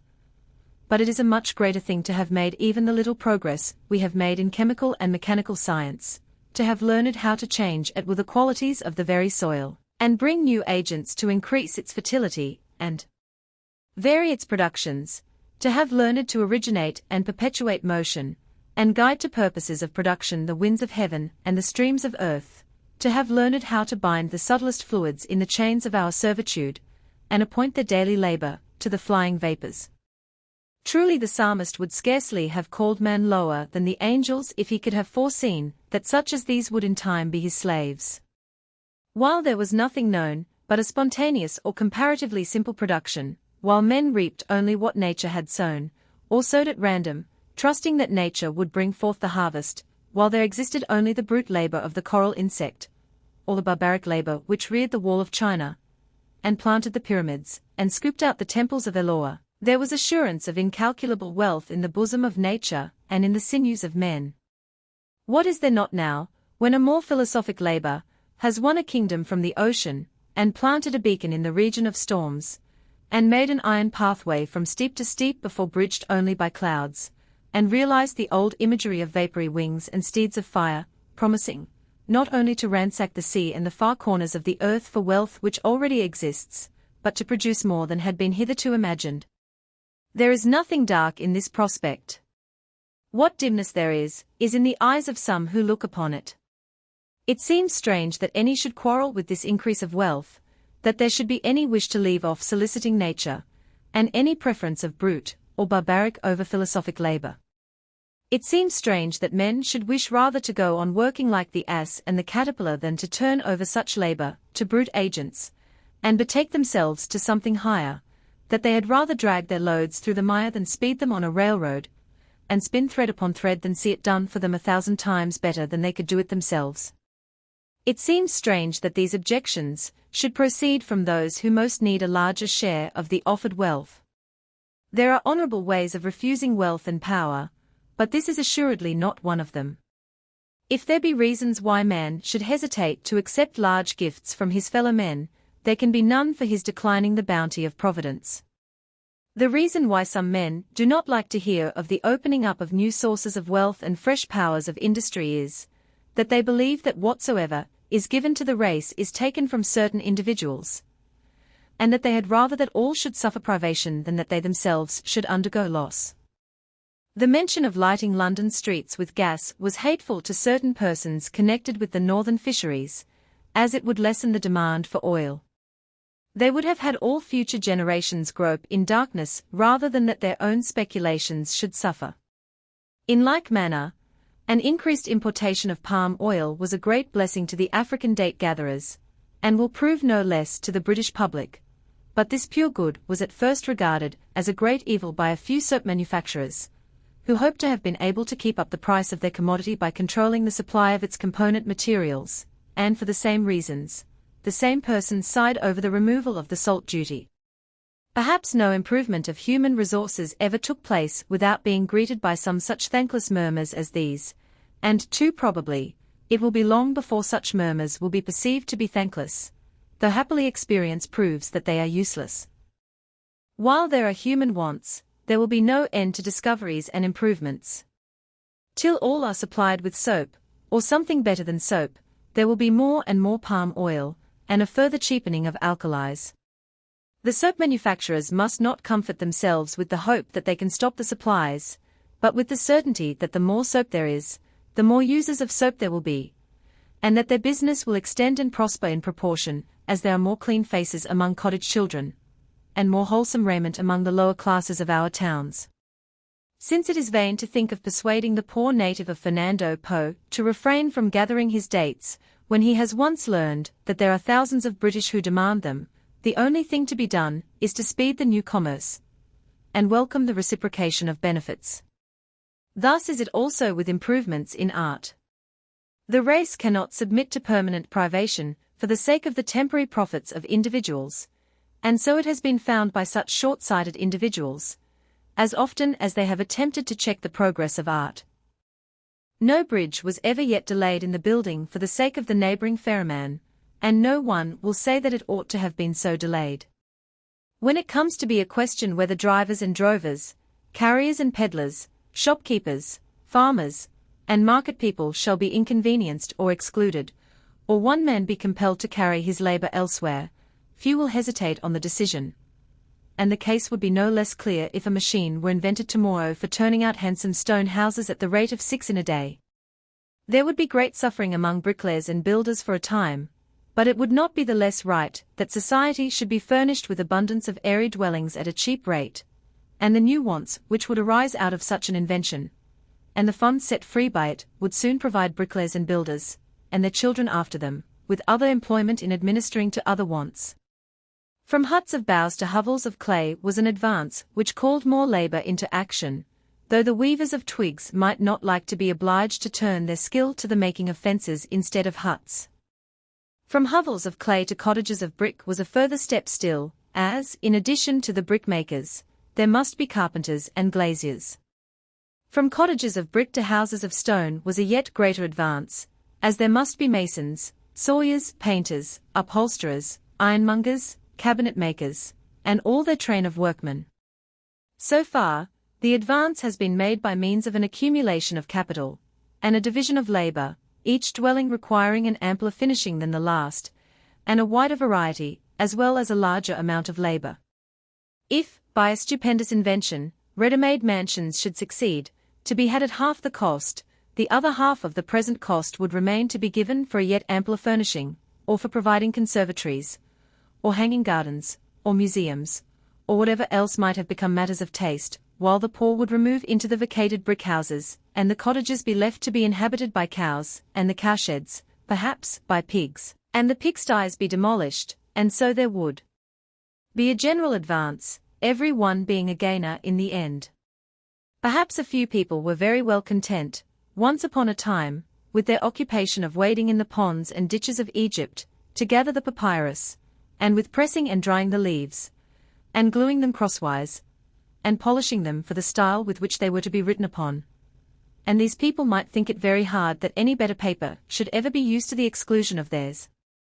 Yet wide-spreading generations of their children are now employed in the single department of providing the gums and oils required in the composition of the inks, which would never have been known if papyrus had been used at this day. If we consider the labor employed in the other departments of ink-making, and in the preparation of the rags of which paper is made, and in the making and working of the mills from which the beautiful substance issues, as if created by invisible hands, and in packing, carrying, and selling the quires and reams, and in printing them, and in constructing and managing the stupendous machinery by which this part of the process is carried on, we shall be quite willing to leave the papyrus to be the home of the dragonfly, as before the art of writing was known. Saying nothing of the effects of the enlarged communication of minds by means of paper, looking only to the amount of labor employed, who will now plead the cause of the papyrus gatherers against the world. A distinction is, however, made by those who complain of human labor being superseded, between a new provision of material, and a change in the method of working it up.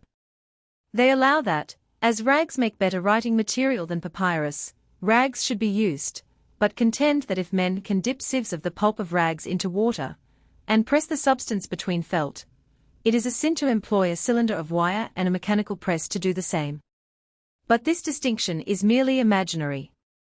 If we could employ a man to sow rags and reap paper, we should think it a prodigious waste of time and pains to get paper in the old method, and we do sow rags in the cistern and reap paper from the cylinder, the only difference being that instead of dew we use spring water, and iron wheels instead of the plough and harrow, and artificial heat instead of sunshine.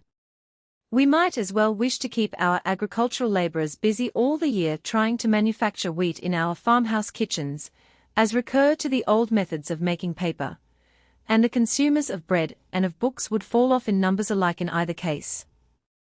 Instances without end might be adduced to prove the inevitable progress of art and extension of wealth, and they might not be useless, since there is still a strong prevailing prejudice against the beneficent process by which the happiness of the greatest number is incessantly promoted, and a remarkable blindness as to the tendency and issues of the ordination, by which an economy of labor is made at the same time the inevitable result of circumstances, and the necessary condition of increased happiness. But though the time already spent upon a subject not new may be no more than its importance demands, my remaining space may be better employed in a sketch of the spread of one ingredient of human comfort than in the mere mention of a variety of similar cases. The instance I have chosen is one where the advance has been wholly owing to improvement in the use of a material which seems to have always abounded. There is no record of a time when there were not goats and sheep enough to supply clothing to the keepers of the herds, or when their fleeces were not used for this purpose in some parts of the world. While the barbarians of the north dressed themselves in skins, the inhabitants of temperate regions seem to have enjoyed the united lightness and warmth of fabrics of wool. The patriarchs of Asia gathered their flocks about their tents in the earliest days of which history tells, and it was the recorded task of their slaves to wash the fleeces, and of their wives to appoint the spinning of the wool to the maidens of their train. The Arabian damsels carried with them their primitive looms wherever they journeyed, and set up their forked sticks in the sand when they stopped for the night, and fixed the warp, and wrought the woof before the sun went down. The most ancient of Egyptian mummies has its woven bandages.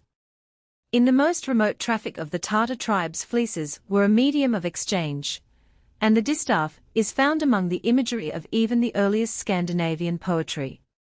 When the Romans, skilled in the choice of fabrics and of dyes, came over to this island, they taught its barbarian dames to leave off rubbing wolf skins with stones to make them smooth, and dipping them in water to make them soft, and put into their hands the distaff, which was to be found in every home of the Roman dependencies, and instructed them in the use of a more convenient loom than that of the Arabian wanderers. For several hundred years it seems that this remained a purely domestic manufacture, but, as the arts of life improved, it became worthwhile for the housewives to relax in their spinning and weaving, and exchange the products of their own, or their husbands' labor for the cloth of the manufacturers. There was better cloth in Flanders, however, by the beginning of the 13th century, and it was found profitable to weave less, and grow more wool for exportation.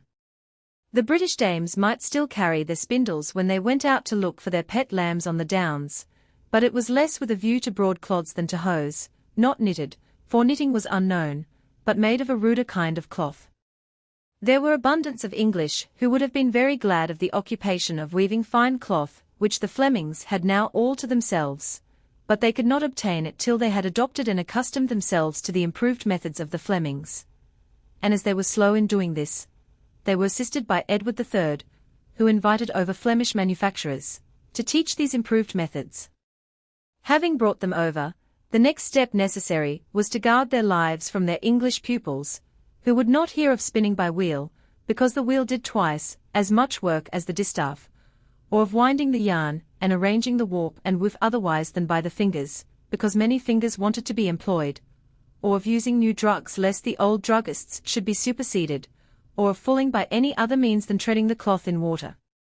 If it had not been that the king was more long-sighted than his people, these Flemings would have been torn to pieces, or, at best, sent home in a panic, and the English would have lost the woolen manufacture for many a year, or forever. Woolen cloth was very dear in those days. In the 4th year of Henry VII, it was ordered by law what should be the highest price given per yard for a broad yard of the finest scarlet grained, or of other grained cloth of the finest making, viz., as much labor, and subsistence, as could be exchanged for 6l. of our present money. Now, there could not be any very large number of customers in England at that time who could afford to pay 6l. per yard for fine cloth, even if they had not had the temptation of getting it cheaper and better from Flanders. The manufacture must have been a very trifling one, and there must have been a sad number of sufferers from cold and damp, who, in those days of ill-built and ill-furnished houses, would have been very glad of the woolen clothing which none but the very rich could obtain.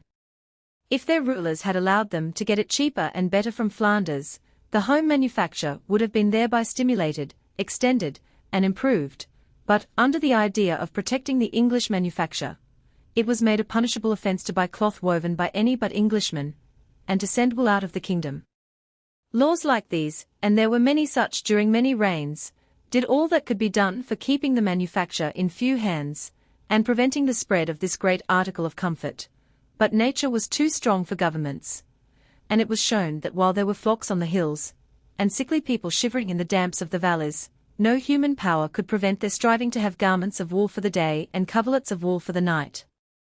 In the remote country places of Yorkshire, the people began to encourage one another in spreading the manufacture, to the great discomfiture of the weavers of York, who dreaded nothing so much as that the fabric should become cheaper and commoner. Henry VIII declared that York had been upheld, and should be upheld, by this exclusive manufacture, that Worcester alone should supply its county and neighbourhood, and that Worcester yarn was the private commodity of the city of Norwich. But Henry VIII spoke in vain.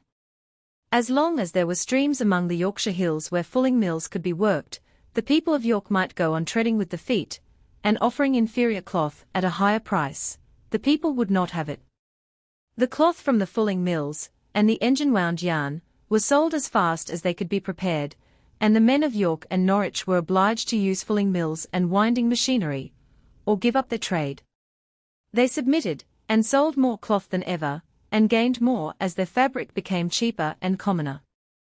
Queen Elizabeth allowed wool to be freely carried out of the kingdom, and the prosperity of the manufacture increased wonderfully in consequence. More wool was grown, and there was inducement to take pains with its quality. Not only did the gentlemen of the court delight themselves in the superior fineness of their scarlet and purple stuffs, but many a little maiden in farmhouse or cottage rejoiced in a Christmas present of a substantial petticoat of serge, or cloak of kersey. The more was wanted, the further inducement there was to make a greater quantity with the same capital, in other words, to abridge the labour, and then followed improvement upon improvement in the machinery employed, which again extended the demand and caused more labour to be employed. The being able to get more cloth for less money served as a far better encouragement of the manufacture than Charles II's law that all the dead should be buried in woolen shrouds. From this time, nothing could stop the spread of comfortable clothing. Even the cotton manufacture, the most prodigious addition to national resources that ever arose, proved a pure addition. Society has not worn the less wool for it, but only the more cotton. How stands the case now? The value of the woolen manufactured articles of Great Britain alone now exceeds 20,000,000 L a year, and the manufacture employs 500,000 persons, and these, not spinning and weaving, with all imaginable awkwardness and toil, just enough for their own families, but producing with rapidity and ease finished fabrics with which to supply not only the multitudes of their own country, but the Russian boors in their winter dwellings, the Greek maidens on the shores of their islands, the boatmen of the Nile, the dancing girls of Ceylon, the Negro slaves of Jamaica, the fishermen of Java, and the peasantry of Haiti, the sunburnt Peruvian, when he goes out defended against the chilly dews of the evening, and the half-frozen Siberian, when he ventures to face the icy wind for the sake of the faint gleams of noon. Our looms and mills are at work in Prussian villages, and beside Saxon streams. The Turk meets the Frank on the Oder, to exchange the luxuries of the one for the comforts of the other. The merchants of the world meet at the great fair of Leipzig, and thence drop the fabrics of European looms in every region through which they pass. There are shepherds on the wide plains of Van Diemen's Land, and on the hills of the Western world, preparing employment and custom for the operative, who sits at his loom at Leeds, and the spinner, who little dreams from what remote parts gain will come to him at Bradford. And the market is only beginning to be opened yet. Besides the multitudes still to arise in the countries just named, there are innumerable tribes of Chinese, of Hindus, of Persians, of dwellers in Africa and South America, who yet have to learn the comfort of woolen clothing. Will not the Greenlanders seek it too? And who needs it so much as the Eskimos? All these will in time be customers, if we do but permit the commodity to be brought naturally within their reach. Would it have been right that all these should be sacrificed to the wishes of the little company of spinners by hand and treaders with the feet? Would not that little company and their children's children have been sacrificed at the same time? In all other instances of the introduction of machinery, as in this, the interests of masters and men are identical. To make more with less cost is the true policy of the one, in order that it may bring the advantage of obtaining more with less cost to the other. That is, the utmost economy of labor and capital should be the common aim of both. A real cause of regret is that the invention of machinery has not yet advanced far enough.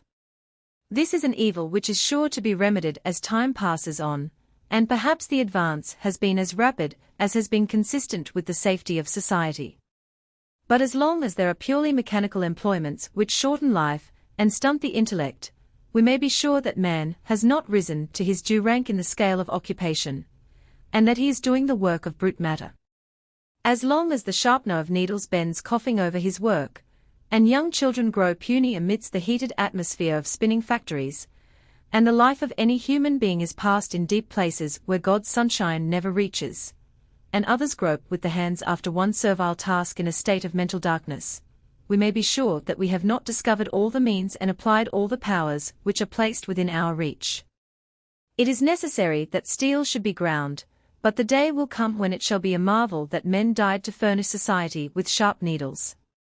It is necessary that cotton threads should be tied as they break, but it cannot forever be that life should be made a long disease, and the spirit be permitted to lie down in darkness in the grave for such a purpose as this. If society understood its true interest, all its members would unite to hasten the time when there shall be no unskilled labor appointed to human hands. It is far nobler to superintend an engine than to be an engine, and when all experience proves that 100 such superintendents are wanted in the place of one of the ancient human instruments, it appears truly wonderful that men should resist a progression which at once increases the comforts of multitudes, ensures the future prosperity of multitudes more, and enhances the dignity of man by making him the master of physical forces instead of the slave of his fellow man. Next to providing for the increase of capital by direct saving, and by economy of the labor, which is the source of capital, it is important to economize capital in its application. One principle of this economy, that capital is most productive when applied in large quantities to large objects, is illustrated by the comparative results of large and small farming. Production being the great end in the employment of labor and capital, that application of both, which secures the largest production, is the best. Large capitals, well managed, produce in a larger proportion than small.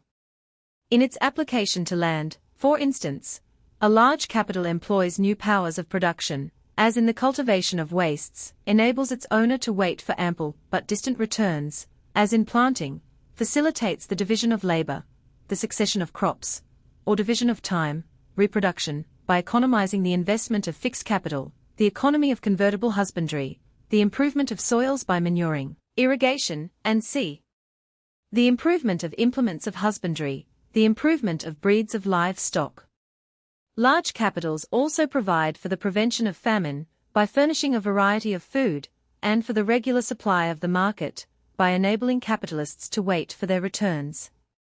Large capitals, therefore, are preferable to an equal aggregate amount of small capitals, for two reasons, viz., they occasion a large production in proportion, and they promote, by means peculiar to themselves, the general safety and convenience. Capitals may, however, be too large. They are so when they become disproportioned to the managing power.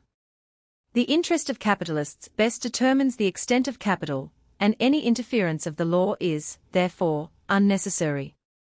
The interference of the law is injurious, as may be seen by the tendency of the law of succession in France to divide properties too far, and of the law of primogeniture in England to consolidate them too extensively. The increase of agricultural capital provides a fund for the employment of manufacturing and commercial, as well as agricultural, labor. The interests of the manufacturing and agricultural classes are therefore not opposed to each other, but closely allied. The same principle applies, of course, in all cases where an extensive production is the object, and points out the utility of associations of capitalists for many of the higher aims of human industry. A union of capitals is perhaps as excellent an expedient as a division of labor, and will probably be universally so considered ere long. If it be an advantageous agreement for 6 cabinet makers that 2 should saw the wood for a table, and 1 square it, and another turn the legs, and a 5th put it together, and the 6th polish it, 1 set instead of 6 of each kind of tool being made to suffice, it is no less obvious that 6 owners of so many fields will also gain by uniting their forces, by making 1 set of farm buildings suffice, by using fewer and better implements, and securing a wider range for a variety of crops and for the management of their livestock. In like manner, 20 fishermen, instead of having 20 cockleshell boats among them, in which no one can weather a stormy night, may find prodigious gain in giving up their little boats for 1 or 2 substantial vessels, in which they may make a wide excursion, and bring home an ample prey to divide among them. This is the principle of mining associations, and of fishing and commercial companies, and it might ere this have become the principle of all extensive undertakings for purposes of production, if some of the evils which crowd round the early operations of good principles had not been in their usual punctual attendance. Such associations have led to monopoly, and have been injured by wastefulness in the management of their affairs. But the evils savour of barbarism, while the principle is one of high civilization. The evils are easily remediable and will certainly be remedied, while the principle cannot be overthrown. Many, however, who do not dispute the principle, object to its application in particular cases, on moral grounds. They say, let there be mining companies, for not one man in 1,000,000 is rich enough to work a mine by himself, but let the race of little farmers be preserved, for we have seen that one man, though not rich, may cultivate his little farm, and then follow praises, not undeserved in their season, of the position and occupation of the small farmer, and lamentations, but too well founded, over the condition of agricultural laborers at the present time. The question is, can the race of small farmers be revived? It cannot. The question is not now, as it was when the country was underpeopled, and the nation comparatively unburdened, whether the laboring class cannot be kept more innocent when scattered in the service of small proprietors than when banded in companies as now, or whether the small proprietor was not happier, as a complacent owner than as a humbled laborer. The days are past when this might be a question. The days are past of animal satisfaction, and rural innocence in a rambling old farmhouse. The days of a competition for bread are come, and rural innocence has fled away under the competition, to give place to something better, no doubt, when the troubled stage of transition is past, but still, not to be recalled.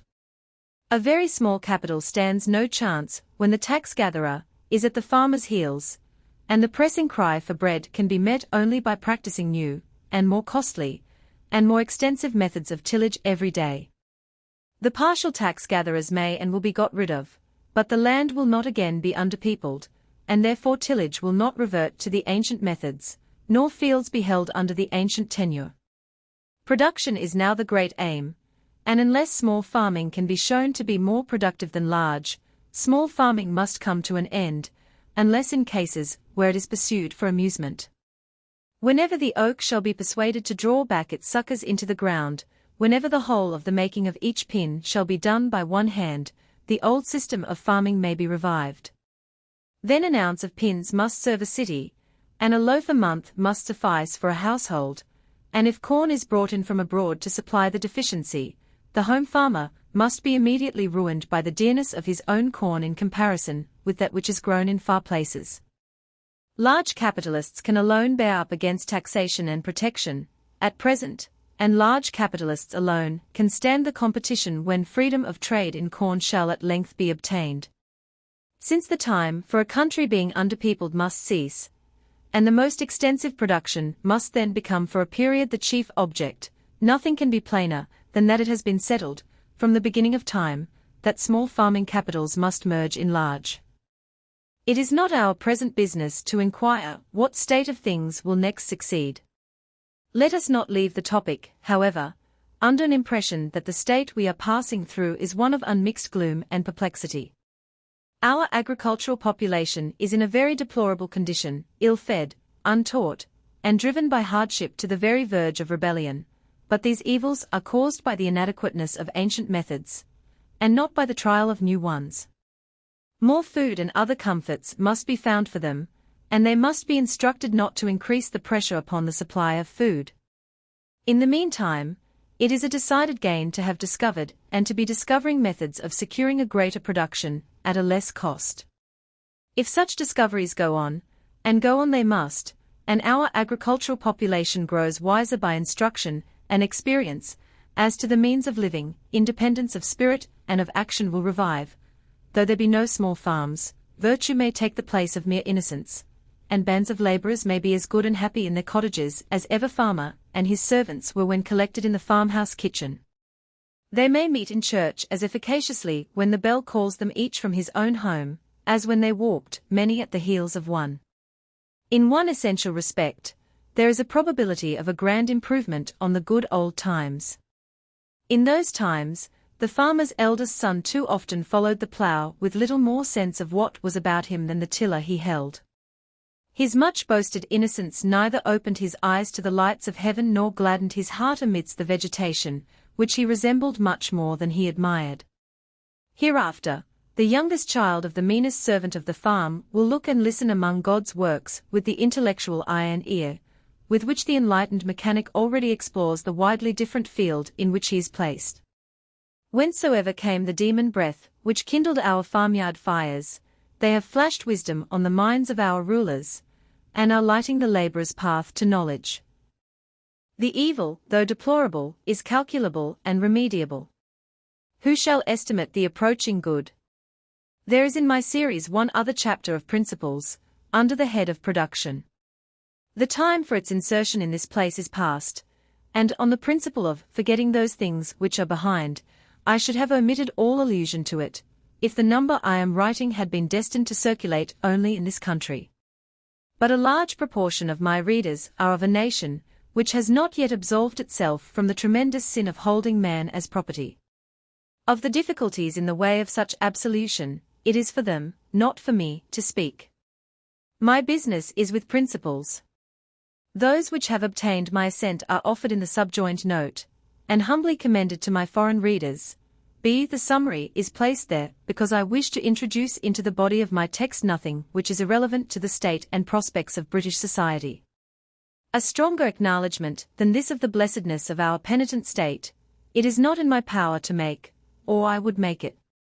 It may be that for centuries we may have to witness the remaining sufferings and degradation of those whom we have injured, and perhaps even yet to bear many painful consequences of our long transgression against the rights of man.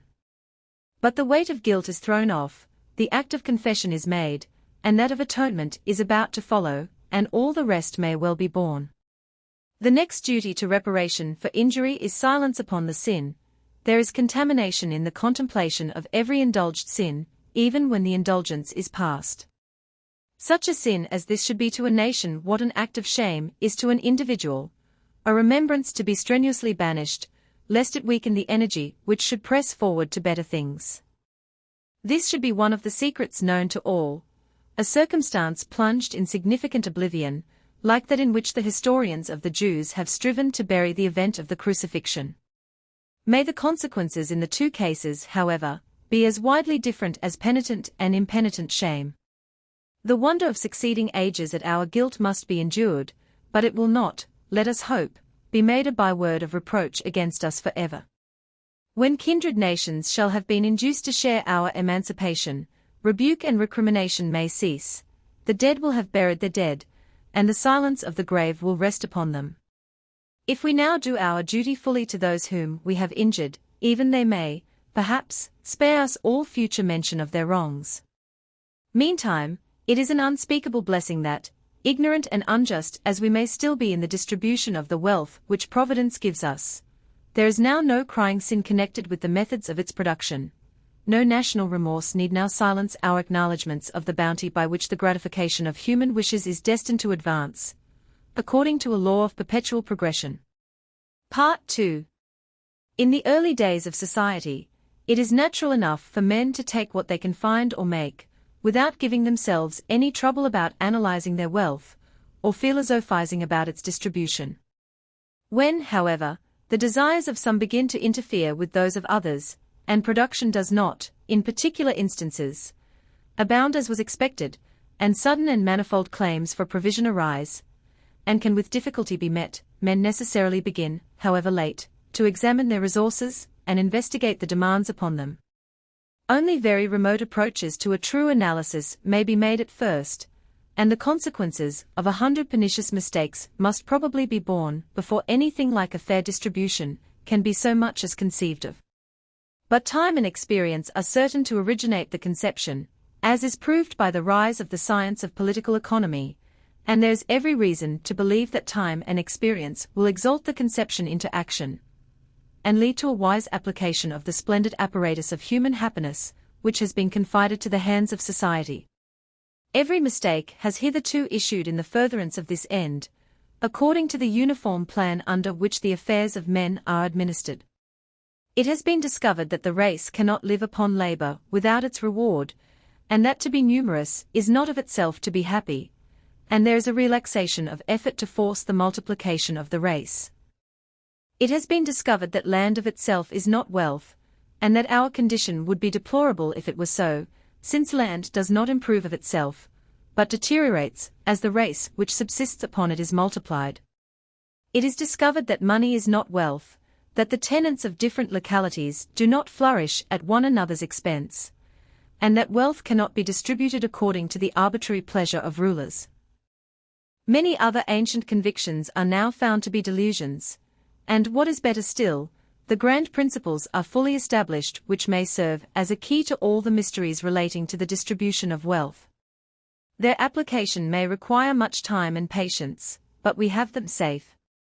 Their final general adoption may be regarded as certain, and an incalculable amelioration of the condition of society must follow of course. These principles are two, that, owing to the inequality of soils, the ultimate capital of society, the natural tendency of capital is to yield a perpetually diminishing return, and that the consumers of capital increase at a perpetually accelerated rate. The operation of these principles may be modified to any extent by the influence of others, but they exist, they are fully ascertained, and must henceforth serve as guides to all wise attempts to rectify an unjust distribution of the wealth of society. It is difficult to conceive how any sound mind can have withheld its assent to these grand principles, after they had once been clearly announced.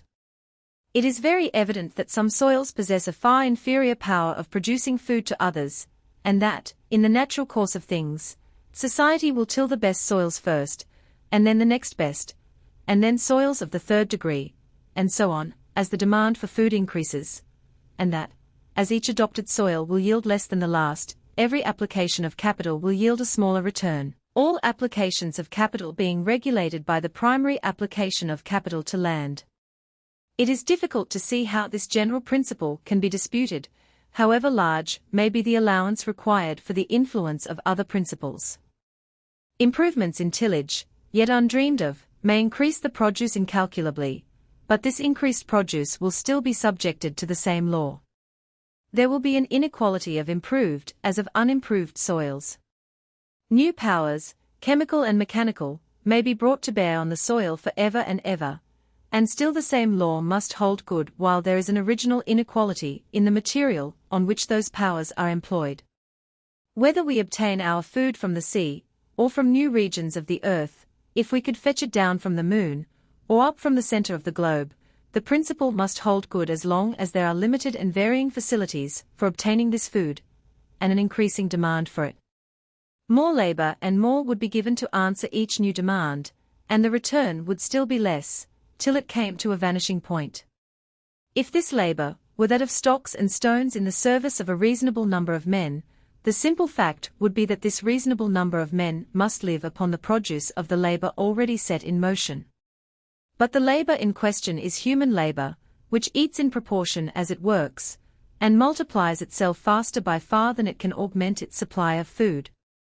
The proprietor of a field feeds his 5 children from it, till they each have 5 children, and each of these 5 children in their turn.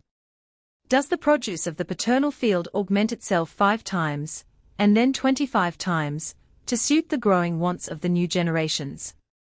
It may possibly be made to yield double, and then 3 times, and then 4 times what it once did, but no kind or degree of skill can make the ratio of its productiveness the same as that of human increase. What primary rule of practice follows from the combination of these two principles? The increase of population is necessarily limited by the means of subsistence. Since successive portions of capital yield a less and less return, and the human species produce at a constantly accelerated rate, there is a perpetual tendency in population to press upon the means of subsistence. The ultimate checks by which population is kept down to the level of the means of subsistence are vice and misery. Since the ends of life are virtue and happiness, these checks ought to be superseded by the milder methods which exist within man's reach. These evils may be delayed by promoting the increase of capital, and superseded by restraining the increase of population. Towards the one object, a part of society may do a little, towards the other, all may do much. By rendering property secure, expenditure frugal, and production easy, society may promote the growth of capital. By bringing no more children into the world than there is a subsistence provided for, society may preserve itself from the miseries of want. In other words, the timely use of the mild preventive check may avert the horrors of any positive check. The preventive check becomes more, and the positive checks less powerful, as society advances.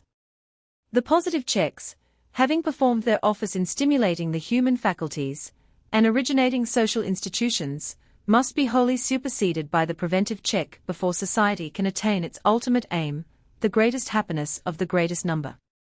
However, the wealth of society may be distributed, whether among the three classes who, at present, in all civilized countries, divide it, or among the partakers of a common stock, according to the desire of some who mourn our evils, and look, as others think, in a wrong place for the remedy. However the wealth of society may be distributed, the above principles are of the highest concern to the whole of society. Some may feel sooner than others the pressure of population against the means of subsistence, but it ultimately concerns all, to the last degree, that there should be subsistence for the race. This consideration is prior to all others which relate only to the modes and degrees in which wealth shall be shared by various classes. There is little wisdom in fixing a scale of enjoyments while society is laid open to vice, disease, and death, the awful retribution for a careless administration of the common possession. Yet the policy of rulers by office and by influence, has, till very lately, been to stimulate population without any regard to the subsistence provided for it. The plea has always been that every man born into the world brings with him the labor, which will support more than himself. But each must also bring with him the land on which his labor is to be employed, or he may find it no more possible to live upon labor than to live upon air. There is never any fear that population will not increase fast enough, as its increase is absolutely determined by the existing means for its support. But there is a perpetual danger that it may increase too fast for the purposes of the ruler, and, for what has but too seldom entered into his purposes, the happiness of his people. If he looks to the narratives of wars, he may find that the subsistence of armies has always failed sooner than men, though its armed force can never compose more than a small portion of any nation. He will find in the history of every state that when the overpressure of the people upon its food, partially and most painfully kept down by the death of its infants and its aged, and of those who have grown sickly through want, has been yet more fearfully relieved by the agency of famine and pestilence, a new impulse is invariably given, far more efficacious than the bidding of any sovereign. It is folly, he may thus see, to lash the dull tide of a swollen river when banked up so that it cannot flow, and when a portion of its waters are drawn off, the stream runs fast enough of itself.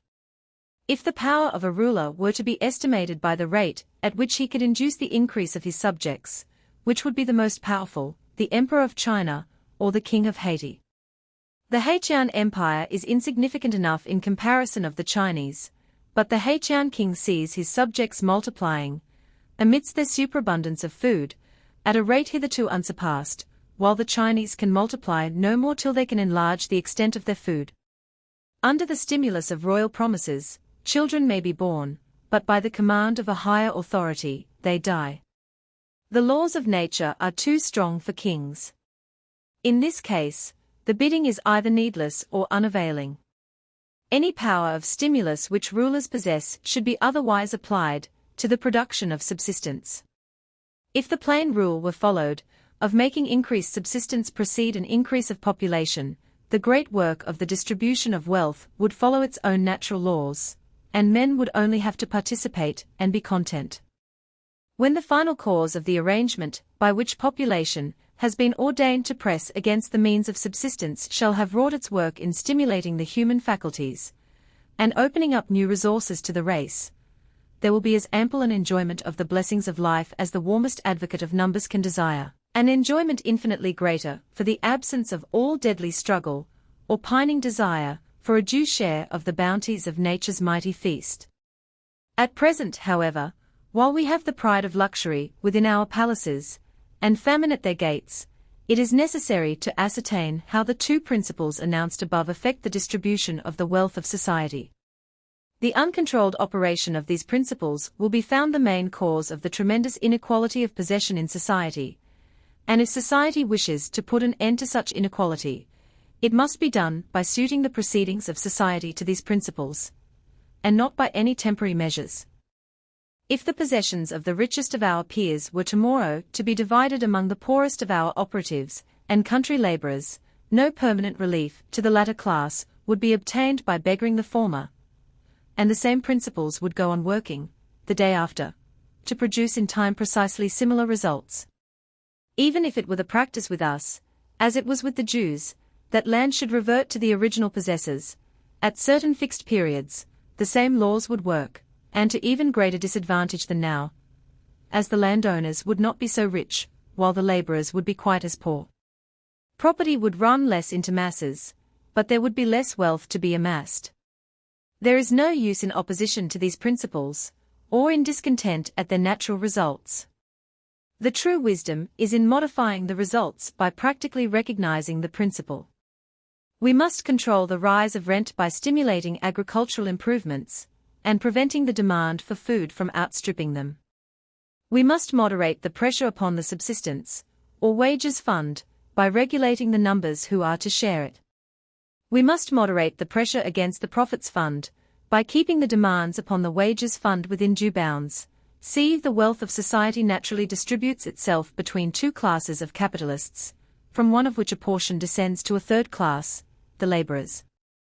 The two classes of capitalists are, first, the owners of land or water, of the natural agents of production, and next, the farmers of land or water, or those who employ, by the application of capital, the natural agents of production.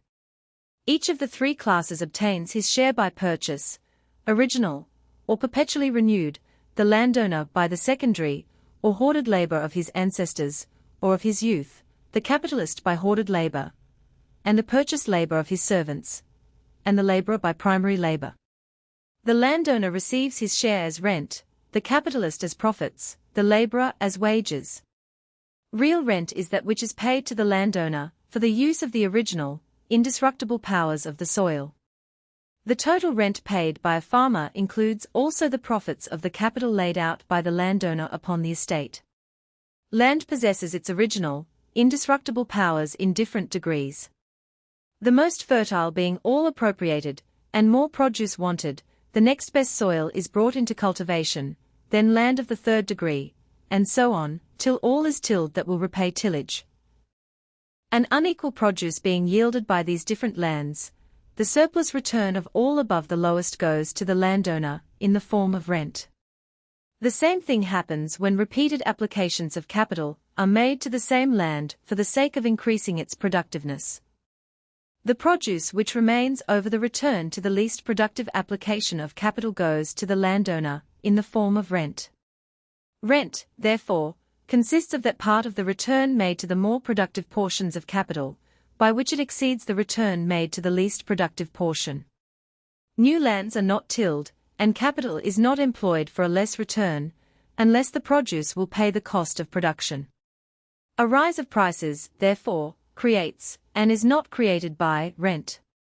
When more capital is employed in agriculture, new land is tilled, a further outlay is made on land already tilled, and thus also rent arises from increase of capital. When capital is withdrawn from agriculture, inferior, i.e., the most expensive soils, are let out of cultivation, and thus rent falls. A rise of rent is, therefore, a symptom, and not a cause, of wealth. The tendency of rent is, therefore, to rise forever in an improving country. But there are counteracting causes. Art increases production beyond the usual returns to capital laid out. Prices fall in proportion to the abundance of the supply, and rent declines. Improved facilities for bringing produce to market, by increasing the supply, cause prices to fall and rent to decline. Commodities, being produced by capital and labor, are the joint property of the capitalist and laborer. The capitalist pays in advance to the laborers their share of the commodity, and thus becomes its sole owner. The portion thus paid is wages. Real wages are the articles of use and consumption that the laborer receives in return for his labor. Nominal wages are the portion he receives of these things reckoned in money. The fund from which wages are paid in any country consists of the articles required for the use and consumption of laborers which that country contains. The proportion of this fund received by individuals must mainly depend on the number among whom the fund is divided. The rate of wages in any country depends, therefore, not on the wealth which that country contains, but on the proportion between its capital and its population. As population has a tendency to increase faster than capital, wages can be prevented from falling to the lowest point only by adjusting the proportion of population to capital. The lowest point to which wages can be permanently reduced is that which affords a bare subsistence to the laborer. The highest point to which wages can be permanently raised is that which leaves to the capitalist just profit enough to make it worth his while to invest capital. The variations of the rate of wages between these extreme points depending mainly on the supply of labor offered to the capitalist, the rate of wages is mainly determined by the sellers, not the buyers of labor. The produce of labor and capital, after rent has been paid, is divided between the laborer and the capitalist, under the name of wages and profits. Where there are two shares, each determines the other, provided they press equally upon one another. The increase of the supply of labor, claiming reward, makes the pressure in the present case unequal, and renders wages the regulator of profits. The restriction of the supply of food causes the fall of both profits and wages. The increased expense of raising food enhances its price. Labor, both agricultural and manufacturing, becomes dearer. Without advantage to the laborer, this rise of wages causes profits to fall, and this fall brings after it a reduction of the laborer's share, or a fall of wages.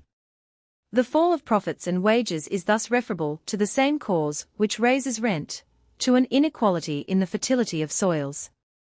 Thus it appears that, owing to the inequality of soils, and the principle of increase in the number of consumers, the natural tendency of rent is to rise, and to rise in proportion to the increase in the number of consumers. The tendency of profits is to fall as rent rises, i.e., as the production of food becomes more expensive. The fall of profits brings after it, as a necessary consequence, the fall of wages, and the individual shares of wages are still further reduced by every increase of the numbers among whom the wages fund is to be divided. These are important truths, and by no means discouraging, if we know how to make use of them. There is no need hastily to suppose that our landowners must inevitably get all the wealth of society into their own hands, so that there will in time be only two classes in the state, landowners and paupers. It is possible that this might happen, as it is possible that we may all die of famine from nobody choosing to be at the trouble of tilling the ground. The two cases are possible, and the catastrophes about equally probable. No one can deny the strong tendency to famine to which we are all liable unless we exert ourselves to avoid it, and the undue rise of rent, and fall of profits and wages, is quite as certainly avoided by moderate caution, by bringing natural laws to bear upon each other, and not, as some desire, a law of human will to control that which is beyond the reach of the unassisted human will.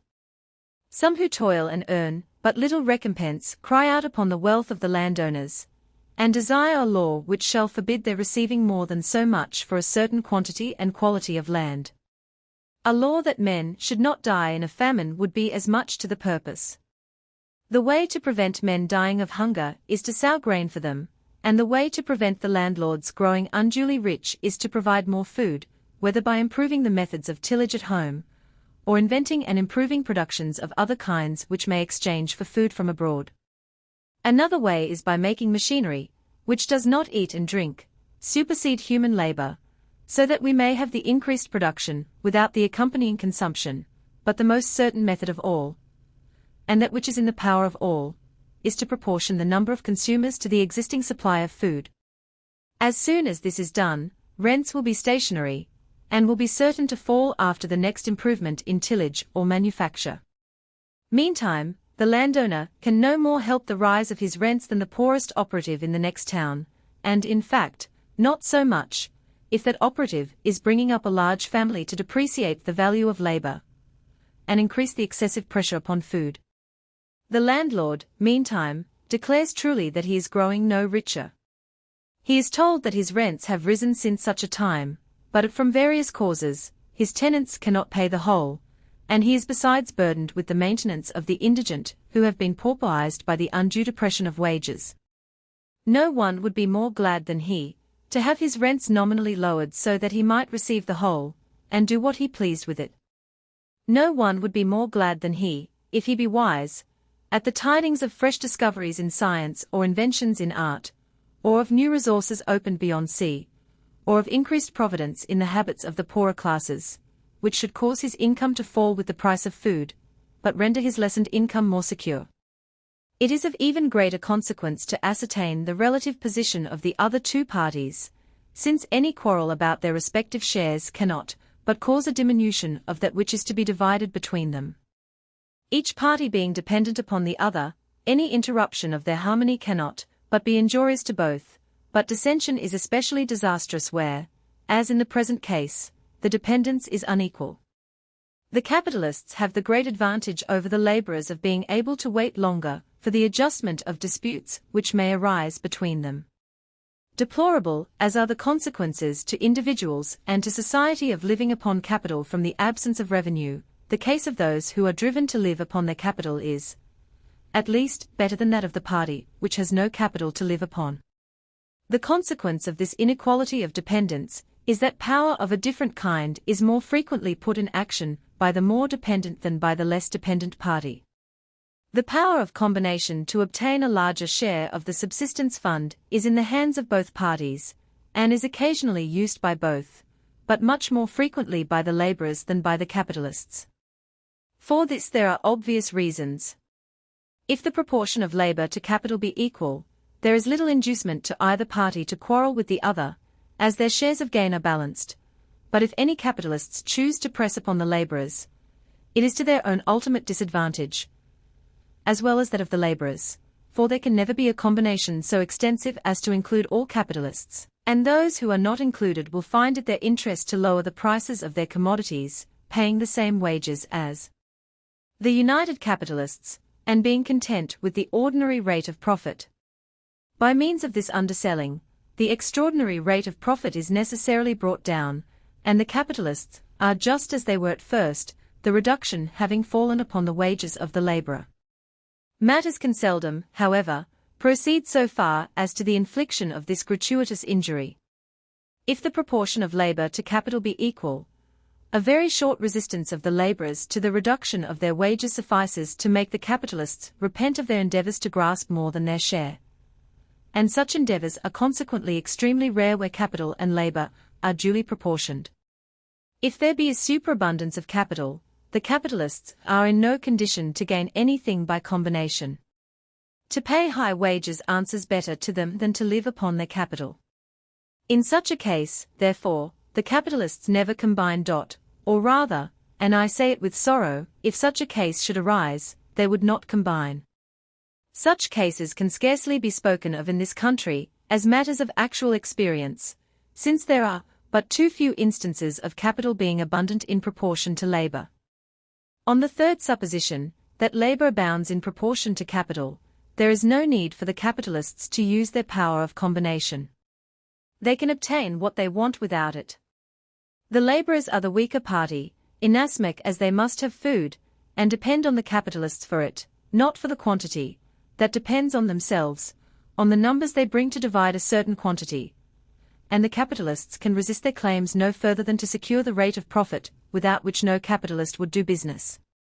Not for the quantity of food to each man do the laborers depend on the capitalists, but for the purchase of their labor at all, and therefore, the capitalists do not need to combine when labor superabounds. For the same reasons, the laborers do not need to combine when capital superabounds. They can naturally obtain as large a share of the subsistence fund as will leave ordinary profits to the capitalist, and this happens of course, as is well known from the examples of newly settled countries and newly invented manufactures, where the profits of the capitalist are invariably prevented by the dearness of labor from much exceeding the ordinary rate. In cases of equal proportion, the laborers run even a greater risk from a strike than the capitalists. Some of the capitalists will, if the balance be exact, withdraw their capital from business rather than stand a strike, and thus is caused an immediate superabundance of labor, with all its disadvantages to the laborers. But if no capitalist withdraws, the waste of capital necessarily caused by a strike causes also a superabundance of labor, and thus also the laborers suffer for having destroyed the balance. But when combination is resorted to in the absence of all other power, its results are the most disastrous to the weak party which employs it.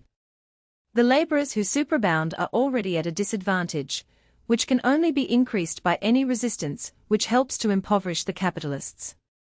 They may injure the capitalists by impairing the capitalists' share of the subsistence fund, but they injure themselves much more by impairing, at the same time, the laborers' share. That such means of injuring capitalists are ever resorted to in such a condition of affairs proves most forcibly that the largest of the parties concerned is not yet fully aware how the case stands, and that a far greater power of competition with the capitalists is lodged with them than that which they are too ready to employ to the injury of both parties and the good of neither. If it had been, indeed, true that, by any natural laws of distribution, any class of society could be placed in a position of necessary and permanent inferiority of rights to any other class, all writers on the philosophy of society would have shrunk from relating any fables which must convey so sad a moral. But there is a very cheering moral involved in every melancholy story that we hear of the contentions of masters and men, and of the sufferings which thence arise.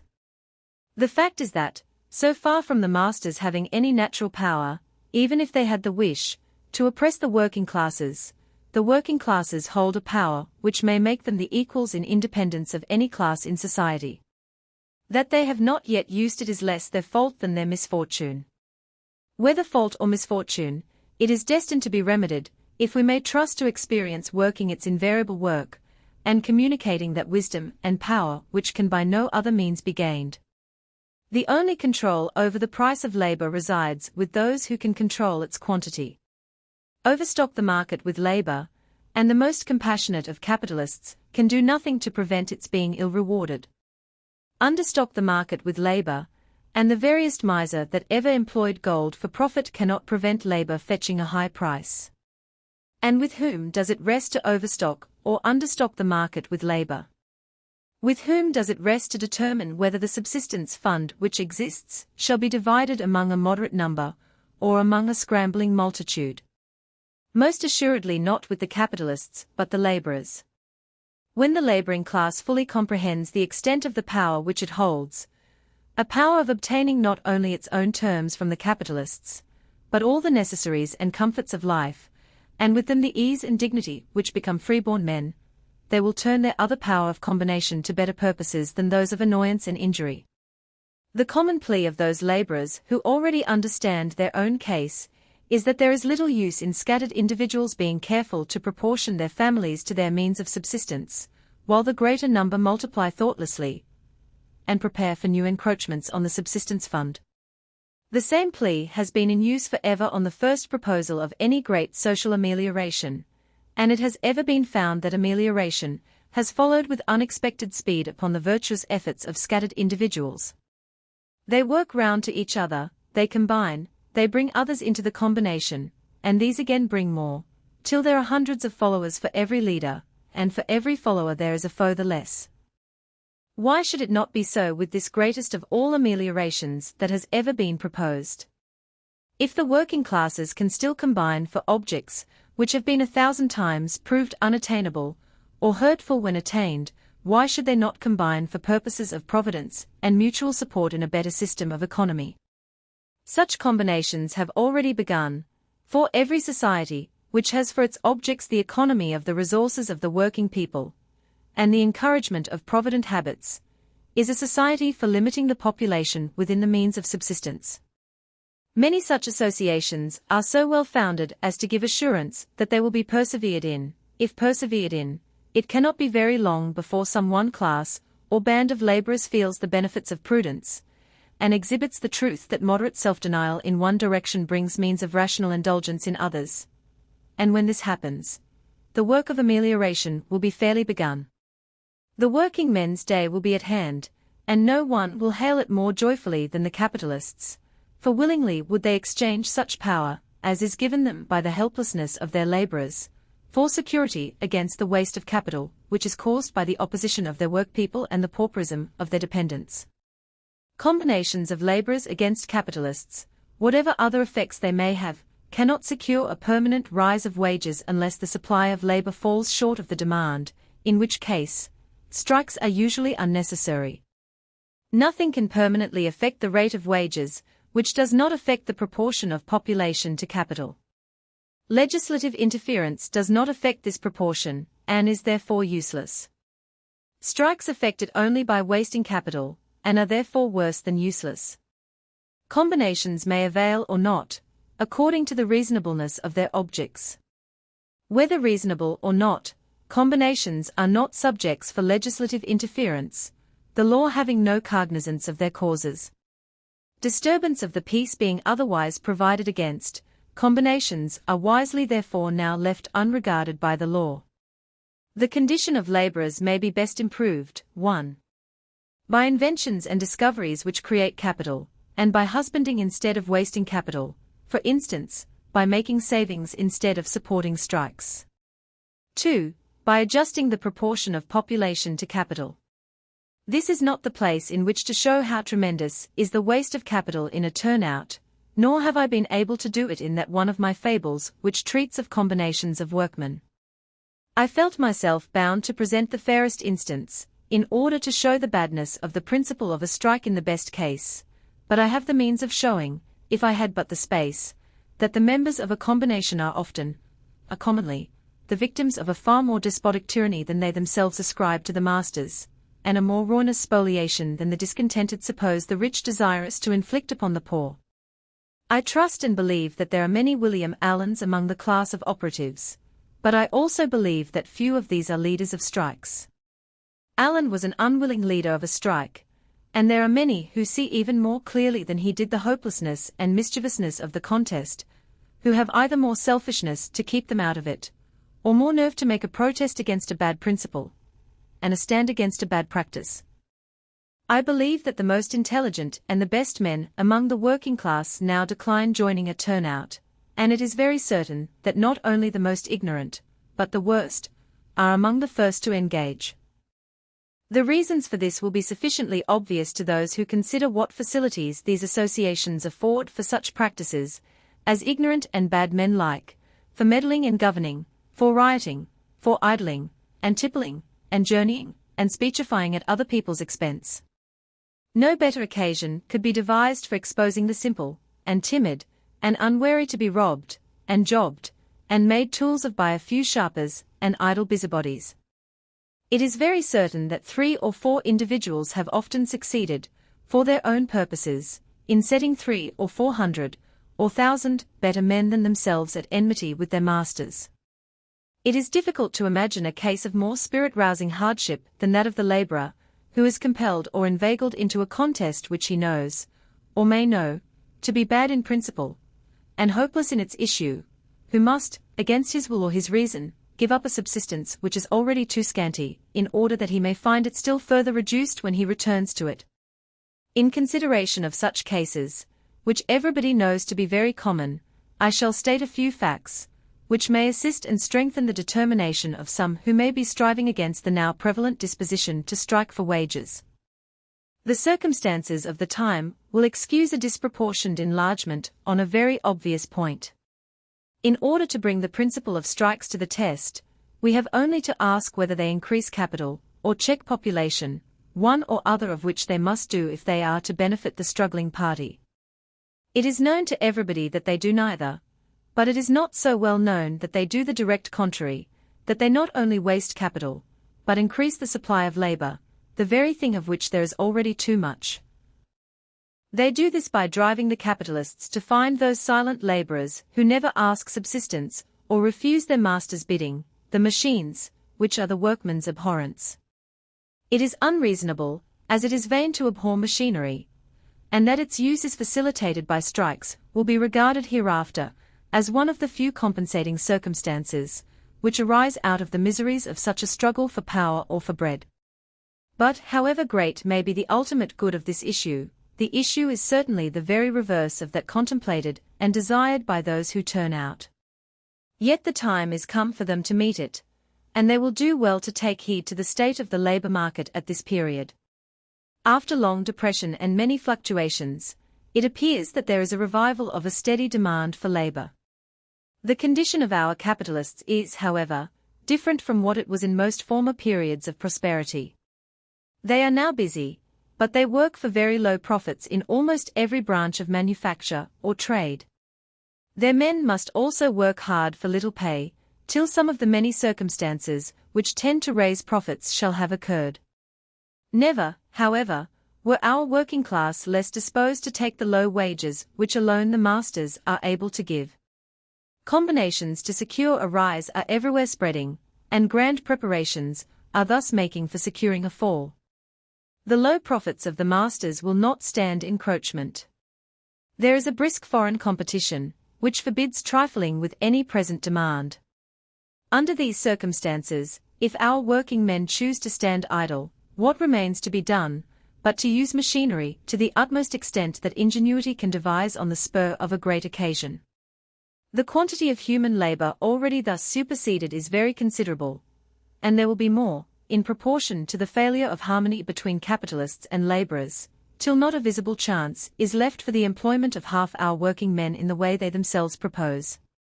Happy will it be for them if the usual consequences of the improvement of machinery follow in the extension of our manufactures, so that there may still be room for such as can learn a new business. And happy will it be for them if they have become convinced, in their time of hardship, that to moderate the supply of labor is the only way of securing its desired recompense. The following case illustrates the method by which human labor is driven out of demand.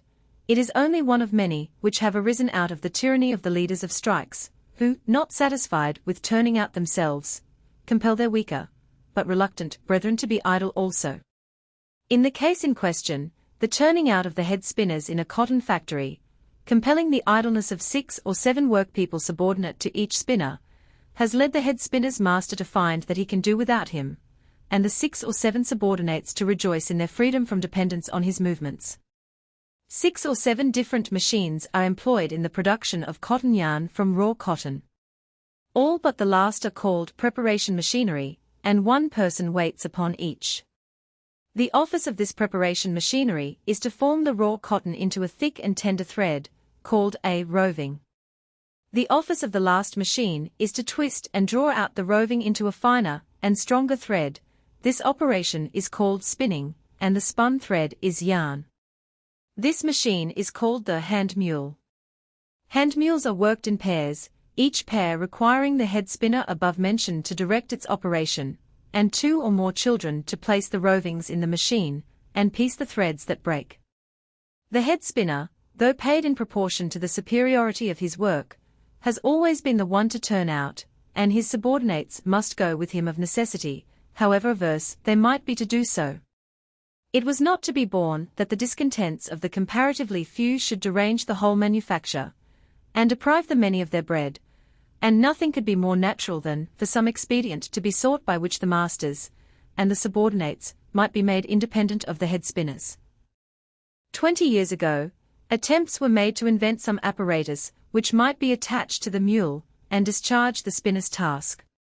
The apparatus first used was either too complex or too uncertain in its operation to answer the purpose, and as often as it failed, the spinners clapped their hands, believed the manufacture more in their power than ever, and advanced in their demands accordingly. They went somewhat too far in 1824, when they refused very high wages, and drove the Manchester capitalists to vigorous measures of self-defense. The requisite talent was sought and found for the object required, and early in 1825, a patent for the self-acting mule was taken out, nothing being wanting to its efficacy, but the simplification which time and practice were sure to bring, and which would lessen its cost so as to qualify it for common adoption. No sooner had it been set to work, and begun to gain reputation, than a great part of the establishment where it was in use was destroyed by fire, and the machine was not heard of for some months. As soon as it began to be again attended to, so great a stagnation of trade took place, that the spirit of the spinner was subdued, the master was unwilling to mortify him in his distress, and all mention of the self-acting mule was dropped. This was very hard upon the patentees, who had been originally forced into the business, and had spent, not only much time and pains, but a great deal of money on the invention. They rightly supposed, however, that the head spinners would give them their turn on the first opportunity. They went on improving and improving their invention, while awaiting another strike on the revival of trade.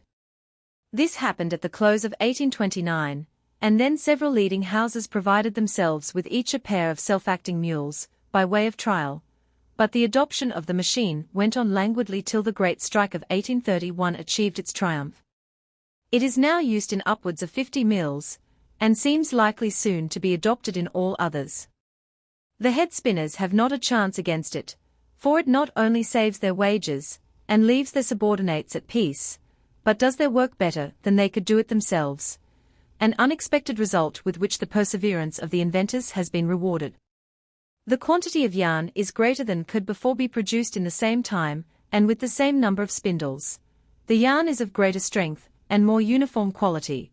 There is a material saving of waste in the subsequent processes, from the regularity with which the yarn is wound on the spindle, and from the same cause, a greater quantity of a better fabric than before issues from the loom of the weaver.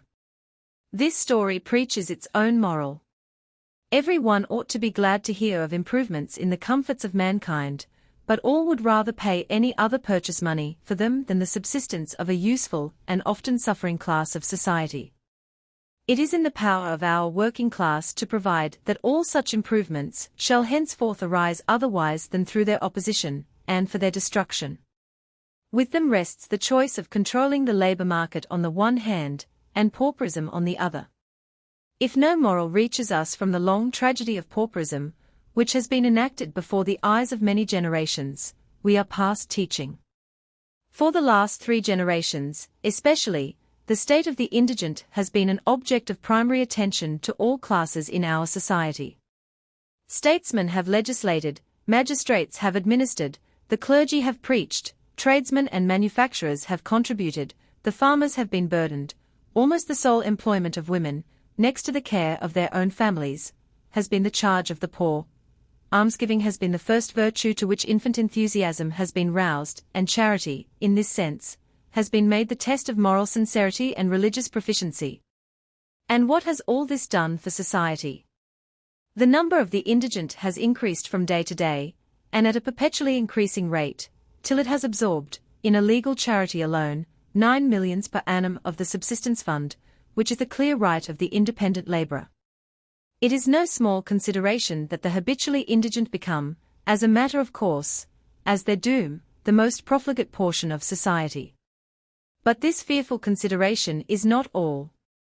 We not only defraud the industrious classes of their due, now tempting and now forcing them down into a state of indigence, and by the same act condemning them to hopelessness and vice, but we, at the same time, put in motion an apparatus of moral evil among every class which has to communicate with the indigent, which would bear down the preaching of the 12 apostles themselves. If account could be taken of the unjust partialities of magistrates, of the abuse of power by open vestries, and the jobbing by select vestries, of the heart-wringing oppression sustained by the tradesman and farmer, of the open licentiousness and concealed fraud, the ungodly conspiracies and diabolical hatreds nourished by our system of legal charity, and the daily repeated, cruel injustice inflicted by our methods of public and private charity, we might well doubt whether some fiend had not been making sport of us under the holy semblance of charity. It may be doubted whether the most profligate tyranny ever broke, or depraved so many hearts, as the charities of our Christian nation.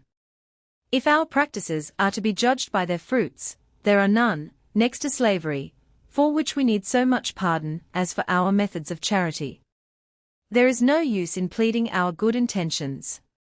The fathers of the Inquisition are ever ready with their plea of good intentions. The parent who breaks the spirit, and thus annihilates the moral liberty of his child, does it with the best intentions. The maneuverer tells 20 lies a day with the best intentions. There is, perhaps, no crime in whose defense good intentions may not with sincerity have been pleaded. The question is why, with evidence that we were wrong, daily and hourly before our eyes, we did not mend our methods. Thence arises the moral of this dreary lesson, that virtue, whether beneficence or any other, does not consist in formal and arbitrary practices, but in conformity to vital principles. Without regard to this essential truth, virtue may turn to vice before we are aware, and as a proof of it, we have been doing the pleasure of fiends under a persuasion that we were discharging the duty of Christians. We have exercised self-denial in our charity, but so did Simeon Stylobates in his piety, when he lived on the top of a pillar. We have toiled and suffered in our charity, but so did the pilgrims who walked with peas in their shoes to the sepulchre. Their piety and their sufferings were a mockery of him they worshipped, and our charity has proved a scandal to the religion we profess. What follows? Not that piety and charity are a mockery and a delusion, but that Simeon did not understand the one, and we have most assuredly mistaken the other. One essential distinction between a comparatively rich and poor society is in the moral right which individuals have to dispose of their money in certain modes.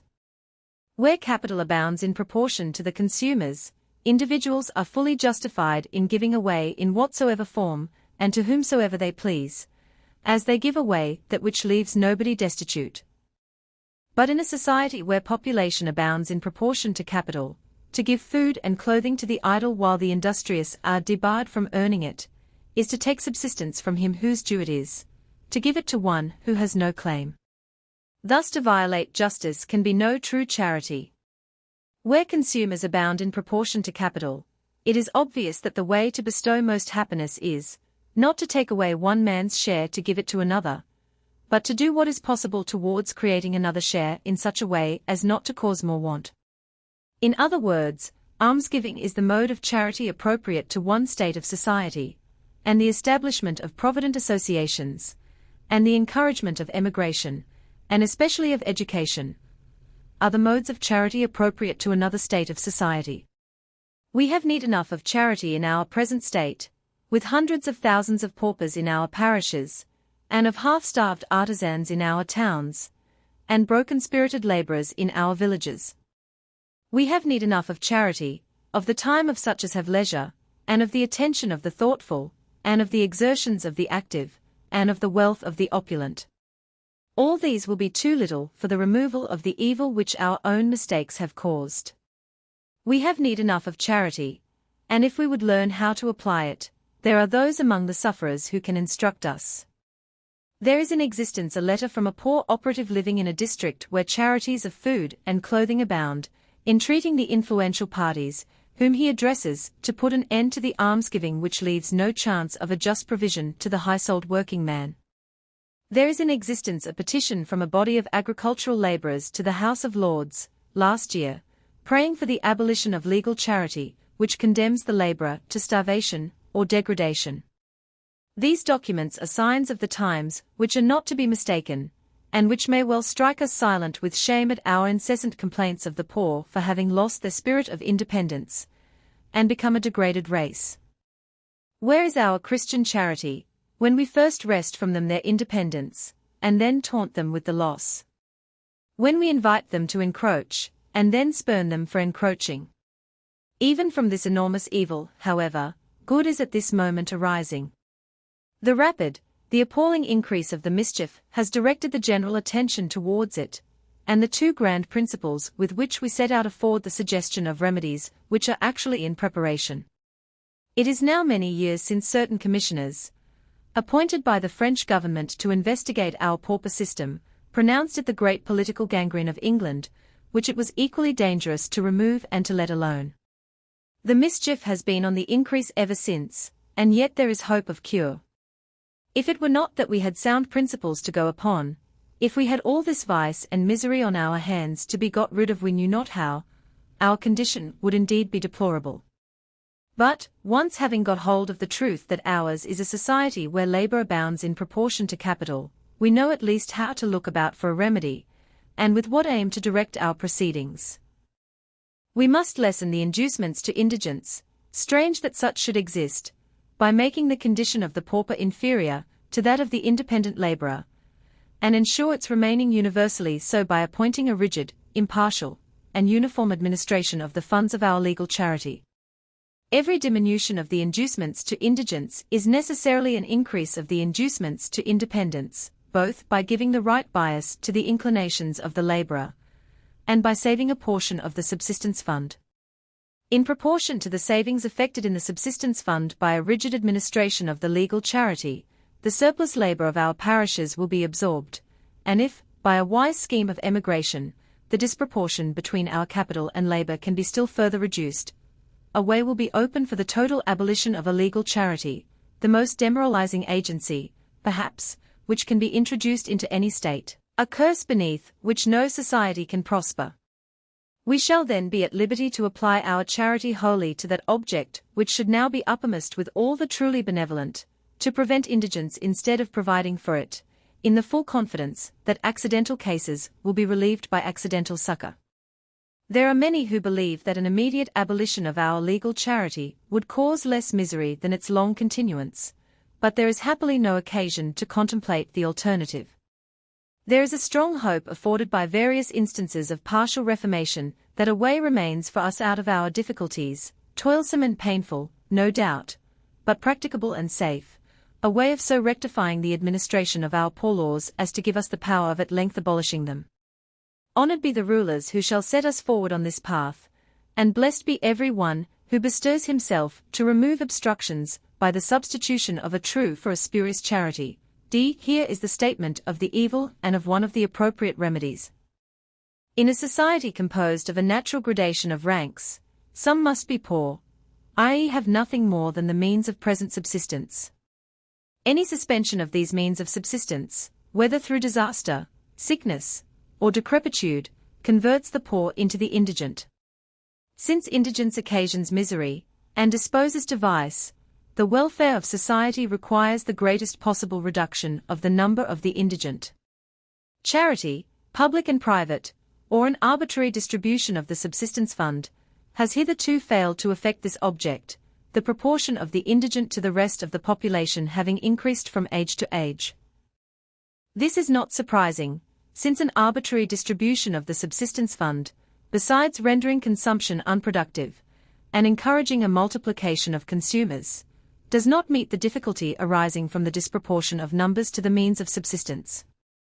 The small unproductive consumption occasioned by the relief of sudden accidents and rare infirmities is necessary, and may be justifiably provided for by charity, since such charity does not tend to the increase of numbers, but, with this exception, all arbitrary distribution of the necessaries of life is injurious to society, whether in the form of private almsgiving, public charitable institutions, or a legal pauper system. The tendency of all such modes of distribution having been found to be to encourage improvidence with all its attendant evils, to injure the good while relieving the bad, to extinguish the spirit of independence on one side, and of charity on the other, to encourage peculation, tyranny, and fraud, and to increase perpetually the evil they are meant to remedy. But one plea is now commonly urged in favor of a legal provision for the indigent. This plea is, that every individual born into a state has a right to subsistence from the state. This plea, in its general application, is grounded on a false analogy between a state and its members, and a parent and his family. A parent has a considerable influence over the subsistence fund of his family, and an absolute control over the numbers to be supported by that fund, whereas the rulers of a state, from whom a legal provision emanates, have little influence over its subsistence fund, and no control whatever over the number of its members. If the plea of right to subsistence be grounded on the faults of national institutions, the right ought rather to be superseded by the rectification of those institutions, than admitted at the cost of perpetuating an institution more hurtful than all the others combined. What then must be done to lessen the number of the indigent now so frightfully increasing?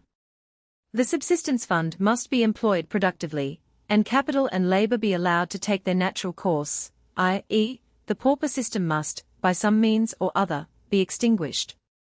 The number of consumers must be proportioned to the subsistence fund. To this end, encouragements to the increase of population should be withdrawn, and every sanction given to the preventive check, i.e., charity must be directed to the enlightenment of the mind instead of to the relief of bodily wants. If not adopted speedily, all measures will be too late to prevent the universal prevalence of poverty in this kingdom, the legal provision for the indigent now operating the extinction of our national resources at a perpetually increasing rate. The objects of voluntary emigration, directed by the state, are threefold. 1.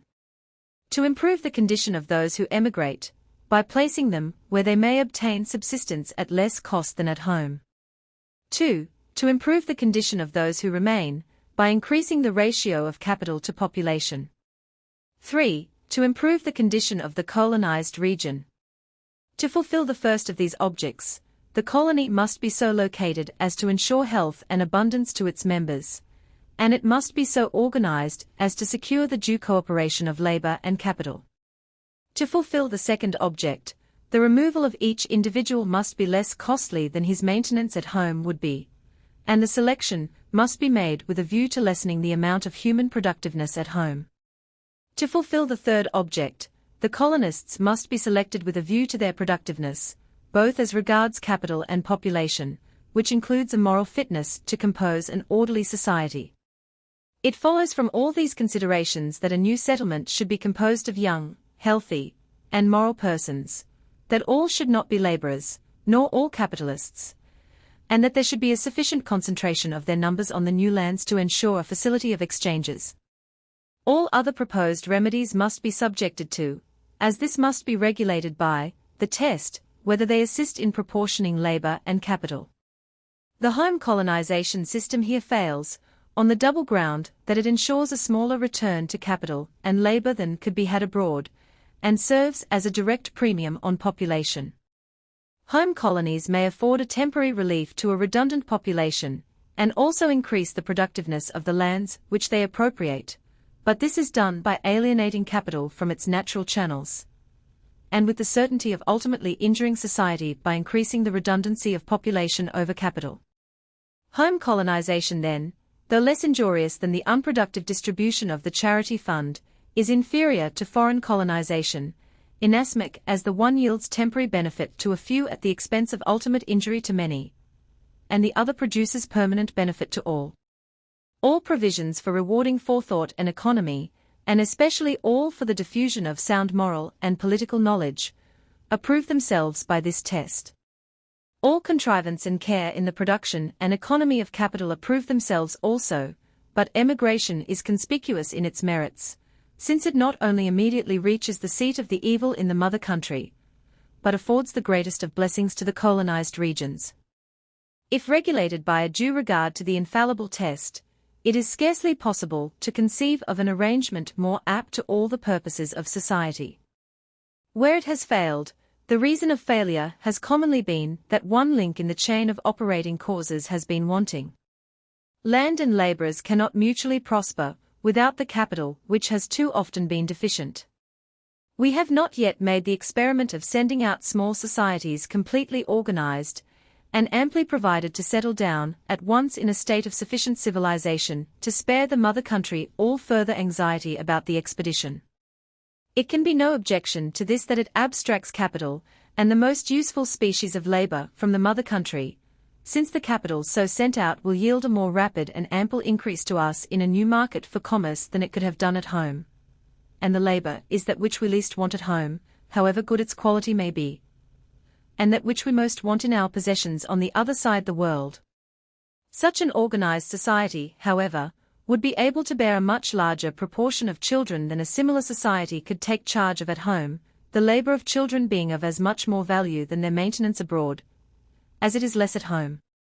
If for every old person naturally belonging to such a company, left behind, 2 children were taken out, this country would be immediately compensated for the abstraction of prime labor, and a provision would be made for the future contraction of the population. All details, however, from the greatest to the least, will be arranged with infinitely less trouble than our parochial mismanagements have cost us when we have once, as a nation, surveyed the dreary haunts of our pauperized classes, and then taken a flight in spirit to the fair regions abroad which invite their labor with a sure promise of rich recompense. The time must come when it will be a matter of wonder how we could so long be oppressed with a redundancy of labor at home, while our foreign lands were dreary only for want of labor, while an open sea lay between, while we had shipping to spare to traverse it, and while we were spending 9 millions a year in the fruitless support of our paupers. and as a premium on the production of yet more and more labor. The best plea for us in that day will be that we did not understand our own case. By the time we have spent 9 millions, or the half of 9 millions, in relieving our labor market, we may have discovered how inferior is that superstitious, spurious charity which doles out bread at its own door to an unlawful petitioner, because to give bread was once charity, and that enlightened, genuine benevolence which causes plenty to spring in the far corners of the world, nourishing at home the ancient household virtues which have been well nigh starved among us, but which are not dead. What decision does our test give out in regard to Ireland? That, as a redundancy of population is her universally acknowledged curse, it is unreasonable to expect relief from the introduction of a legal charity, the most efficacious of all premiums on population. The conclusion is so obvious that it can be got rid of only by proving either that a redundant population is not the great grievance of Ireland, or that there may be a legal charity which does not act as a premium on population. Where are the materials for either the one proof or the other? Whatever affects the security of property, or intercepts the due reward of labor, impairs the subsistence fund by discouraging industry and forethought. Partnership tenancies AF. CT the security of property by rendering one tenant answerable for the obligations of all his partners, while he has no control over the management of their portions. A gradation of landlords on one estate has the same effect, by rendering one tenant liable to the claims of more than one landlord.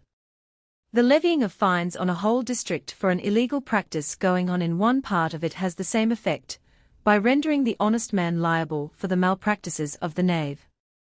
The imposition of a church establishment on those who already support another church intercepts the due reward of labor, by taking from the laborer a portion of his earnings for an object from which he derives no benefit. The practice of letting land to the highest bidder, without regard to former service, or to the merits of the applicants, intercepts the due reward of the laborer, by decreeing his gains to expire with his lease. All these practices having prevailed in Ireland, her subsistence fund is proportionably impaired, though the reduction is somewhat more than compensated by the natural growth of capital. While capital has been growing much more slowly than it ought, population has been increasing much more rapidly than the circumstances of the country have warranted, the consequences of which are extensive and appalling indigence, and a widespread of the moral evils which attend it. An immediate palliation of this indigence would be the result of introducing a legal pauper system into Ireland, but it would be at the expense of an incalculable permanent increase of the evil. To levy a poor rate on the country at large would be impolitic, since it would only increase the primary grievance of an insufficiency of capital, by causing a further unproductive consumption of it. To throw the burthen of a pauper system on absentees would be especially unjust, since they bear precisely the same relation to the wealth of their country as its resident capitalists. In the case of Ireland, as in all analogous cases, permanent relief can be effected only by adjusting the proportions of capital and population, and this must be attempted by means suited to her peculiar circumstances. The growth of capital should be aided by improvements in agricultural and domestic economy, and by the removal of political grievances, from which would follow a union in place of an opposition of interests. Population should be reduced within due limits, in the present emergency, by well-conducted schemes of emigration, and permanently, by educating the people till they shall have become qualified for the guardianship of their own interests. A sameness in the natural laws of distribution exactly reverses the order of possession in new countries, i.e., in those where capital abounds in proportion to population. There the landowner, if any one finds it worth his while to be a landowner, without being either a capitalist or a laborer, at the same time, gains no real rent till the best land is all under cultivation, and then very little till a third degree is resorted to. The capitalist, meanwhile, makes less than the laborer, or would gain less if he were not, like the landowner, a laborer also. Where labor is so dear, all are laborers, and the laborer, by a very natural process, soon becomes a capitalist and a landowner, and then he may chance to learn what a strange thing it seems to a man from the mother country to let land of a fine quality for no better rent than a small share of the produce, and how vexatious it is, after having reaped splendid returns to capital, to have to pay away, in the purchase of labor, all but little more than the ordinary profits of stock. The want of a due consideration of the difference in relative condition of laborers at home and laborers in new countries has led to some serious errors, in the formation and execution of some of our plans of colonization. Such a scheme as that of penal colonization could never have been adopted if the case of the working class in both countries had been understood. Besides the many other objections which might be and have been forcibly urged, there must remain the insurmountable one that labor is better rewarded in a new colony than at home. It does not appear that any arbitrary severity, short of the infliction of such lifelong misery as no crime can deserve, can counteract the natural law by which the laborer is more prosperous in our penal colonies than in England. They are places of privilege, and the carrying him there is putting him in a condition of privilege, sooner or later, however severely we may punish him for any terminable period. This is so notoriously the case, that it has become matter of very serious consideration how the lot of the convict can be rendered harder, and be made known at home to be so, and arrangements have been made, within a short period, by which the disproportion in the lot of the innocent and the guilty is considerably lessened. Still, however far the convict may be placed below the virtuous emigrant in the scale of comfort, no power can, in the present state of our labor market, prevent his being much better off than the independent laborer at home. The power of rulers may ordain chains, whipping, and other penalties to the convict, but it cannot prevent his having, during a pressing demand for his labor, that abundance of the necessaries of life which the virtuous laborer cannot obtain at home. Bob Castle would not now, perhaps, be able to purchase an estate on which his honest brother Frank was a laborer, but Bob, however he might have been punished for 7 or 14 years, could not but have a fairer prospect before him at the end of that time than honest Frank would have had in England. This necessity forms, of itself, a conclusive argument against penal colonization as a secondary punishment. That mode of punishment can never command respect or success which wanders so far from the principle of retribution as to inflict studded miseries, as a set-off against advantages which cannot be excluded. The objects of penal colonization are 1. The security of society by the removal of the offender. 2. The security of society by the effect of his example. 3. The reformation of the offender. There has hitherto been an entire failure of all these objects, and no wonder, since 1. The offender is only transferred from one portion of society to another, and besides, frequently returns to his old haunts. 2. His punishment, as far as it is punishment, takes place at too great a distance to be conspicuous as a warning, and in as far as his lot does not involve punishment, the effect of his example is precisely the reverse of what is desired. 3. Our convict arrangements tend to the further corruption of the offender, by letting him experience a great improvement in his condition as a direct consequence of his crimes. The junction of penal with voluntary emigration tends equally to disappoint the purposes of the one, and to extinguish the benefits of the other, since convict laborers find themselves in a state of privilege, in a region where their labor procures them large rewards, and new settlers find their community deeply injured by the vice and disease consequent on the introduction of a convict population. Before closing this part, it may be well to observe that much vain reluctance to acknowledge the two grand principles which primarily regulate the distribution of wealth arises from too small an allowance having been asked for subordinate influences, which may justify a much greater degree of hopefulness respecting the condition of an advanced country than some economists have ventured to indulge. It is no wonder that the kind-hearted turn away, and refuse to listen to a doctrine which is thought to forbid much hope that the whole of any society can be comfortably provided with the necessaries of life. It is no wonder that the timid cease from trying to lop off evils, if they must believe that every head of the social hydra will grow again, that for every redundancy drawn off there will be a speedy overfilling.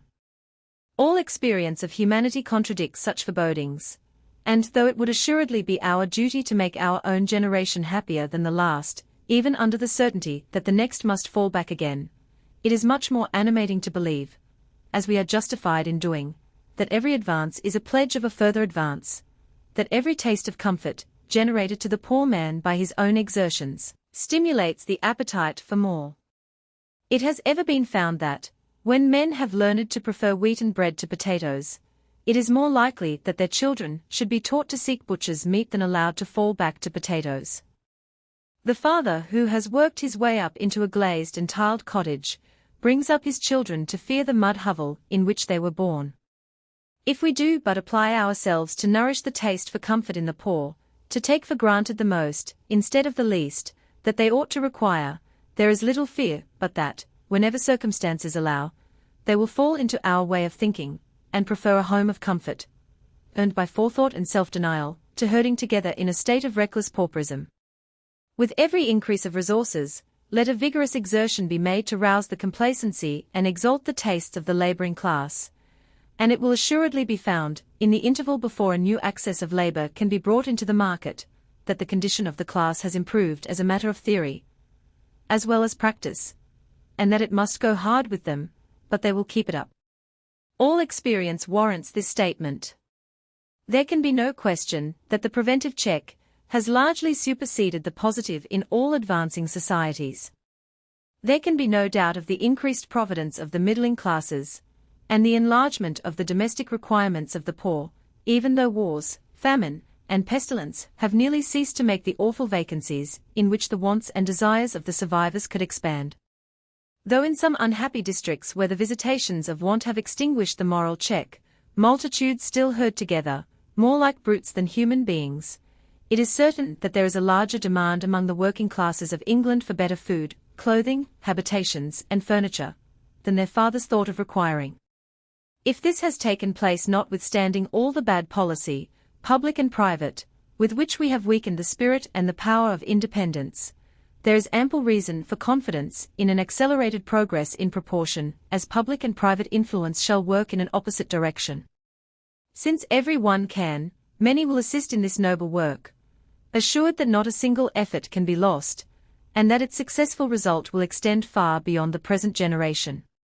Few are now found to advocate that species of prospective benevolence which acts by long-reaching pecuniary bequests, but it does not follow that benevolence may not be prospective. Let it extend its view to the remotest ages within ken of the human imagination. Let it do this by promoting the welfare of the parents of future generations, a wide field enough, if we lived but for charity. Part 3. The total wealth of society being distributed among three classes, according to the principles above announced, the next process is the exchange of commodities by individuals for purposes of individual enjoyment.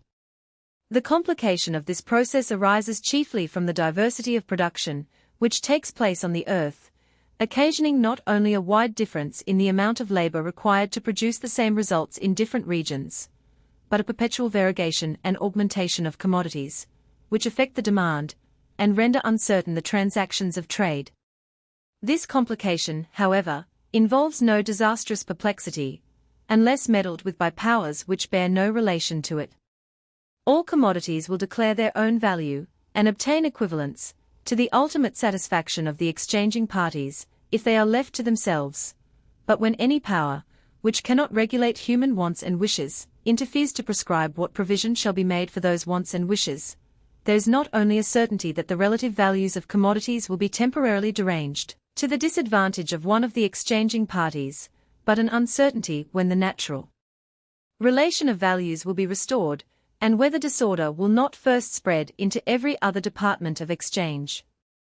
Since human labor is the universal commodity which is brought to market, to be given and taken under all forms, since capital is only hoarded labor, there is no safety in ticketing any one commodity as containing more labor than it naturally includes, and thus destroying its balance with the rest, to the injury of its seller's credit, and its buyer's interest. This is what is done by every government which presumes to interfere with the barter of individuals, or authorizes such interference. The duty of government is precisely the reverse, to secure the freedom of exchange as carefully as the freedom of labor, in the full assurance that it cannot determine relative values till it can determine the amount of labor, and the extent of human wants in every region of the earth. This it may do when it has mastered the chemical and mechanical constitution of the globe, when it may not only gauge the rain in every region, but appoint the proportion of its fall. There are two kinds of value: value in use and value in exchange. Articles of the greatest value in use may have none in exchange, as they may be enjoyed without labor, and it is labor which confers exchangeable value. This is not the less true for capital, as well as labor being employed in production, for capital is hoarded labor. When equal quantities of any two articles require an equal amount of labor to produce them, they exchange exactly against one another. If one requires more labor than the other, a smaller quantity of the one exchanges against a larger quantity of the other. If it were otherwise, no one would bestow a larger quantity of labor for a less return, and the article requiring the most labor would cease to be produced. Exchangeable value, therefore, naturally depends on cost of production. Naturally, but not universally, for there are influences which cause temporary variations in exchangeable value. These are, whatever circumstances affect demand and supply. But these can act only temporarily, because the demand of any procurable article creates supply, and the factitious value conferred by scarcity soon has an end. When this end has arrived, cost of production again determines exchangeable value. Its doing so may, therefore, stand as a general rule. Though labor, immediate and hoarded, is the regulator, it is not the measure of exchangeable value, for the sufficient reason that labor itself is perpetually varying in quality and quantity, from there being no fixed proportion between immediate and hoarded labor. Since labor, the primary regulator, cannot serve as a measure of exchangeable value, none of the products of labor can serve as such a measure. There is, therefore, no measure of exchangeable value. Such a measure is not needed, as a due regulation of the supply of labor, and the allowance of free scope to the principle of competition ensures sufficient stability of exchangeable value for all practical purposes. In these requisites are included security of property, and freedom of exchange, to which political tranquility and legislative impartiality are essential. Price is the exponent of exchangeable value. Natural or necessary price, regulated by cost of production, includes the wages of the laborer and the profits of the capitalist. Market price varies from natural price with variations of demand and supply, and in proportion to the oppressiveness of public burdens and commercial restrictions. The more nearly and permanently market prices approach natural prices, the more prosperous is the state of commerce, and the two most essential requisites to this prosperity are social tranquility and legislative impartiality. The ancient error, that some mysterious quality inherent in gold and silver money constituted it wealth, almost to the exclusion of every other commodity, is now so universally dismissed by all who know anything of our science, that there is no occasion to controvert it further than by presenting the appropriate summary of principles, and the kindred modern error, that an enlargement of its quantity can do more than give a temporary, and probably hurtful, stimulus to industry, requires now no more than a similar exposure.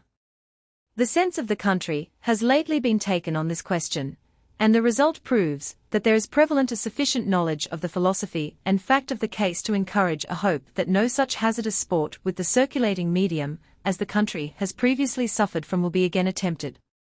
The fate of the Barclay G family, in consequence of actions on the currency, is only one instance from one class.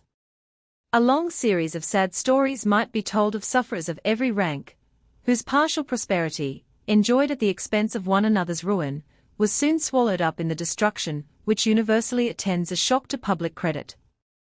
The injured might be found dispersed through every dwelling in the land, and however loudly the richer might complain of the magnitude of their losses, the most cruelly injured were those who had the least opportunity of accounting for their gains and their losses, and therefore the least power of meeting the pressure of circumstances by prudence and forethought.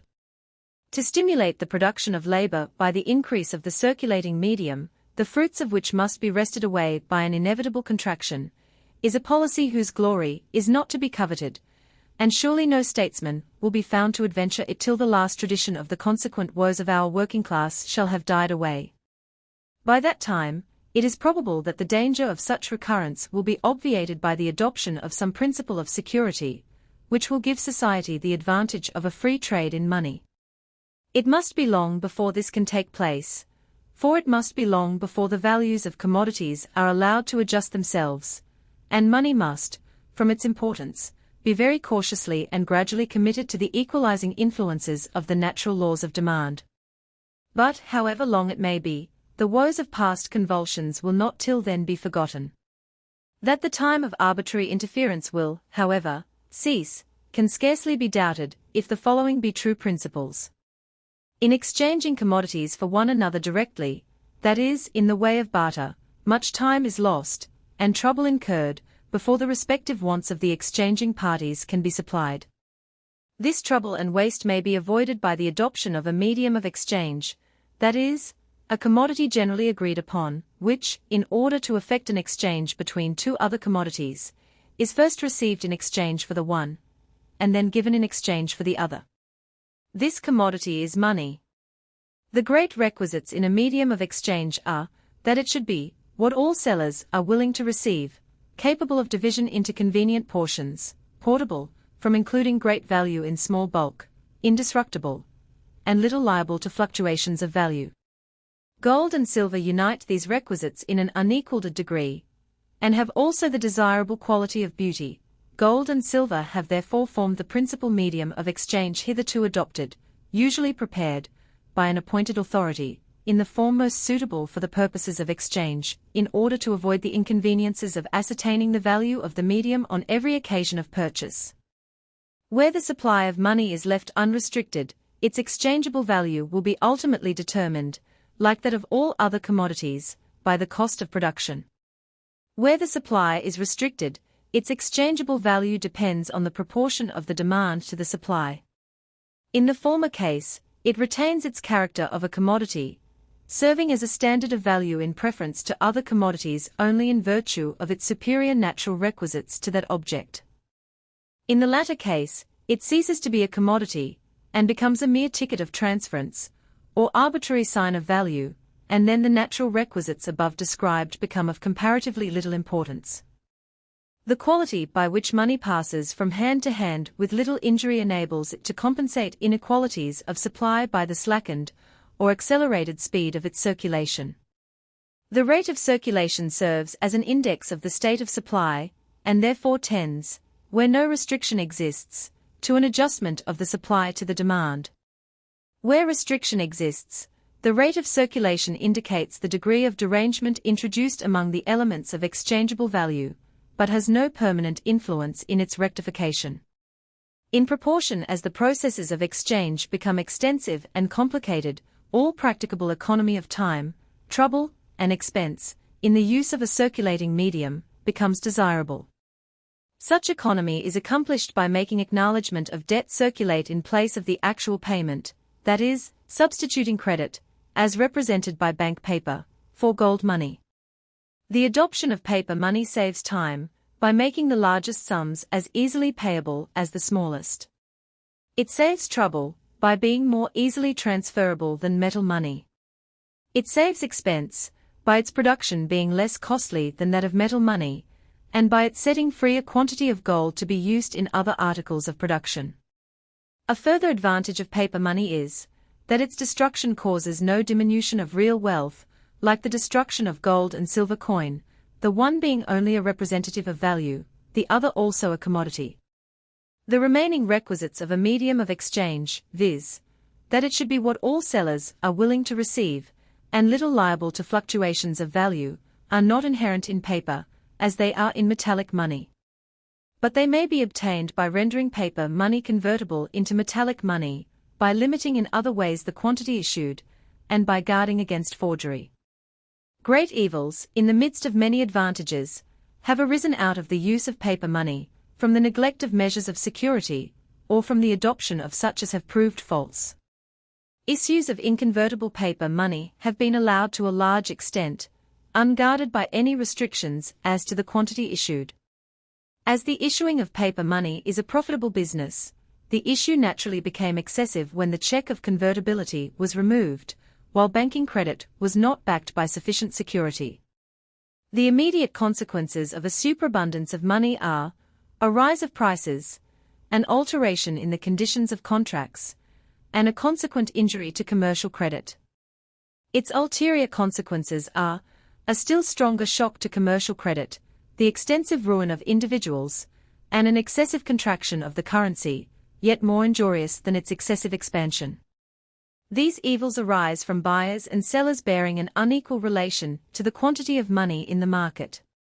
If all sold as much as they bought, and no more, and if the prices of all commodities rose and fell in exact proportion, all exchanges would be affected alike by the increase or diminution of the supply of money. But this is an impossible case, and therefore any action on the currency involves injury to some, while it affords advantage to others.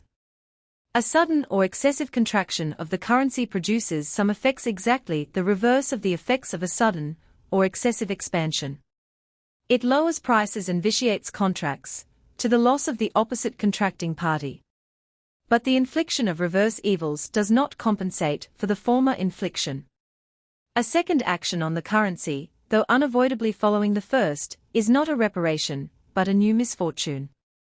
Because the parties who are now enriched are seldom the same that were impoverished by a former change, and vice versa, while all suffer from the injury to commercial credit which follows upon every arbitrary change.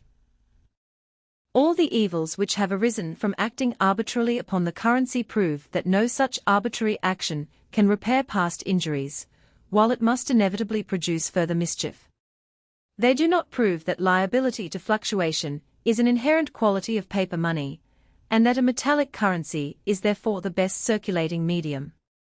They do prove that commercial prosperity depends on the natural laws of demand and supply being allowed to work freely in relation to the circulating medium. The means of securing their full operation remain to be decided upon and tried. Nations exchange commodities as individuals do, for mutual accommodation, each imparting of its superfluity to obtain that in which it is deficient. The imparting is therefore only a means of obtaining. Exportation is the means of obtaining importation, the end for which the traffic is instituted. The importation of money into a country where money is deficient is desirable, on the same principle which renders desirable the supply of any deficient commodity. The importation of money into a country where money is not deficient is no more desirable than it is to create an excess of any other commodity. That money is the commodity most generally bought and sold is no reason for its being a more desirable article of importation than commodities, which are as much wanted in the country which imports it. That money is the commodity most generally bought and sold is a reason for its being the commodity fixed upon for measuring the relative amounts of other articles of national interchange. Money bearing different denominations in the different trading countries. A computation of the relative values of these denominations was made in the infancy of commerce, and the result expressed in terms which are retained through all changes in the value of these denominations. The term by which, in each country, the original equal proportion was expressed is adopted as the fixed point of measurement, called the par of exchange, and any variation in the relative amount of the total money debts of trading nations is called a variation from par. This variation is of two kinds, nominal and real. The nominal variation from par is caused by an alteration in the value of the currency of any country, which, of course, destroys the relative proportion of its denominations to the denominations of the currency of other countries. But it does not affect the amount of commodities exchanged. The real variation from par takes place when any two countries import respectively more money and less of other commodities, or less money and more of other commodities. This kind of variation is sure to correct itself, since the country which receives the larger proportion of money will return it for other commodities when it becomes a superfluity, and the country which receives the smaller proportion of money will gladly import more as it becomes deficient. The real variation from par can never, therefore, exceed a certain limit. This limit is determined by the cost of substituting for each other metal money, and one of its representatives, viz., that species of paper currency, which is called bills of exchange. When this representative becomes scarce in proportion to commodities, and thereby mounts up to a higher value than the represented metal money, with the cost of transmission added, metal money is transmitted as a substitute for bills of exchange, and the course of exchange is reversed, and restored to par. Even the range of variation above described is much contracted by the operations of dealers in bills of exchange, who equalize their value by transmitting those of all countries from places where they are abundant to places where they are scarce. A self-balancing power being thus inherent in the entire system of commercial exchange, all apprehensions about the results of its unimpeded operation are absurd. The crying philosophers of all times have mourned over the pertinacity of men and of nations in clinging to errors through all the sufferings thence arising, the suffering being ascribed to fate, or providence, or something, to anything rather than to their favorite errors. The laughing philosophers cannot deny this, but, looking farther, they see that, error by error being exploded at length, there is no return to that which is clearly seen to be the cause of suffering, unless such an experimental brief return as can only serve to confirm the truth. Commerce has now been instituted for a longer succession of ages than we have any distinct knowledge of, ever since the first root-digger exchanged his vegetable food for the game of the first sportsman. From that time till now, an error has subsisted among all classes of exchanges which has caused enough of privation, of ill will, of oppression and fraud, of war, pestilence and famine, to justify the tears of a long train of crying philosophers. But the error has been detected. Philosophers have laid their finger upon it, the press has denounced it, senates are preparing to excommunicate it, and its doom is sealed. This error is, that commerce is directly productive. Hence arises the belief, that if one party gains by commerce, another must lose, and hence have arisen the efforts of clansmen to confine their exchanges within their own clan, of villagers within their own village, of citizens within their own state, of a nation within its own empire. Hence it arises that the inhabitants of one district have been afraid to enjoy the productions of any other district, and that they have been doomed by their rulers to pine and die in occasional dearth, and to quarrel with occasional superabundance when they might have had plenty in the one case, and an influx of new enjoyments in the other. Hence have arisen some of the most humbling scenes of human vice, which have disgraced the species. The atrocious practice of wrecking was formerly pursued, not only as a method of robbery, but as a means of impairing the commercial resources of foreigners. There was connivance at pilots who ran a rich vessel upon rocks, and protection for the country people who gave their exertions to destroy instead of to save. If the cargo went to the bottom, something was supposed to be gained to the country, though those who looked upon the disaster were disappointed of their plunder. Next came the ridiculous and cruel practice of making aliens engaged in commerce answerable for the debts and offences of each other, and as a kind of set-off against the advantages which they were supposed to take from the people among whom they lived, they were compelled to pay much heavier duties than natives for all articles of import and export. The necessity thus arose for commercial treaties, which should ensure the safety and proper treatment of commercial agents, when any two powers agreed to exchange good offices. Edward II made an agreement with Venice that its merchants and mariners should be permitted, for 10 years, to come and go, and sell their merchandise in security, without having either their persons or goods stopped on account of other people's crimes or debts. From the time of such partial relaxation, such narrow openings to a foreign trade, the wants of the multitude of each civilized people have forced one after another of the barriers raised by national jealousy, while all parties remained under the influence of the error that commerce is directly productive, and of course an advantage to be denied to enemies, except when a very hard bargain can be driven with them. Perhaps the most curious specimens in existence of attempts at mutual overreaching, of laborious arrangement to secure what must naturally happen, and of an expensive and tyrannical apparatus for achieving what is impossible, may be found in the commercial treaties from the infancy of commerce till now. The only idea which never seems to have struck the negotiators is, that commerce is valuable, not because production takes place in the mere exchange of commodities, but because systematic exchange facilitates the most extensive division of labor and the closest economy of capital. Advantages which must be shared by both if experienced by either of the exchanging parties. On the same principle that the shoemaker makes no hats, and the hatter no shoes, and that both find an advantage in supplying each other, without any new product arising from the mere act of exchange, the growers of tea and the makers of hardware respectively profit by supplying each other, and they can afford to employ an intermediate class, the merchants, to conduct their traffic, since they can go on preparing their tea and grinding their cutlery, while the process of exchange is being transacted. The saving of capital is mutual also. It must be mutual and incalculable, as long as the regions of the earth differ in their productions, yielding a superabundance in one place of some necessary, or comfort, which is rare in another. No commercial treaty bears the least reference to the obvious final purpose of all commerce, that the greatest number shall obtain the largest amount of enjoyment at the least cost. Such a recognition of the ultimate principle would, indeed, be inconsistent with the very existence of commercial treaties, except as far as they relate to the personal protection of traders. But, while the people of each country have shown the most decided inclination to obtain more and more of what they cannot produce at home, the aim of governments, and generally of merchants, has been to sell as much as possible to other nations, to take from them as little as possible but money, and to get the greatest possible quantity of that.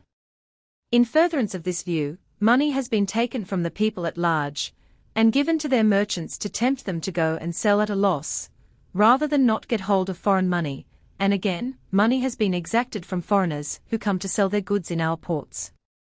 Nothing is gained by this to the nation, as the foreigners must be repaid these duties, as well as the cost of their articles, and it is clear to every observer how much is lost to all the parties concerned. Yet such is the false principle on which commercial treaties have hitherto been founded. This child's play of universal circumvention is pursued less vigorously than it was, and some of the players are so tired of the wasteful and wearying sport as to be ready to give it up.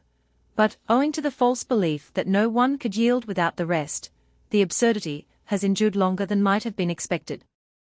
It was not perceived, till lately, that it is a good thing to any nation, as it would be to any man, to get what it wants, even if it be compelled to pay in money when it had rather pay in goods, especially when it is certain, from the ascertained self-balancing quality of money, that it will soon flow in from some other quarter in exchange for the goods wanted to be sold.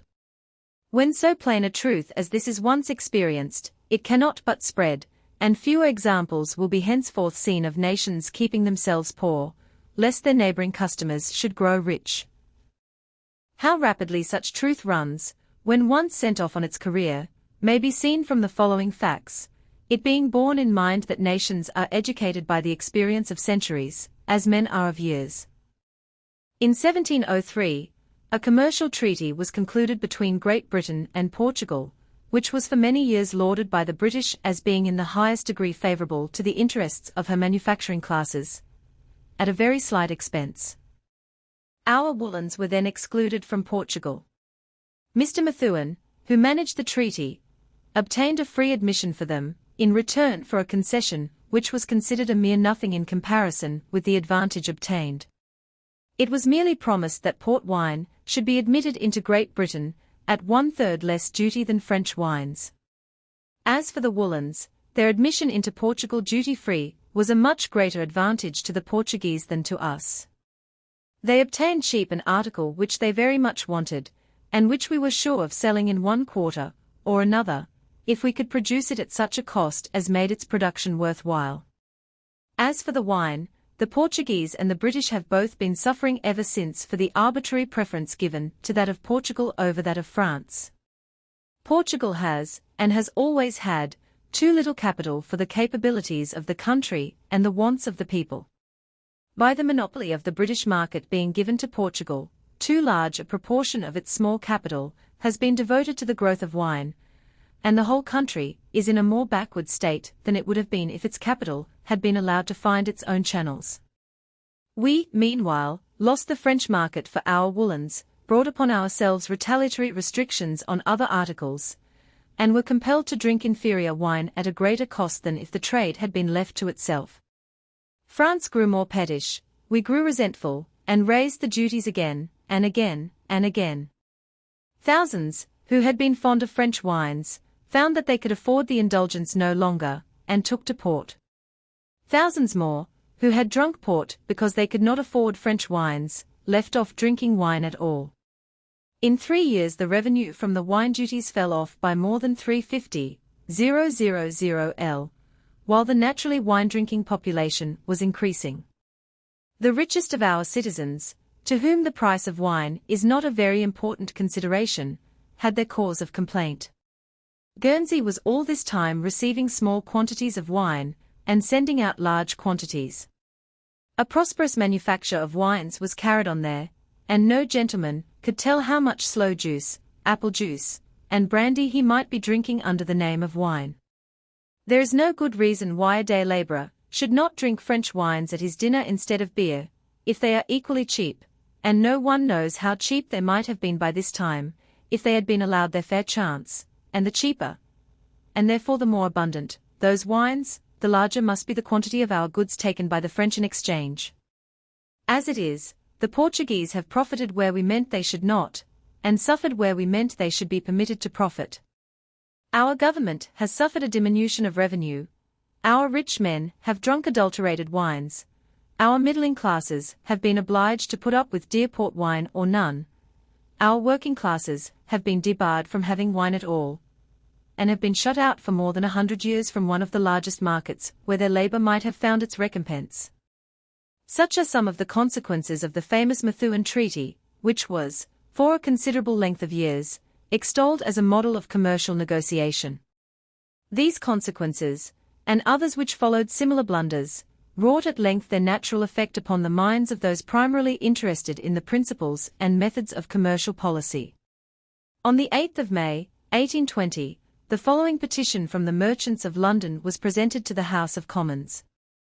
It was signed by all the principal merchants of London, a class whose opinions on this question could not but be respectfully regarded, if they had been announced with less dignity and precision than we find in this memorable address. The time may and will come when its propositions will be regarded as a set of truisms scarcely worthy of announcement under such circumstances of formality. But it should in fairness be remembered in those days that it was drawn up at the very period when silk and tobacco were being smuggled into hundreds of creeks along our shores, when bread and wine were taxed for purposes of unjust protection at home, and wicked oppression abroad, and when our houses and ships were being built of bad wood, at a higher cost than need have been paid for the best, in order to favour a colony which, after all, would flourish much more through our prosperity than at our expense. No change of times and convictions can impair the honour due to those who concurred in the following petition. To the Honourable the Commons, and c. the petition of the merchants of the City of London. Sheweth, that foreign commerce is eminently conducive to the wealth and prosperity of a country, by enabling it to import the commodities for the production of which the soil, climate, capital, and industry of other countries are best calculated, and to export, in payment, those articles for which its own situation is better adapted. That freedom from restraint is calculated to give the utmost extension to foreign trade, and the best direction to the capital and industry of the country. That the maxim of buying in the cheapest market, and selling in the dearest, which regulates every merchant in his individual dealings, is strictly applicable, as the best rule for the trade of the whole nation. That a policy founded on these principles would render the commerce of the world an interchange of mutual advantages, and diffuse an increase of wealth and enjoyments among the inhabitants of each state. That, unfortunately, a policy the very reverse of this has been and is more or less adopted and acted upon by the government of this and every other country, each trying to exclude the productions of other countries, with the specious and well-meant design of encouraging its own productions, thus inflicting on the bulk of its subjects, who are consumers, the necessity of submitting to privations in the quantity or quality of commodities, and thus rendering what ought to be the source of mutual benefit and of harmony among states, a constantly recurring occasion of jealousy and hostility. That the prevailing prejudices in favour of the protective or restrictive system may be traced to the erroneous supposition that every importation of foreign commodities occasions a diminution or discouragement of our own productions to the same extent, whereas it may be clearly shown that, although the particular description of production, which could not stand against unrestrained foreign competition, would be discouraged, yet, as no importation could be continued for any length of time without a corresponding exportation, direct or indirect, there would be an encouragement for the purpose of that exportation, of some other production, to which our situation might be better suited, thus affording at least an equal, and probably a greater, and certainly a more beneficial, employment to our own capital and labour. that of the numerous protective and prohibitory duties of our commercial code, it may be proved that, while all operate as a very heavy tax on the community at large, very few are of any ultimate benefit to the classes in whose favor they were originally instituted, and none to the extent of the loss occasioned by them to other classes. That among the other evils of the restrictive or protective system, not the least is that the artificial protection of one branch of industry or source of production against foreign competition is set up as a ground of claim by other branches for similar protection, so that, if the reasoning upon which these restrictive or prohibitory regulations are founded were followed out consistently, it would not stop short of excluding us from all foreign commerce whatsoever. And the same train of argument, which, with corresponding prohibitions and protective duties, should exclude us from foreign trade, might be brought forward to justify the reenactment of restrictions upon the interchange of productions, unconnected with public revenue, among the kingdoms composing the Union, or among the counties of the same kingdom. That an investigation of the effects of the restrictive system at this time is peculiarly called for, as it may, in the opinion of your petitioners, lead to a strong presumption that the distress which now so generally prevails is considerably aggravated by that system, and that some relief may be obtained by the earliest practicable removal of such of the restraints as may be shown to be most injurious to the capital and industry of the community, and to be attended with no compensating benefit to the public revenue. That a declaration against the anti-commercial principles of our restrictive system is of the more importance at the present juncture, inasmuch as, in several instances of recent occurrence, the merchants and manufacturers of foreign countries have assailed their respective governments with applications for further protective or prohibitory duties and regulations, urging the example and authority of this country, against which they are almost exclusively directed, as a sanction for the policy of such measures. And certainly, if the reasoning upon which our restrictions have been defended is worth anything, it will apply in behalf of the regulations of foreign states against us. They insist on our superiority in capital and machinery, as we do upon their comparative exemption from taxation, and with equal foundation. That nothing would tend more to counteract the commercial hostility of foreign states than the adoption of a more enlightened and more conciliatory policy on the part of this country. That although, as a matter of mere diplomacy, it may sometimes answer to hold the removal of particular prohibitions, or high duties, as depending upon corresponding concessions by other states in our favor, it does not follow that we should continue our restrictions in cases where the desired concessions on their part cannot be obtained. Our restrictions would not be the less prejudicial to our own capital and industry, because other governments persisted in preserving impolitic regulations. That, upon the whole, the most liberal would prove to be the most politic course on such occasions. That, independent of the direct benefit to be derived by this country on every occasion of such concession or relaxation, a great incidental object would be gained by the recognition of a sound principle or standard to which all subsequent arrangements might be referred, and by the salutary influence which a promulgation of such just views, by the legislature and by the nation at large, could not fail to have on the policy of other states. That in thus declaring, as your petitioners do, their conviction of the impolicy and injustice of the restrictive system, and in desiring every practicable relaxation of it, they have in view only such parts of it as are not connected, or only subordinately so, with the public revenue. As long as the necessity for the present amount of revenue subsists, your petitioners cannot expect so important a branch of it as the customs to be given up, nor to be materially diminished, unless some substitute less objectionable be suggested. But it is against every restrictive regulation of trade, not essential to the revenue, against all duties merely protective from foreign competition, and against the excess of such duties as are partly for the purpose of revenue, and partly for that of protection, that the prayer of the present petition is respectfully submitted to the wisdom of Parliament. May it therefore, and see, in order to see how extensively and how effectually governments have interfered to pervert the natural distribution of the gifts of Providence, it would be necessary to review almost the whole list of spontaneous and artificial productions, for there are few or none whose spread has not been arbitrarily stopped in one direction or another. What Great Britain alone, the most enlightened of commercial countries, has done in damming up the streams of human enjoyment, is fearful to think of. In the vineyards of France and Portugal, the grapes have been trodden to waste, and the vine-dressers' children have gone half-clothed, because wines were not permitted to be brought in, and cottons and woolens were thereby forbidden to be carried out, at their natural cost. During the long series of years that good tea has been a too costly drink for many thousands of our population, they would have been glad of the refreshment of chocolate, in some of its various preparations, if Spain had been permitted to send it to us from her colonies as cheap as Spain was willing to afford it.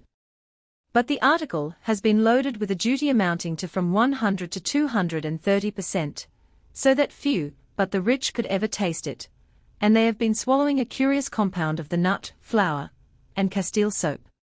The silkworms of Italy would have wrought as busily for England as for France, if England had not been jealous of France, and thereby injured her own manufacture. England is wiser now, and new myriads of worms are hanging their golden balls on the mulberry trees, while the neighbouring peasantry are enjoying the use of our hardware, and looms are kept busy in Spitalfields. Time was when the northern nations welcomed our manufactures in return for their timber and iron of prime quality, but now, the ship and house builders must pay higher for worse wood from Canada, and we have laid exorbitant duties on foreign iron, in order to encourage mining at home. The good people of Sweden and Norway, having nothing to offer us but timber and iron, must do without our manufactures, and thus are willing nations prevented from helping one another. Whatever may be thought of the indulgence of opium in this country, no one objects to its being used by the Hindu and the Chinese as a stimulus appropriate to the climate in which they dwell.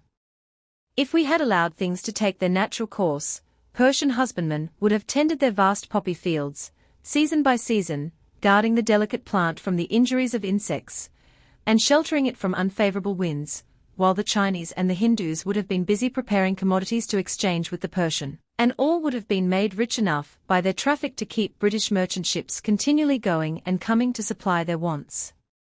But our India Company has chosen to force and monopolize the culture of opium. It has beggared and enslaved many thousands of reluctant cultivators, narrowed the demand, lessened its own revenue, year by year, and just lived to see China freely supplied with Turkey opium by American traders. Thousands of our lowly brethren in Hindostan and Ceylon have dropped unnoticed out of life, because they have not been permitted to touch the crisp salt beneath their feet, or to pluck the spices which perfume the air they breathe. Millions more have sunk at the approach of famine, because no labor of theirs was permitted to provide them with what might be exchanged for food from some neighboring coast. It is difficult to say whether we have injured China or Great Britain the most by our extraordinary fancy of sending functionaries invested at once with political and commercial power into a country where commerce is held by far too degrading an employment to be associated with political functions. This blunder was made by our monopolists, who were, but lately, keeping up a splendid establishment of important personages, who were regarded by the Chinese as being just above the rank of vagabonds, no more respectable, in their possession of incomes graduating from 4,000 L to 18,000 L a year, than the American free traders who turn their backs on the Hong merchants, and go into the open market, offering their furs with one hand, and receiving teas and nankeens with the other, cleverly stealing the trade of the British meantime with both. What wealth and comfort untold might the two vast empires of Britain and China have poured into one another by this time, if their original jealousies had not been perpetuated by English mismanagement. The Dutch and the Americans have both smuggled large quantities of tea into England, while the 12 supercargoes at Canton have been talking politics, or yawning within the walls of their factory. Truly did the Celestial Emperor say to our representatives, "Your good fortune has been small. You arrived at the gates of the imperial house, and were unable to lift your eyes to the face of heaven." The day of exclusion is, however, over. It may be long before we can overcome the contempt of the nation, and make them forget that some of our politicians were traders, but we have the interests of the Chinese in our favor. They will import according to their needs, more of our weavers and cutlers will have money to buy tea with, and they will get more tea for their money, and no one can tell what new classes of productions may become common when the messengers of these two mighty empires shall go to and fro, and knowledge shall be increased. Such are a few of the specimens, which might be adduced of the mischiefs wrought in one hemisphere by interference with commerce. To all things there cometh an end, to all unjust and foolish things, at least. We are now in possession of so ample a stock of experience, that the day cannot be far off when all customs duties shall be repealed, but those which are necessary for the purposes of revenue.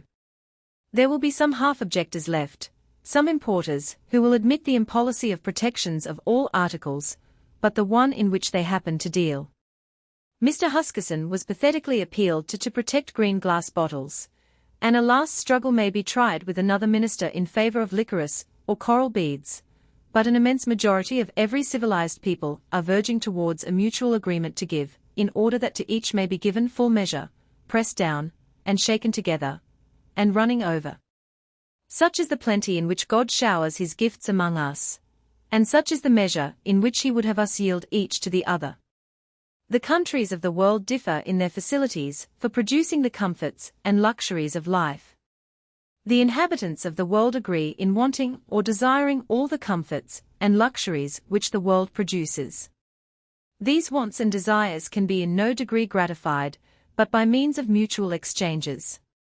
They can be fully satisfied only by means of absolutely universal and free exchanges. By universal and free exchange, that is, by each person being permitted to exchange what he wants least for what he wants most, an absolutely perfect system of economy of resources is established, the whole world being included in the arrangement. The present want of agreement in the whole world to adopt this system does not invalidate its principle when applied to a single nation. It must ever be the interest of a nation to exchange what it wants little at home for what it wants more from abroad. If denied what it wants most, it will be wise to take what is next best, and so on, as long as anything is left which is produced better abroad than at home. In the above case, the blame of the deprivation rests with the prohibiting power, but the suffering affects both the trading nations, the one being prevented getting what it wants most, the other being prevented parting with what it wants least. As the general interest of each nation requires that there should be perfect liberty in the exchange of commodities, any restriction on such liberty, for the sake of benefiting any particular class or classes, is a sacrifice of a larger interest to a smaller, that is a sin in government. This sin is committed when, first, any protection is granted powerful enough to tempt to evasion, producing disloyalty, fraud, and jealousy, when, secondly, capital is unproductively consumed in the maintenance of an apparatus of restriction, when, thirdly, capital is unproductively bestowed in enabling those who produce at home dearer than foreigners to sell abroad as cheap as foreigners, that is, in bounties on exportation, and when, fourthly, capital is diverted from its natural course to be employed in producing at home that which is expensive and inferior, instead of in preparing that which will purchase the same article cheap and superior abroad, that is, when restrictions are imposed on importation. But though the general interest is sacrificed, no particular interest is permanently benefited by special protections, since restrictive regulations in favor of the few are violated, when such violation is the interest of the many, and every diminution of the consumer's fund causes a loss of custom to the producer. Again, the absence of competition and deprivation of custom combine to make his article inferior and dear, which inferiority and dearness cause his trade still further to decline. Such are the evils which attend the protection of a class of producers who cannot compete with foreign producers of the same article. If home producers can compete with foreign producers, they need no protection, as, ceteris paribus, buying at hand is preferable to buying at a distance. Free competition cannot fail to benefit all parties, consumers, by securing the greatest practicable improvement and cheapness of the article, producers, by the consequent perpetual extension of demand, and society at large, by determining capital to its natural channels. Colonies are advantageous to the mother country, as affording places of settlement for her emigrating members, and opening markets where her merchants will always have the preference over those of other countries, from identity of language and usages. Colonies are not advantageous to the mother country as the basis of a peculiar trade. The term colony trade involves the idea of monopoly, since, in a free trade, a colony bears the same relation as any other party to the mother country. Such monopoly is disadvantageous to the mother country, whether possessed by the government, as a trading party, by an exclusive company, or by all the merchants of the mother country. It is disadvantageous as impairing the resources of the dependency, which are part of the resources of the empire, and the very material of the trade which is the object of desire. If a colony is forbidden to buy of any but the mother country, it must do without some articles which it desires, or pay dear for them.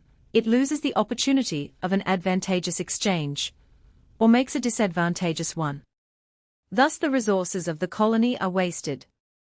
If a colony is forbidden to sell its own produce to any but the mother country, either the prohibition is not needed, or the colony receives less in exchange from the mother country than it might obtain elsewhere.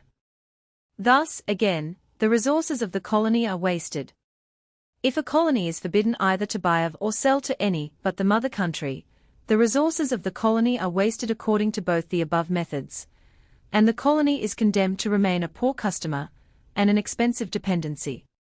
In proportion, therefore, as trade with colonies is distinguished from trade with other places, by restrictions on buyers at home, or on sellers in the colonies, that trade involving the apparatus of restriction becomes an occasion of loss instead of gain to the empire. If restrictive interference be impolitic, oppressive, impious, between empire and empire, it becomes absolutely monstrous when introduced among the different classes of the same country. The magistrates of a grazing county would do ill to prohibit intercourse with the manufacturing, and agricultural, and mining districts around, but much more oppressive and fatal would be the policy of a city corporation, which should make the resources of the city depend on the will of the corn dealers which it contained. Such has been the policy of the rulers of Britain, and side by side with this restriction of the supply of food, this abuse of capital, may be placed the curious perversion of labor, which is caused not only by the forcing of agriculture at the expense of manufactures, but by the existence of exclusive and injurious privileges to trading corporations, of certain ancient laws respecting apprenticeship, and of the iniquitous practice of the impressment of seamen. The system of restricting the supply of food would exhibit as many sins under the head of production as of distribution. To make an ever-increasing population depend on graduating soils for its support, is at once to enact that either a certain number shall die outright of hunger, or that a much larger number shall be half-fed, and that in either case, waste of capital must be made in proportion to the inferiority of our newly cultivated soils compared with those which might yield us their produce from abroad. From this waste arises another, and equally destructive species of waste in the preparation of our manufactured articles. Wages are higher than they need be to purchase the same necessaries, therefore our manufactured articles are higher priced than they need be, therefore they have not a fair chance in foreign markets, and therefore our ill-fed manufacturing population is wronged. Such are some of the evils of a restricted trade in corn, considered under the head of production. As for the distribution of this prime necessary of life, the circumstance of its being loaded with an artificial cost suggests the deplorable scenes and narratives of suffering which may be verified in every street of all our cities. No arrangement can be more utterly unprincipled than that by which a necessary of life, of which the richest can scarcely consume more than the poorest, is made needlessly expensive. We may linger in vain to find a comparison to illustrate the iniquity. It is the worst possible instance of legislative injustice, and when it is considered that this injustice is perpetrated for the benefit of a particular class, which class is brought by it to the verge of ruin, and that the injury spreads to every other class in turn, it will be seen that no words can describe its folly. Add to this our provisions for diverting labor from its natural channels, and for making it stagnate in one spot, and it will appear as if we had yet to learn the rights of labor and the uses of capital, or as if we openly defied the one, and abused the other. It is not so, however.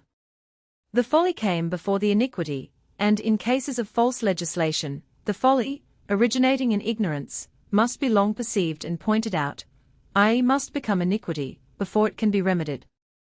But the remedy is secured from the moment that the denunciation goes abroad.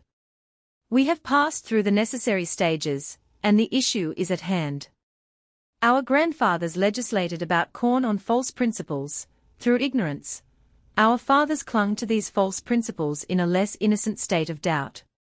We have perpetuated them wickedly, knowing their disastrous results, and a voice is going up through all the land which will almost immediately compel their relinquishment.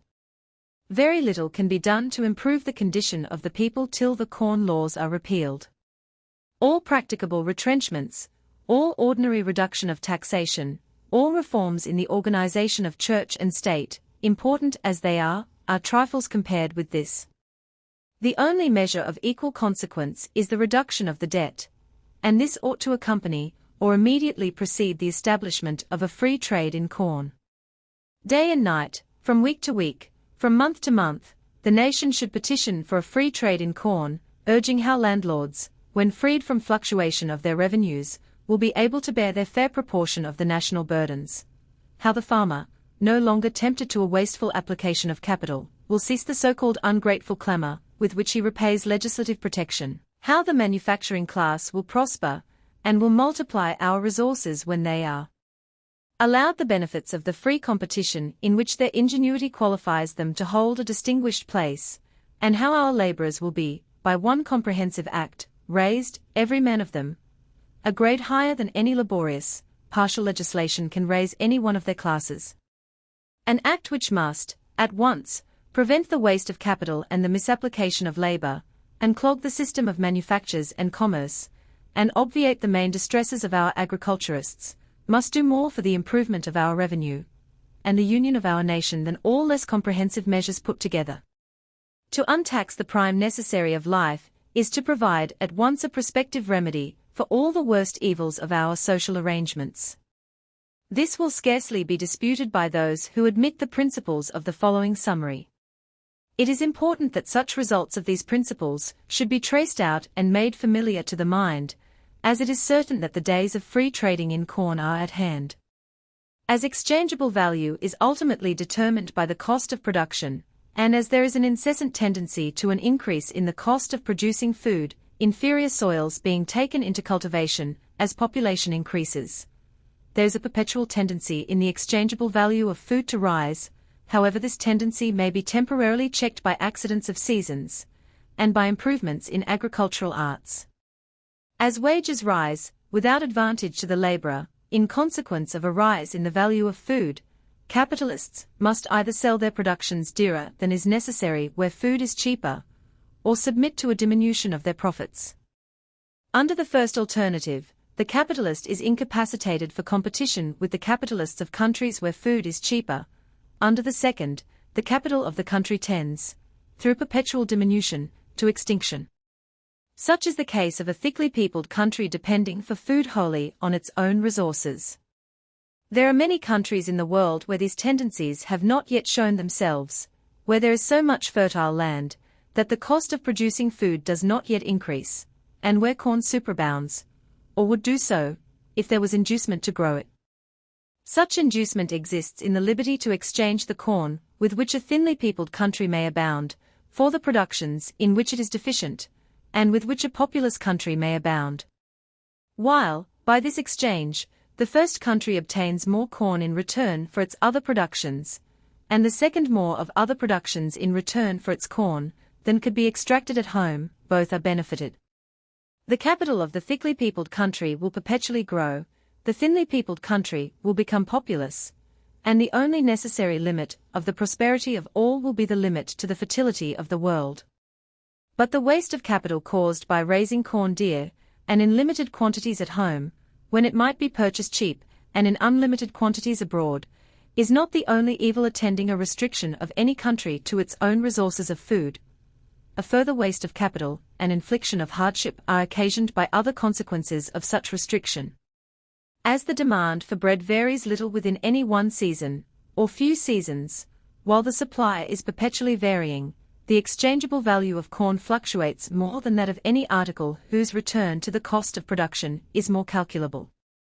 Its necessity to existence causes a panic to arise on the smallest deficiency of supply, enhancing its price in undue proportion, and as the demand cannot materially increase on the immediate occasion of a surplus, and as corn is a perishable article, the price falls in an undue proportion. These excessive fluctuations, alternately wasting the resources of the consumers and the producers of corn, are avoided where there is liberty to the one class to buy abroad in deficient seasons, and to the other to sell abroad in times of superabundance. It is not enough that such purchase and sale are permitted by special legislation when occasion arises, as there can be no certainty of obtaining a sufficient supply, on reasonable terms, in answer to a capricious and urgent demand. Permanently importing countries are thus more regularly and cheaply supplied than those which occasionally import and occasionally export, but these last are, if their corn exchanges be left free, immeasurably more prosperous than one which is placed at the mercy of man and circumstance by a system of alternate restriction and freedom. By a regular importation of corn, the proper check is provided against capital being wasted on inferior soils, and this capital is directed towards manufactures, which bring in a larger return of food from abroad than could have been yielded by those inferior soils. Labor is at the same time directed into the most profitable channels. Any degree of restriction on this natural direction of labor and capital is ultimately injurious to every class of the community, to landowners, farming and manufacturing capitalists, and laborers. Laborers suffer by whatever makes the prime necessary of life dear and uncertain in its supply, and by whatever impairs the resources of their employers. Manufacturing capitalists suffer by whatever tends needlessly to check the reciprocal growth of capital and population, to raise wages, and disable them for competition abroad. Farming capitalists suffer by whatever exposes their fortunes to unnecessary vicissitude, and tempts them to an application of capital, which can be rendered profitable only by the maintenance of a system which injures their customers. Landowners suffer by whatever renders their revenues fluctuating, and impairs the prosperity of their tenants, and of the society at large on which the security of their property depends. As it is the interest of all classes that the supply of food should be regular and cheap, and as regularity and cheapness are best secured by a free trade in corn, it is the interest of all classes that there should be a free trade in corn. The duty of government being to render secure the property of its subjects, and their industry being their most undeniable property, all interference of government with the direction and the rewards of industry is a violation of its duty towards its subjects. Such interference takes place when some are countenanced by legislation in engrossing labors and rewards which would otherwise be open to all, as in the case of privileged trading corporations, when arbitrary means of preparation are dictated as a condition of the exercise of industry and the enjoyment of its fruits, as in the case of the apprenticeship law, when laborers are compelled to a species of labor which they would not have chosen, as in the case of the impressment of seamen. The same duty, of securing the free exercise of industry, requires that companies should be privileged to carry on works of public utility which are not within the reach of individual enterprise, as in the case of roads, canals, bridges, and sea, and also that the fruits of rare ingenuity and enterprise should be secured to the individual, according to the design of our patent law.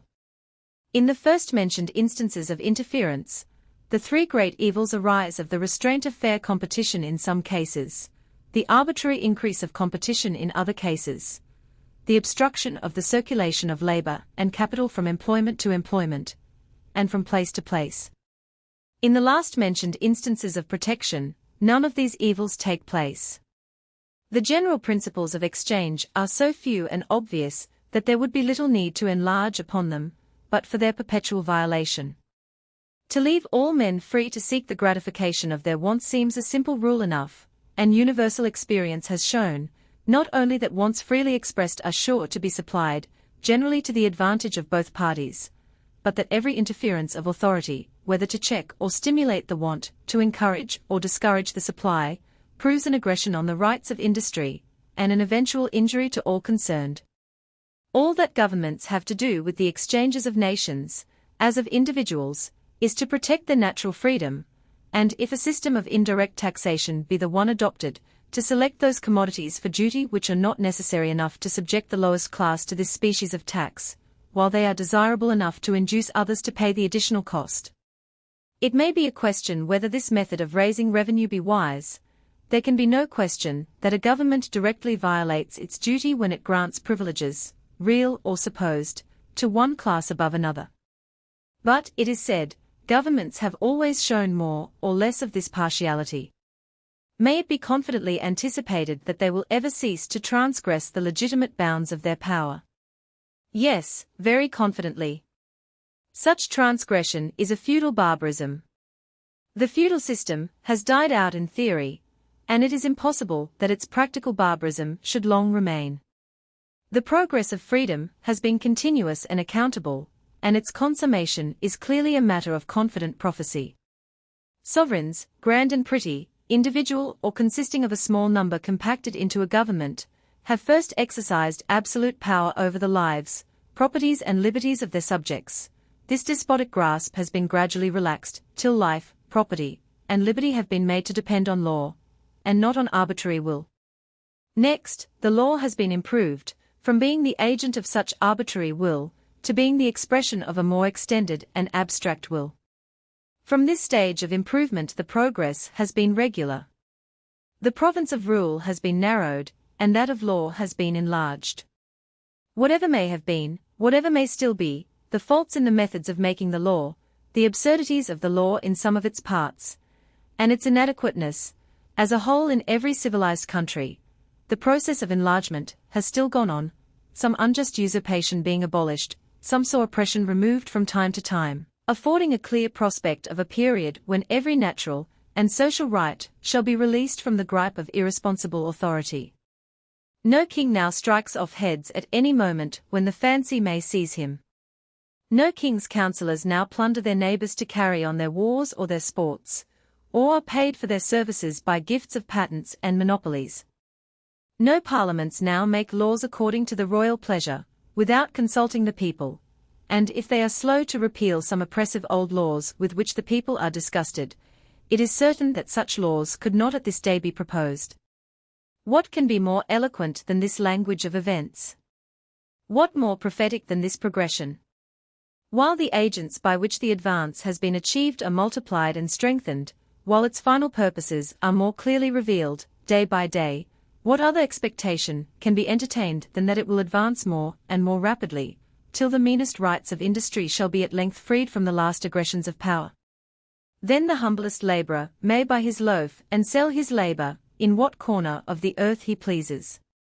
Then legislators will no more dream of dictating what wine shall be drunk, and what fabrics shall be worn, and through what medium God's free gifts must be sought, than they now dream of branding a man's face on account of his theology. They will perceive that the office of dispensing the bounty of nature is not theirs but God's, and that the agents he has appointed are neither kings, parliaments, nor custom-house officers, but those ever-growing desires with which he has vivified the souls of the haughtiest and the lowliest of his children. Part 4. Consumption is of two kinds, productive and unproductive. The object of the one is the restoration, with increase, in some new form, of that which is consumed. The object of the other is the enjoyment of some good through the sacrifice of that which is consumed. That which is consumed productively is capital, reappearing for future use.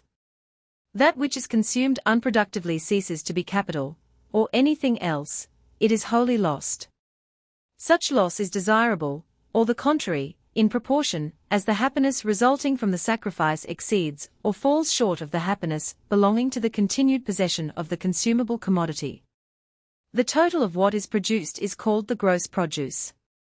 That which remains, after replacing the capital consumed, is called the net produce. While a man produces only that which he himself consumes, there is no demand and supply. If a man produces more of one thing than he consumes, it is for the sake of obtaining something which another man produces, over and above what he consumes. Each brings the two requisites of a demand, viz., the wish for a supply, and a commodity wherewith to obtain it. This commodity, which is the instrument of demand, is, at the same time, the instrument of supply. Though the respective commodities of no two producers may be exactly suitable to their respective wishes, or equivalent in amount, yet, as every man's instrument of demand and supply is identical, the aggregate demand of society must be precisely equal to its supply. In other words, a general glut is impossible. A partial glut is an evil which induces its own remedy, and the more quickly the greater the evil, since, the aggregate demand and supply being always equal. A superabundance of one commodity testifies to the deficiency of another, and all exchanges being anxious to exchange the deficient article for that which is superabundant, the production of the former will be quickened, and that of the latter slackened.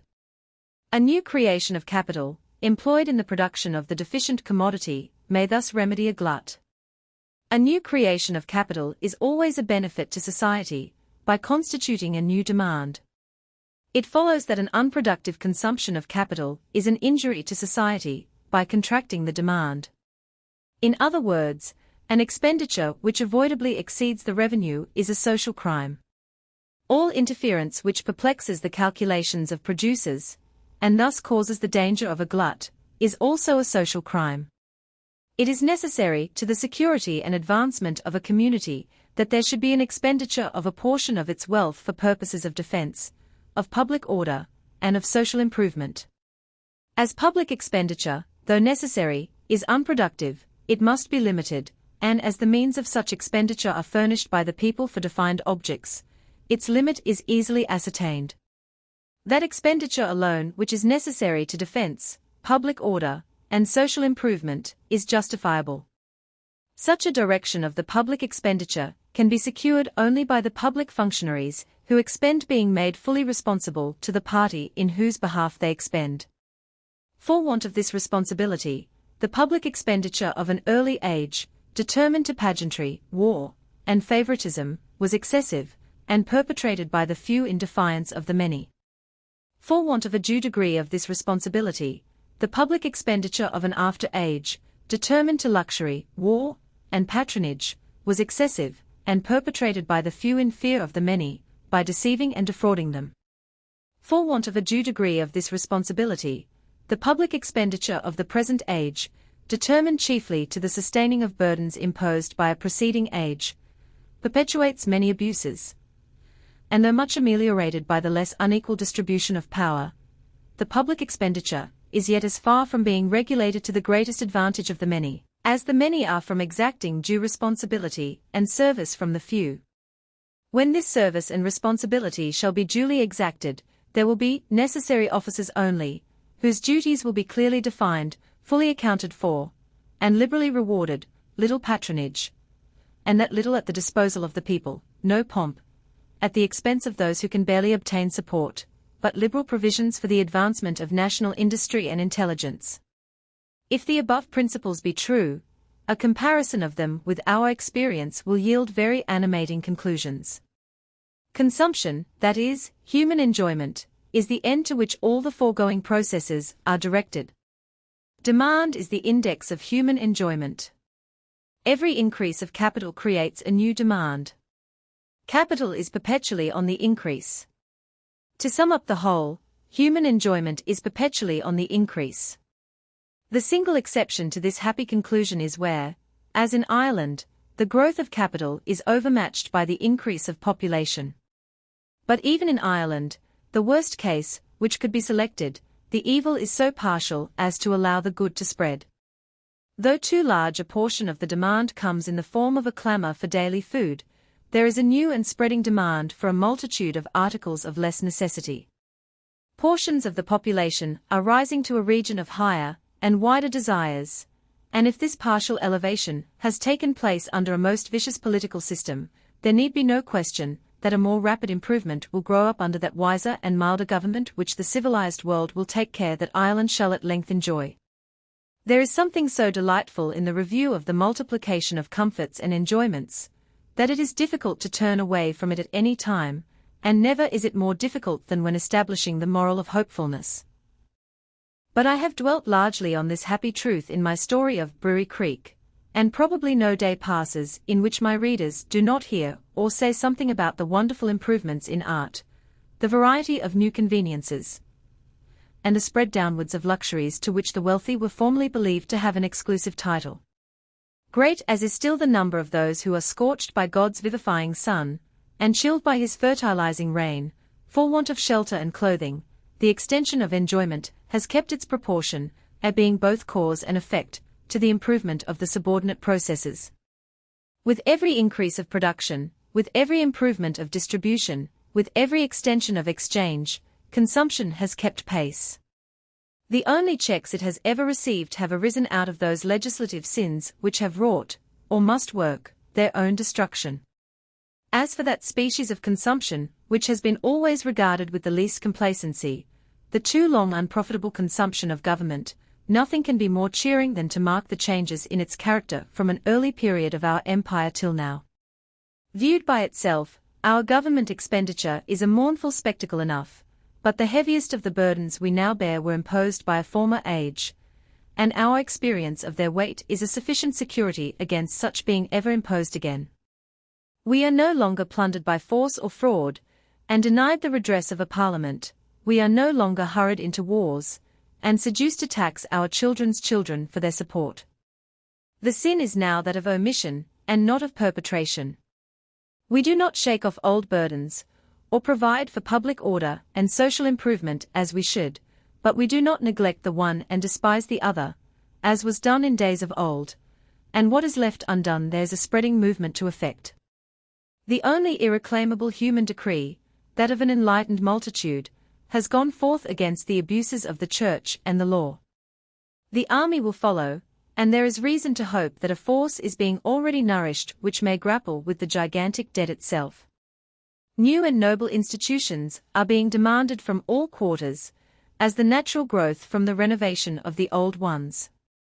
Religion must yield education, and law a righteous penal discipline. Schools must spring up around our churches, and prisons will be granted where the law must, if possible, mend criminals as effectually as it has hitherto made them. In time, we shall find that we have spare barracks, which may be converted into abodes of science, and many a parade may become an exercising place for laborious mechanics instead of spruce soldiers. Such are some of the modes of public expenditure which the nation is impatient to sanction. What further institutions will be made to grow out of these, we may hereafter learn in the schools, which will presently be planted wherever families are congregated. All that we can yet presume is, that they will be as much wiser than ours as our extravagances are more innocent than the savage pageantries of the Henrys, the cruel pleasantries of the Charleses, and the atrocious policy of the heaven-born ministers, who figure in our history. All the members of a society, who derive protection from its government, owe a certain proportion of the produce of their labor, or capital to the support of that government, that is, are justly liable to be taxed. The proportion contributed should be determined by the degree of protection enjoyed, of protection to property, for all are personally protected. In other words, a just taxation must leave all the members of society in precisely the same relation in which it found them. This equality of contribution is the first principle of a just taxation. Such equality can be secured only by a method of direct taxation. Taxes on commodities are, from their very nature, unequal, as they leave it in the choice of the rich man how much he shall contribute to the support of the state, while the man whose whole income must be spent in the purchase of commodities has no such choice. This inequality is aggravated by the necessity, in order to make these taxes productive, of imposing them on necessaries more than on luxuries. Taxes on commodities are further injurious by entailing great expense for the prevention of smuggling, and a needless cost of collection. They could not have been long tolerated, but for their quality of affording a convenient method of tax paying, and for the ignorance of the bulk of the people of their injurious operation. The method of direct taxation, which best secures equality, is the imposition of a tax on income or on property.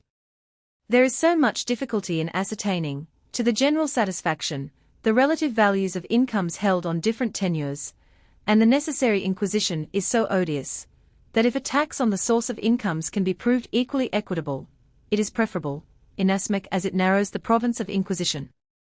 There is no reason to suppose that an equitable graduation of a tax on invested capital is impracticable, and as it would equally affect all incomes derived from this investment, that is, all incomes whatsoever, its operation must be singularly impartial, if the true principle of graduation be once attained.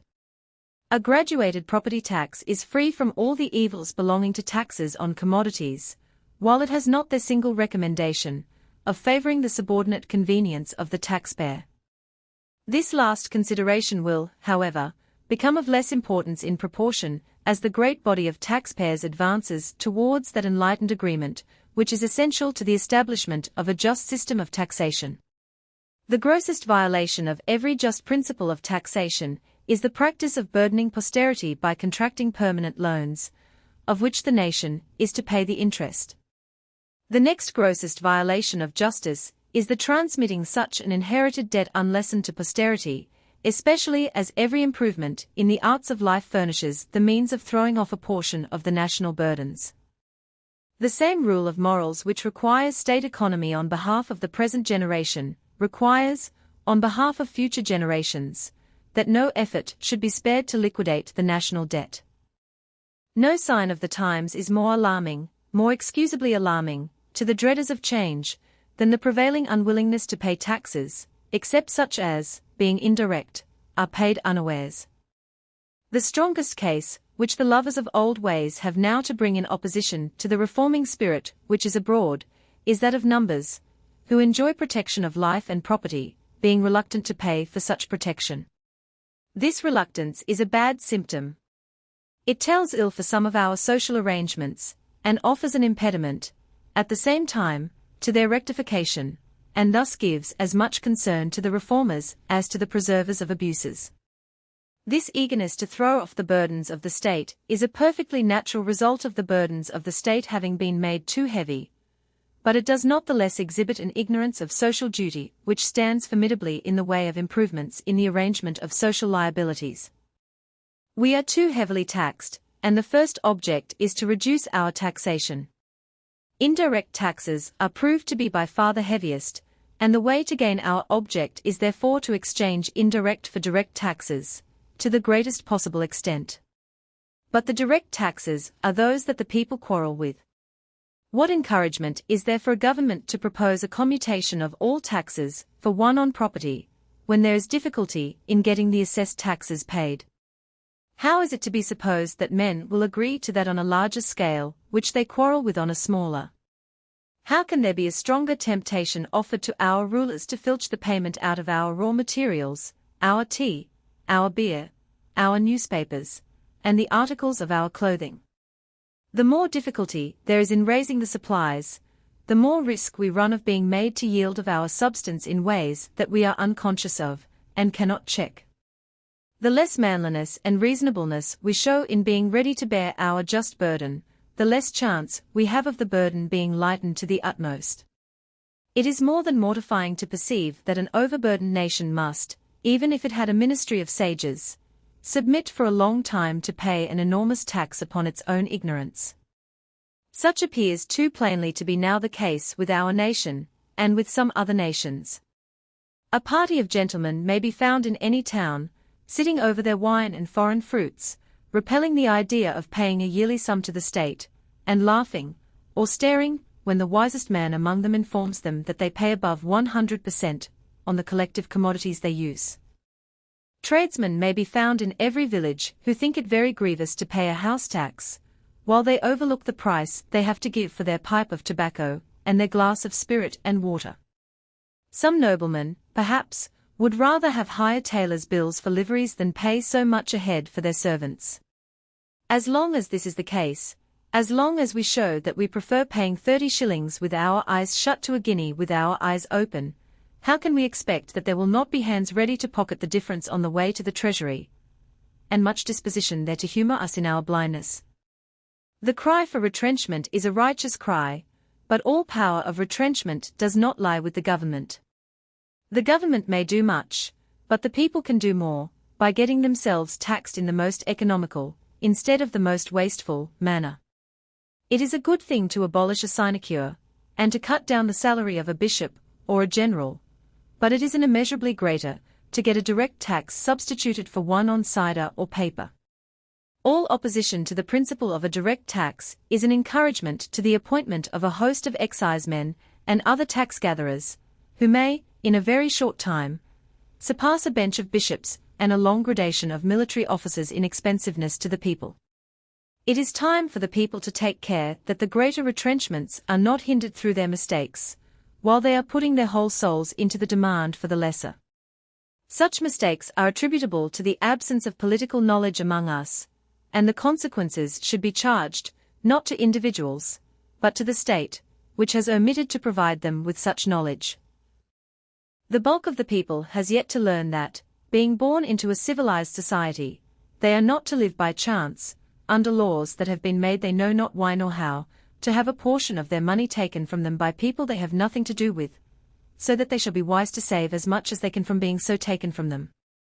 This is the view which too large a portion of us take of our social position, instead of understanding that this complicated machine of society has been elaborated, and must be maintained, at a great expense, that its laws were constructed with much pains and cost, that under these laws capital and labor are protected and made productive, and every blessing of life enhanced, and that it is therefore a pressing obligation upon every member of society to contribute his share towards maintaining the condition of society to which he owes his security and social enjoyment.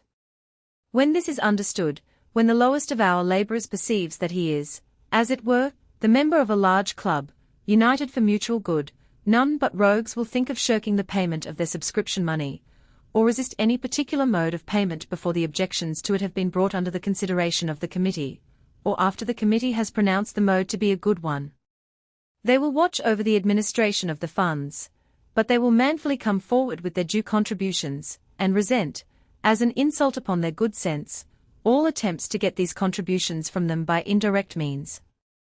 Till they are enabled thus to view their own position, it is not wonderful, however deplorable, that they should quarrel with a just tax, because it is unequally imposed, ascribing to the principle the faults committed in its application.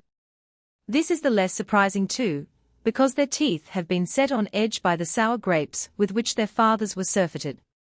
A lavish expenditure, and accumulating debt, have rendered odious the name and notion of every tax under heaven. Great allowance must be made for the effects of such ignorance and such irritation.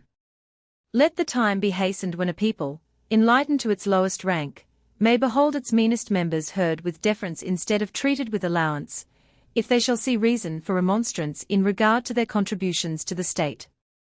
When they once know what is the waste in the department of the customs, and the oppression and fraud in that of the excise, what are the effects of taxes on raw produce, and on the transfer of property, and how multiplied beyond all decency are the burdens of local taxation, they will value every approach towards a plan of direct levy, and will wonder at their own clamour about the house and window taxes, except as to their inequality of imposition, while so many worse remained unnoticed.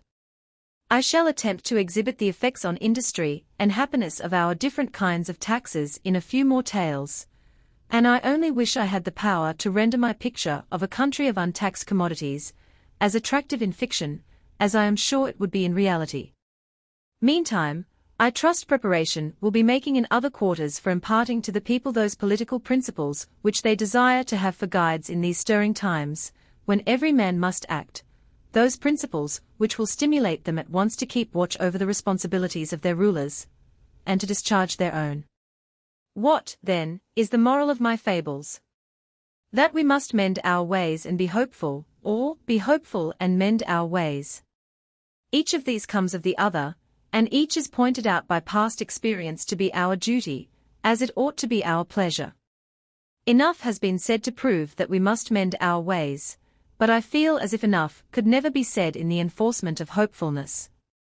When we see what an advance the race has already made, in the present infant stage of humanity, when we observe the differences between men now living, it seems absolute impiety to doubt man's perpetual progression, and to question the means. The savage who creeps into a hollow tree when the wind blows keen, satisfying his hunger with grubs from the herbage, and the philosopher, who lives surrounded by luxury, which he values as intellectual food, and as an apparatus for securing him leisure to take account of the stars, and to fathom the uses of creation, now exist before our eyes, the one a finished image of primeval man, the other a faint, shadowy outline of what man may be. Why are these men so unlike? By observing every gradation which is interposed, an answer may be obtained. They are mainly formed by the social circumstances amidst which they live.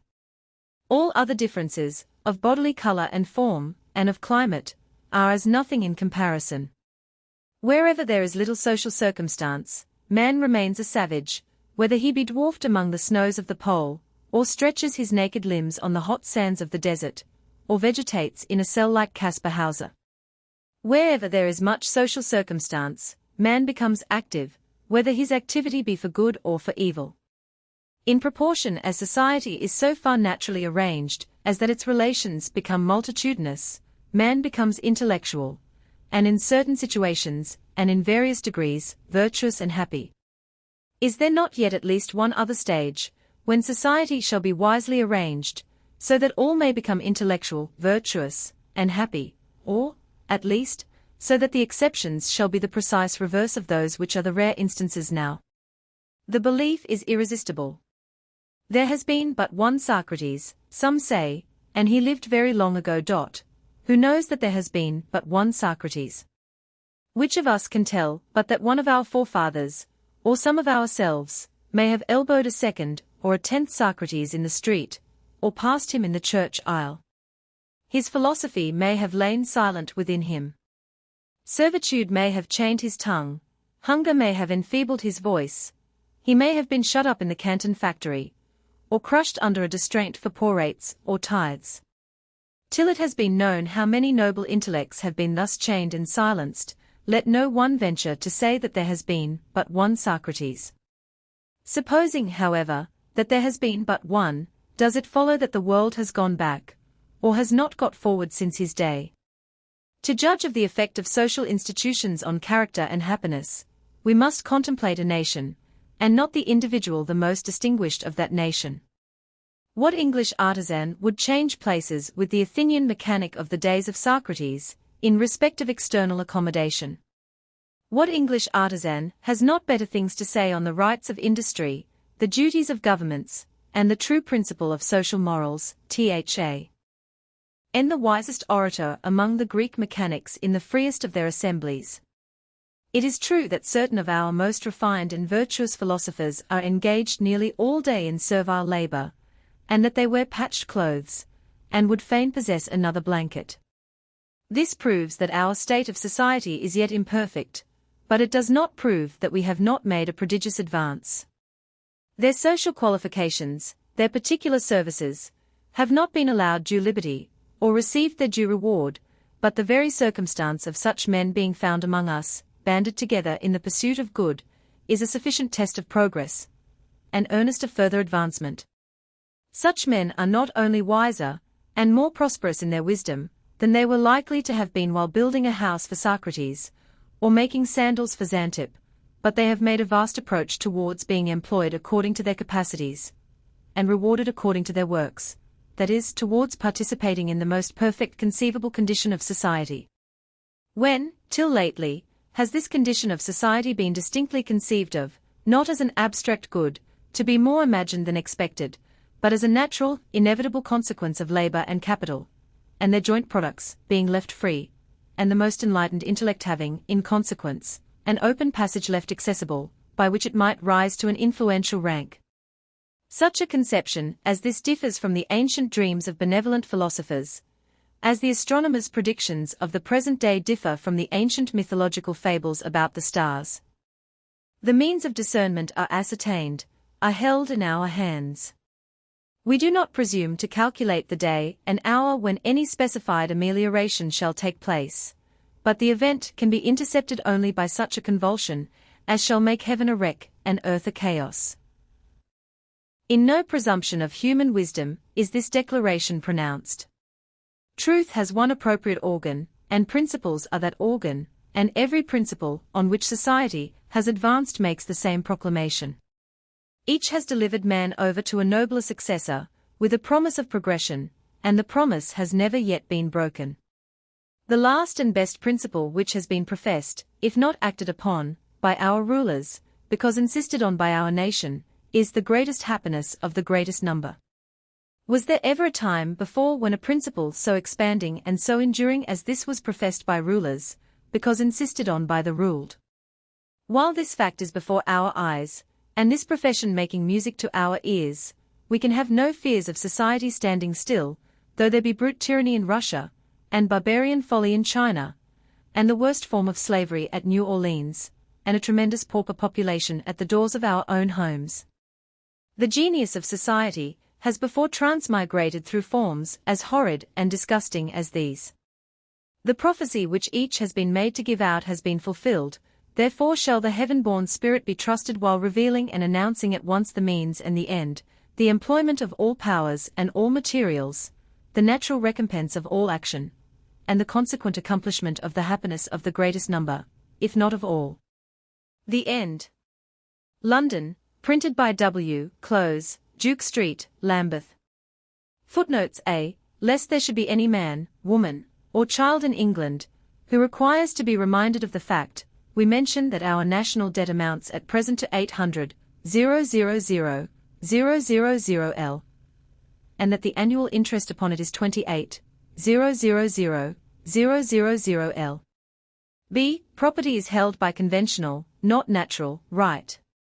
As the agreement to hold man in property never took place between the parties concerned, i.e., is not conventional, man has no right to hold man in property.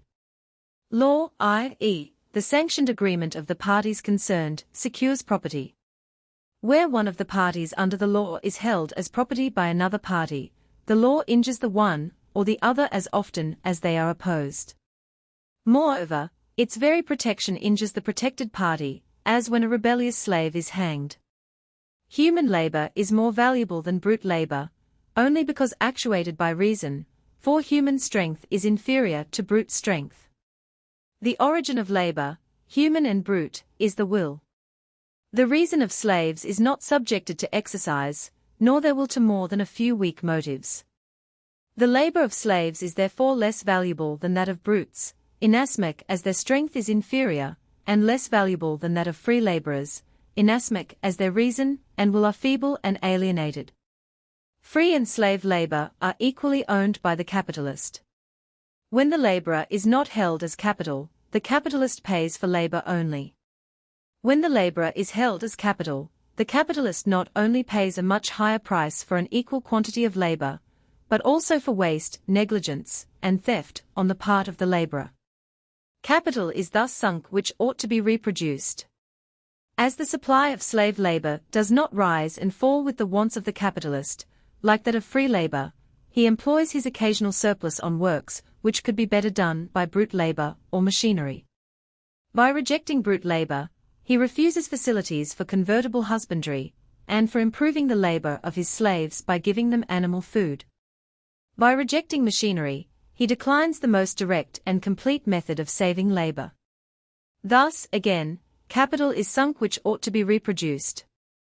In order to make up for this loss of capital to slave owners, bounties and prohibitions are granted in their behalf by government, the waste committed by certain capitalists abroad being thus paid for out of the earnings of those at home.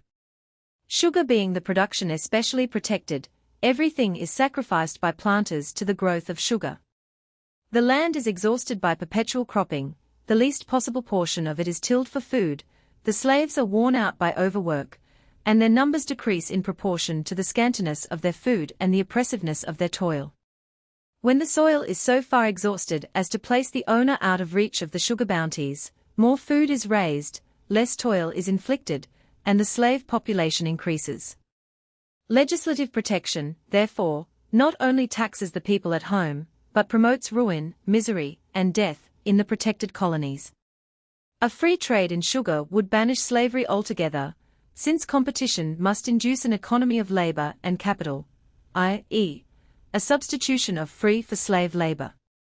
Let us see then what is the responsibility of the legislature in this matter. The slave system inflicts an incalculable amount of human suffering, for the sake of making a wholesale waste of labor and capital. Since the slave system is only supported by legislative protection, the legislature is responsible for the misery caused by direct infliction, and for the injury indirectly occasioned by the waste of labor and capital. C. It is well known that there are persons in this country, as in France and elsewhere, who hold the opinion that the evils of unequal distribution would be annihilated by annihilating the distinctions of rent, profits, and wages, making the whole society the sole landowner and capitalist, and all its members laborers. It is impossible to doubt the benevolent intentions of the leading preachers of this doctrine, whose exertions have originated in sympathy with the most suffering portion of the community. But it is equally impossible to their opponents to allow that any arbitrary arrangements of existing resources can exclude want, while the primary laws of proportion are left uncontrolled. When the advocates of a common stock can show that their system augments capital and regulates population more effectually than the system under which individual property is held, their pretensions will be regarded with more favor than they have hitherto engaged. At present, it is pretty evident that in no way is capital so little likely to be taken care of as when it belongs to everybody, i.e. to nobody, and that, but for the barriers of individual rights of property, the tide of population would flow in with an overwhelming force. There may be an age to come when the institution of property shall cease with the occasions for it, but such an age is barely within our ken. Meantime, our pauper system exhibits the consequences of a promise of maintenance without a restriction of numbers by the state. If it were possible now to establish common stock institutions which should include the entire community, there would soon become so many workhouses, or pauper barracks. If any one doubts this, let him ask himself how capital is to be husbanded and cherished when it is nobody's interest to take care of it, and how population is to be regulated when even the present insufficient restraints are taken away. If education is to supply the deficiency of other stimuli and restraints, let us have education in addition. We want it enough as an addition before we can think of trying it as a substitution. We must see our fathers of families exemplary in providing for their own offspring before they can be trusted to labor, and deny themselves from an abstract sense of duty. As for the main principle of the objections to the abolition of proprietorship, it is contained in the following portion of one of my summaries of principles. It is supposed by some that these tendencies to the fall of wages and profits may be counteracted by abolishing the distinctions of shares, and casting the whole produce of land, capital, and labor into a common stock. But this is a fallacy. For, whatever may be the saving effected by an extensive partnership, such partnership does not affect the natural laws by which population increases faster than capital. The diminution of the returns to capital must occasion poverty to a multiplying society, whether those returns are appropriated by individuals under the competitive system, or equally distributed among the members of a cooperative community. The same checks to the deterioration of the resources of society are necessary under each system. These are, in addition to the agricultural improvements continually taking place, 1. The due limitation of the number of consumers. 2. The lightening of the public burdens, which at present abstract a large proportion of profits and wages. 3. A liberal commercial system, which shall obviate the necessity of bringing poor soils into cultivation. D. If a rebuke were needed for despondency respecting the prospects of society, it might be found in the experience of the change which a few months have wrought in the popular convictions as to the true direction of charity. 15 months ago, it required some resolution to give so much pain to kind hearts, as was occasioned by such exposures as those contained in Cousin Marshall, and yet more to protest against poor laws for Ireland. The publications of the Poor Law Commissioners have since wrought powerfully in the right direction. Conviction has flashed from mind to mind, and now we hear from all quarters of provident and friendly societies, of emigration, of parish struggles for the rectification of abuses, of the regulation of workhouses, the shutting up of soup and blanket charities, and the revision of charitable constitutions, with a view to promote the employment of labor rather than the giving of alms. The extent of the change of opinion in the same time, with regard to poor laws for Ireland, is scarcely less remarkable. On no subject has mistake been more prevalent, and never has it more rapidly given way before the statement of principles and facts. The noblest charity, after all, would be a provision for the regular statement, in a popular form, of principles and facts of like importance. When shall we have a minister of public instruction, who will be the angel of this new dispensation? It is for the people to say when. It is incumbent on me to advert to the ill success of one method of supplying labor to the Australian colonies, which I have represented in much too favourable a light in my tale of Homes Abroad. I find that, though I have pointed out pp. 54, 55, the leading objections to the plan of indenturing servants to colonial settlers, I have represented the issue of such an experiment as more prosperous than it has been proved in fact. The true state of the case will be learned from the following extract from papers relating to the Crown lands and emigration to New South Wales, printed by order of the House of Commons, October, 1831.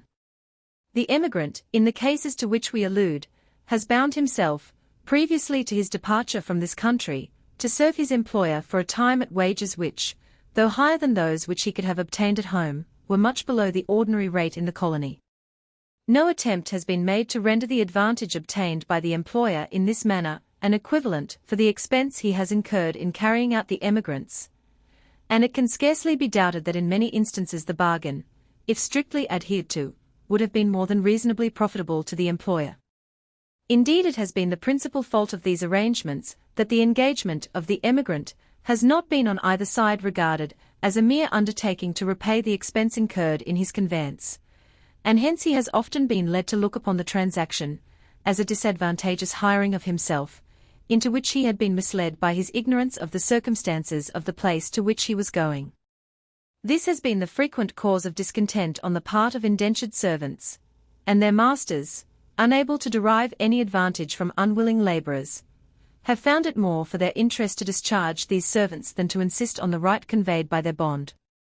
It is obvious that no increased severity in the legal enactments for the protection of contracts could prevent those which we have described from being thus dissolved, for they have been so, not from any insufficiency in the obligations by which the emigrants have been bound, but from the impossibility of rendering such obligations worth preserving, where one of the parties strongly desires them to be cancelled. pp. 21, 22. These objections apply only to cases of binding for more than the repayment of the expenses of removal to the colony. Next to the education of the people at home, there is no way in which charity can now operate so beneficially as in making loans, under security of repayment, to enable working men, and yet more working women, to transport themselves to our Australian colonies, and by diffusing, as widely as possible, correct information respecting the condition and prospects of emigrants to our North American colonies. This correct information, which is to the last degree interesting, may be obtained from the papers above referred to, and the reports of the Emigration Commissioners, for 1832, printed by order of the House of Commons.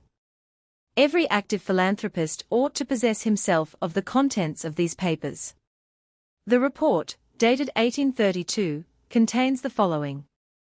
Before we close this account of our proceedings regarding New South Wales and Van Diemen's Land, we must observe that the value of that which has been accomplished cannot be justly estimated by a mere reference to the number already gone out.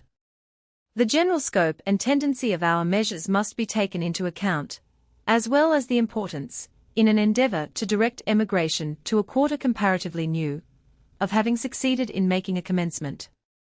For, after the impulse has once been given towards countries really adapted to emigration, the letters of the settlers themselves, more perhaps than the most elaborate statements from authority, serve to maintain and propagate the disposition to resort to the same quarter. Although, therefore, the measures that have been adopted this year may be limited in their immediate influence, and it may be also impossible to predict with certainty their ulterior results, yet, at least, they are of such a nature that, if successful, they may serve as the foundation of a system sufficient, for many years, to prevent the progress of the Australian colonies from being retarded by the want of an industrious population adequate to the development of their resources. Page 6. And the mother country, we may add, from being impeded, by an overcrowded population at home, in her efforts to exalt the social and moral condition of her mighty family. F. C. Holmes abroad. G. Barclay the banker. Transcribers note hyphens appearing on a line or page break have been removed if the preponderance of other occurrences are unhyphenated. Those words occurring midline are retained regardless of other occurrences. The following variants were retained: landowner, 2, daylight, 1, on some occasions. A word spans a line break, but the hyphen itself has gone missing. These fragments are joined appropriately without further notice here. Errors deemed most likely to be the printers have been corrected, and are noted here. The references are to the page and line in the original. The Flowers of Budrow. The 15th of January, 14 of which she had this afternoon heard, removed. 1.44.15, some other improvements added. 1.69.14 for which T, K, H, E people replaced.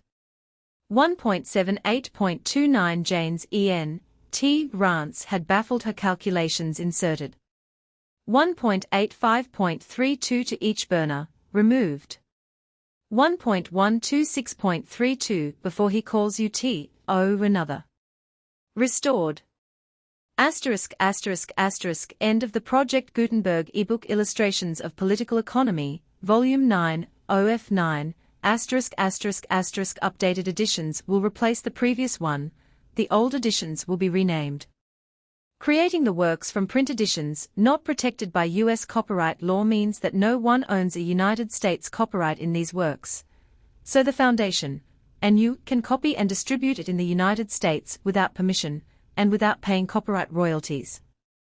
Special rules, set forth in the general terms of use part of this license, apply to copying and distributing Project Gutenberg electronic works, to protect the Project Gutenberg concept and trademark.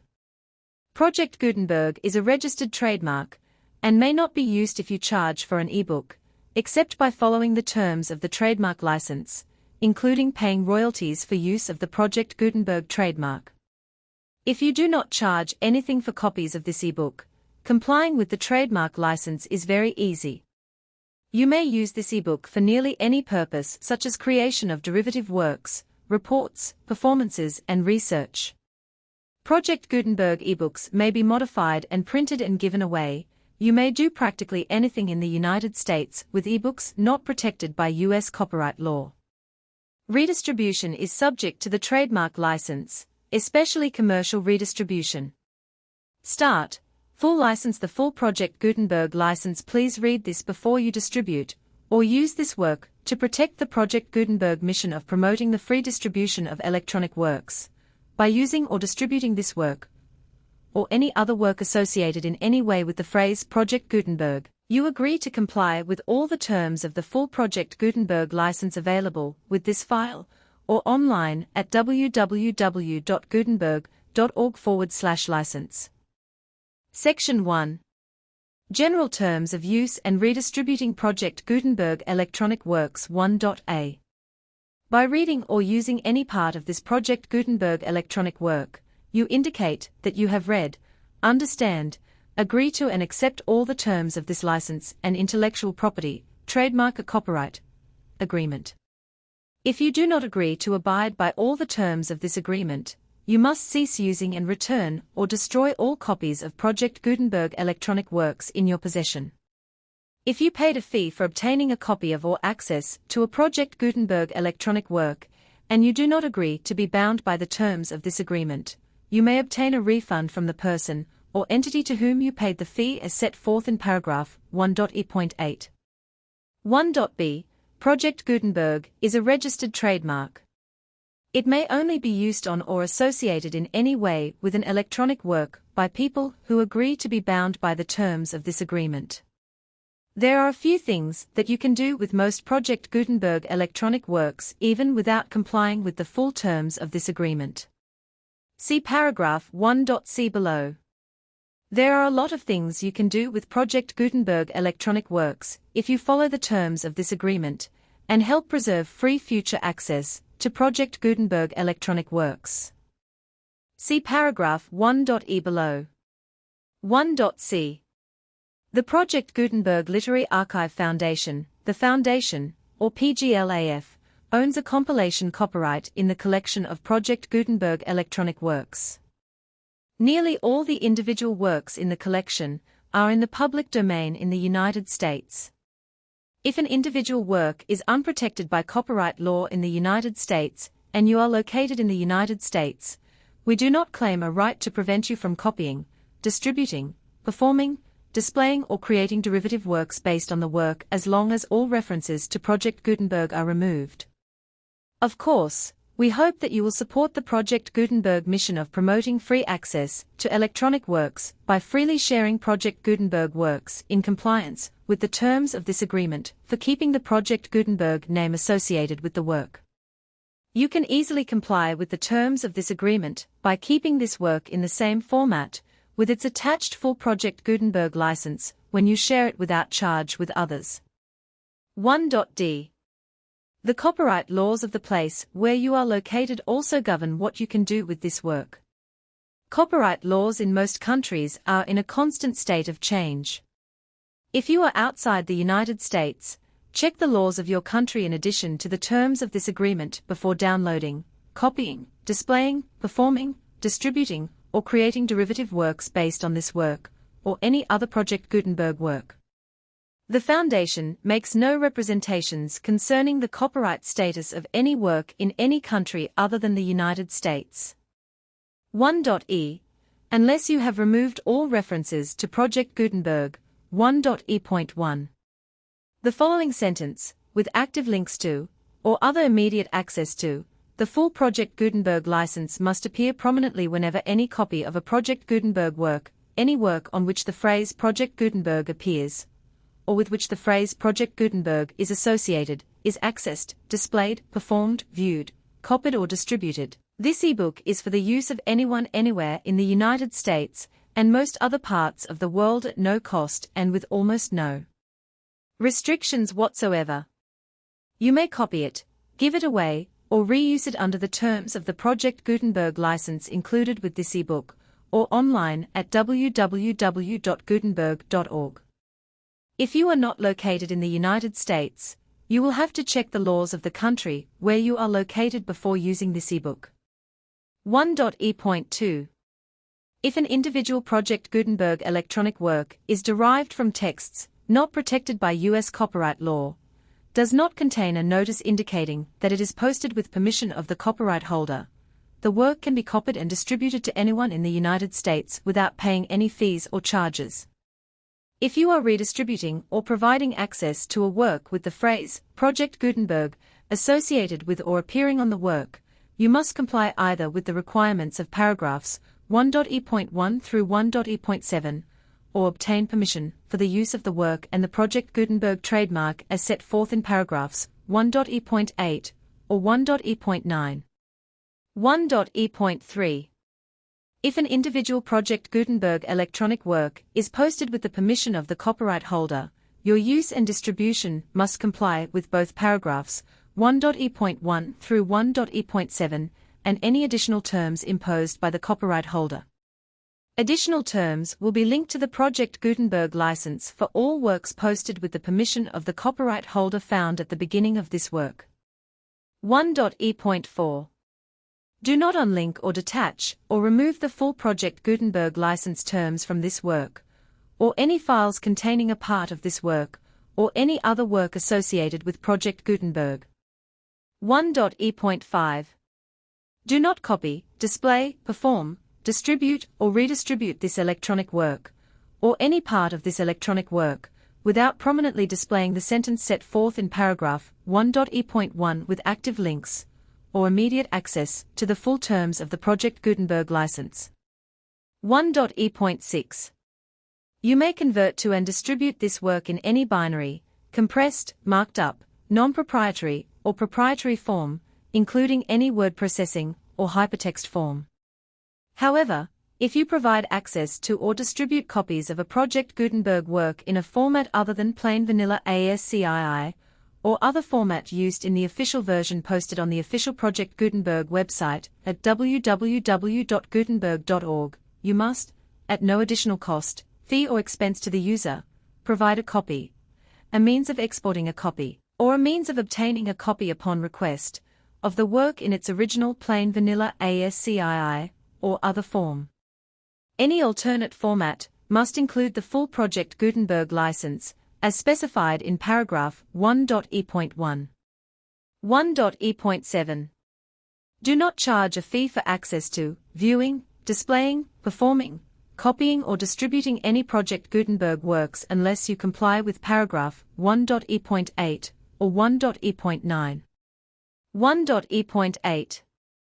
You may charge a reasonable fee for copies of or providing access to or distributing Project Gutenberg electronic works provided that you pay a royalty fee of 20% of the gross profits you derive from the use of Project Gutenberg works calculated using the method you already use to calculate your applicable taxes. The fee is owed to the owner of the Project Gutenberg trademark, but he has agreed to donate royalties under this paragraph to the Project Gutenberg Literary Archive Foundation. Royalty payments must be paid within 60 days following each date on which you prepare, or are legally required to prepare, your periodic tax returns. Royalty payments should be clearly marked as such and sent to the Project Gutenberg Literary Archive Foundation at the address specified in Section 4, Information about Donations to the Project Gutenberg Literary Archive Foundation. You provide a full refund of any money paid by a user who notifies you in writing or by email, within 30 days of receipt, that he does not agree to the terms of the full Project Gutenberg license.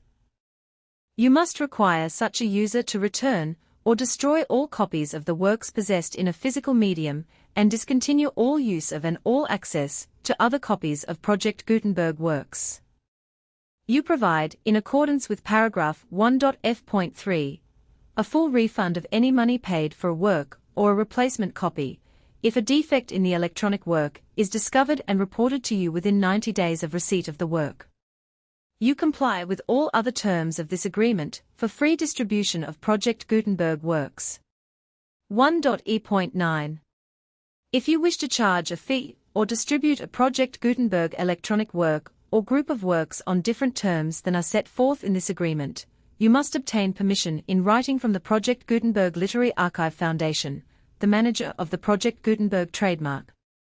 Contact the Foundation as set forth in Section 3 below. 1.f. 1.f.1. Project Gutenberg volunteers and employees expend considerable effort to identify, do copyright research on, transcribe, and proofread works not protected by U.S. copyright law in creating the Project Gutenberg collection. Despite these efforts, Project Gutenberg electronic works, and the medium on which they may be stored, may contain defects, such as, but not limited to, incomplete, inaccurate, or corrupt data, transcription errors, a copyright or other intellectual property infringement, a defective or damaged disk or other medium, a computer virus, or computer codes that damage or cannot be read by your equipment. 1.f.2. Limited warranty, disclaimer of damages except for the right of replacement or refund described in paragraph 1.f.3, the Project Gutenberg Literary Archive Foundation, the owner of the Project Gutenberg trademark, and any other party distributing a Project Gutenberg electronic work under this agreement, disclaim all liability to you for damages, costs and expenses, including legal fees. You agree that you have no remedies for negligence, strict liability, breach of warranty, or breach of contract except those provided in paragraph 1.f.3. You agree that the Foundation, the trademark owner, and any distributor under this agreement will not be liable to you for actual, direct, indirect, consequential, punitive or incidental damages even if you give notice of the possibility of such damage. 1.f.3. Limited right of replacement or refund. If you discover a defect in this electronic work within 90 days of receiving it, you can receive a refund of the money, if any, you paid for it by sending a written explanation to the person you received the work from. If you received the work on a physical medium, you must return the medium with your written explanation. The person or entity that provided you with the defective work may elect to provide a replacement copy in lieu of a refund. If you received the work electronically, the person or entity providing it to you may choose to give you a second opportunity to receive the work electronically in lieu of a refund. If the second copy is also defective, you may demand a refund in writing without further opportunities to fix the problem. 1.f.4. Except for the limited right of replacement or refund set forth in paragraph 1.f.3, this work is provided to you as is, with no other warranties of any kind, express or implied, including but not limited to warranties of merchantability or fitness for any purpose. 1.f.5.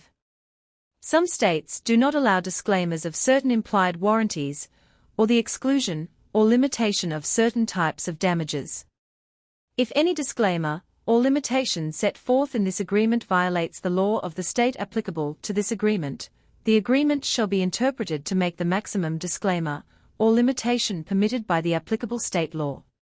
The invalidity or unenforceability of any provision of this agreement shall not void the remaining provisions. 1.f.6 Indemnity. You agree to indemnify and hold the foundation, the trademark owner, any agent or employee of the foundation, anyone providing copies of Project Gutenberg electronic works in accordance with this agreement, and any volunteers associated with the production, promotion and distribution of Project Gutenberg electronic works, harmless from all liability, costs and expenses, including legal fees, that arise directly or indirectly from any of the following which you do or cause to occur.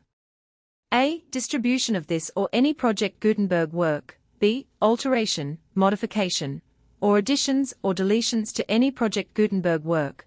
And C. Any defect you cause. Section 2. Information about the mission of Project Gutenberg. Project Gutenberg is synonymous with the free distribution of electronic works in formats readable by the widest variety of computers, including obsolete, old, middle-aged and new computers. It exists because of the efforts of hundreds of volunteers and donations from people in all walks of life. Volunteers and financial support to provide volunteers with the assistance they need are critical to reaching Project Gutenberg's goals and ensuring that the Project Gutenberg collection will remain freely available for generations to come.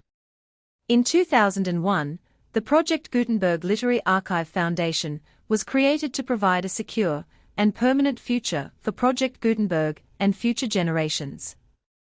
To learn more about the Project Gutenberg Literary Archive Foundation and how your efforts and donations can help, see sections 3 and 4 and the Foundation information page at www.gutenberg.org.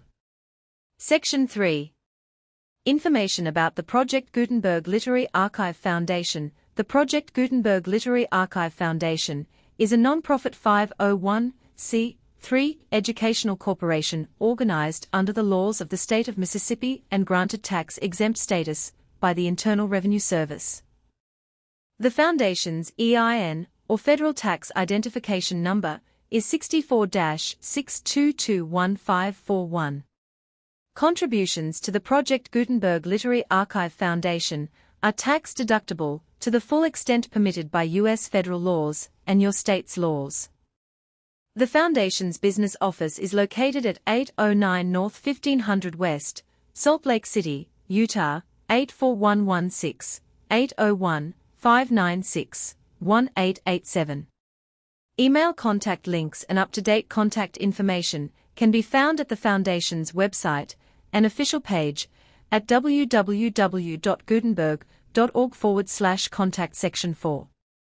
Information about donations to the Project Gutenberg Literary Archive Foundation. Project Gutenberg depends upon and cannot survive without widespread public support and donations to carry out its mission of increasing the number of public domain and licensed works that can be freely distributed in machine-readable form, accessible by the widest array of equipment, including outdated equipment.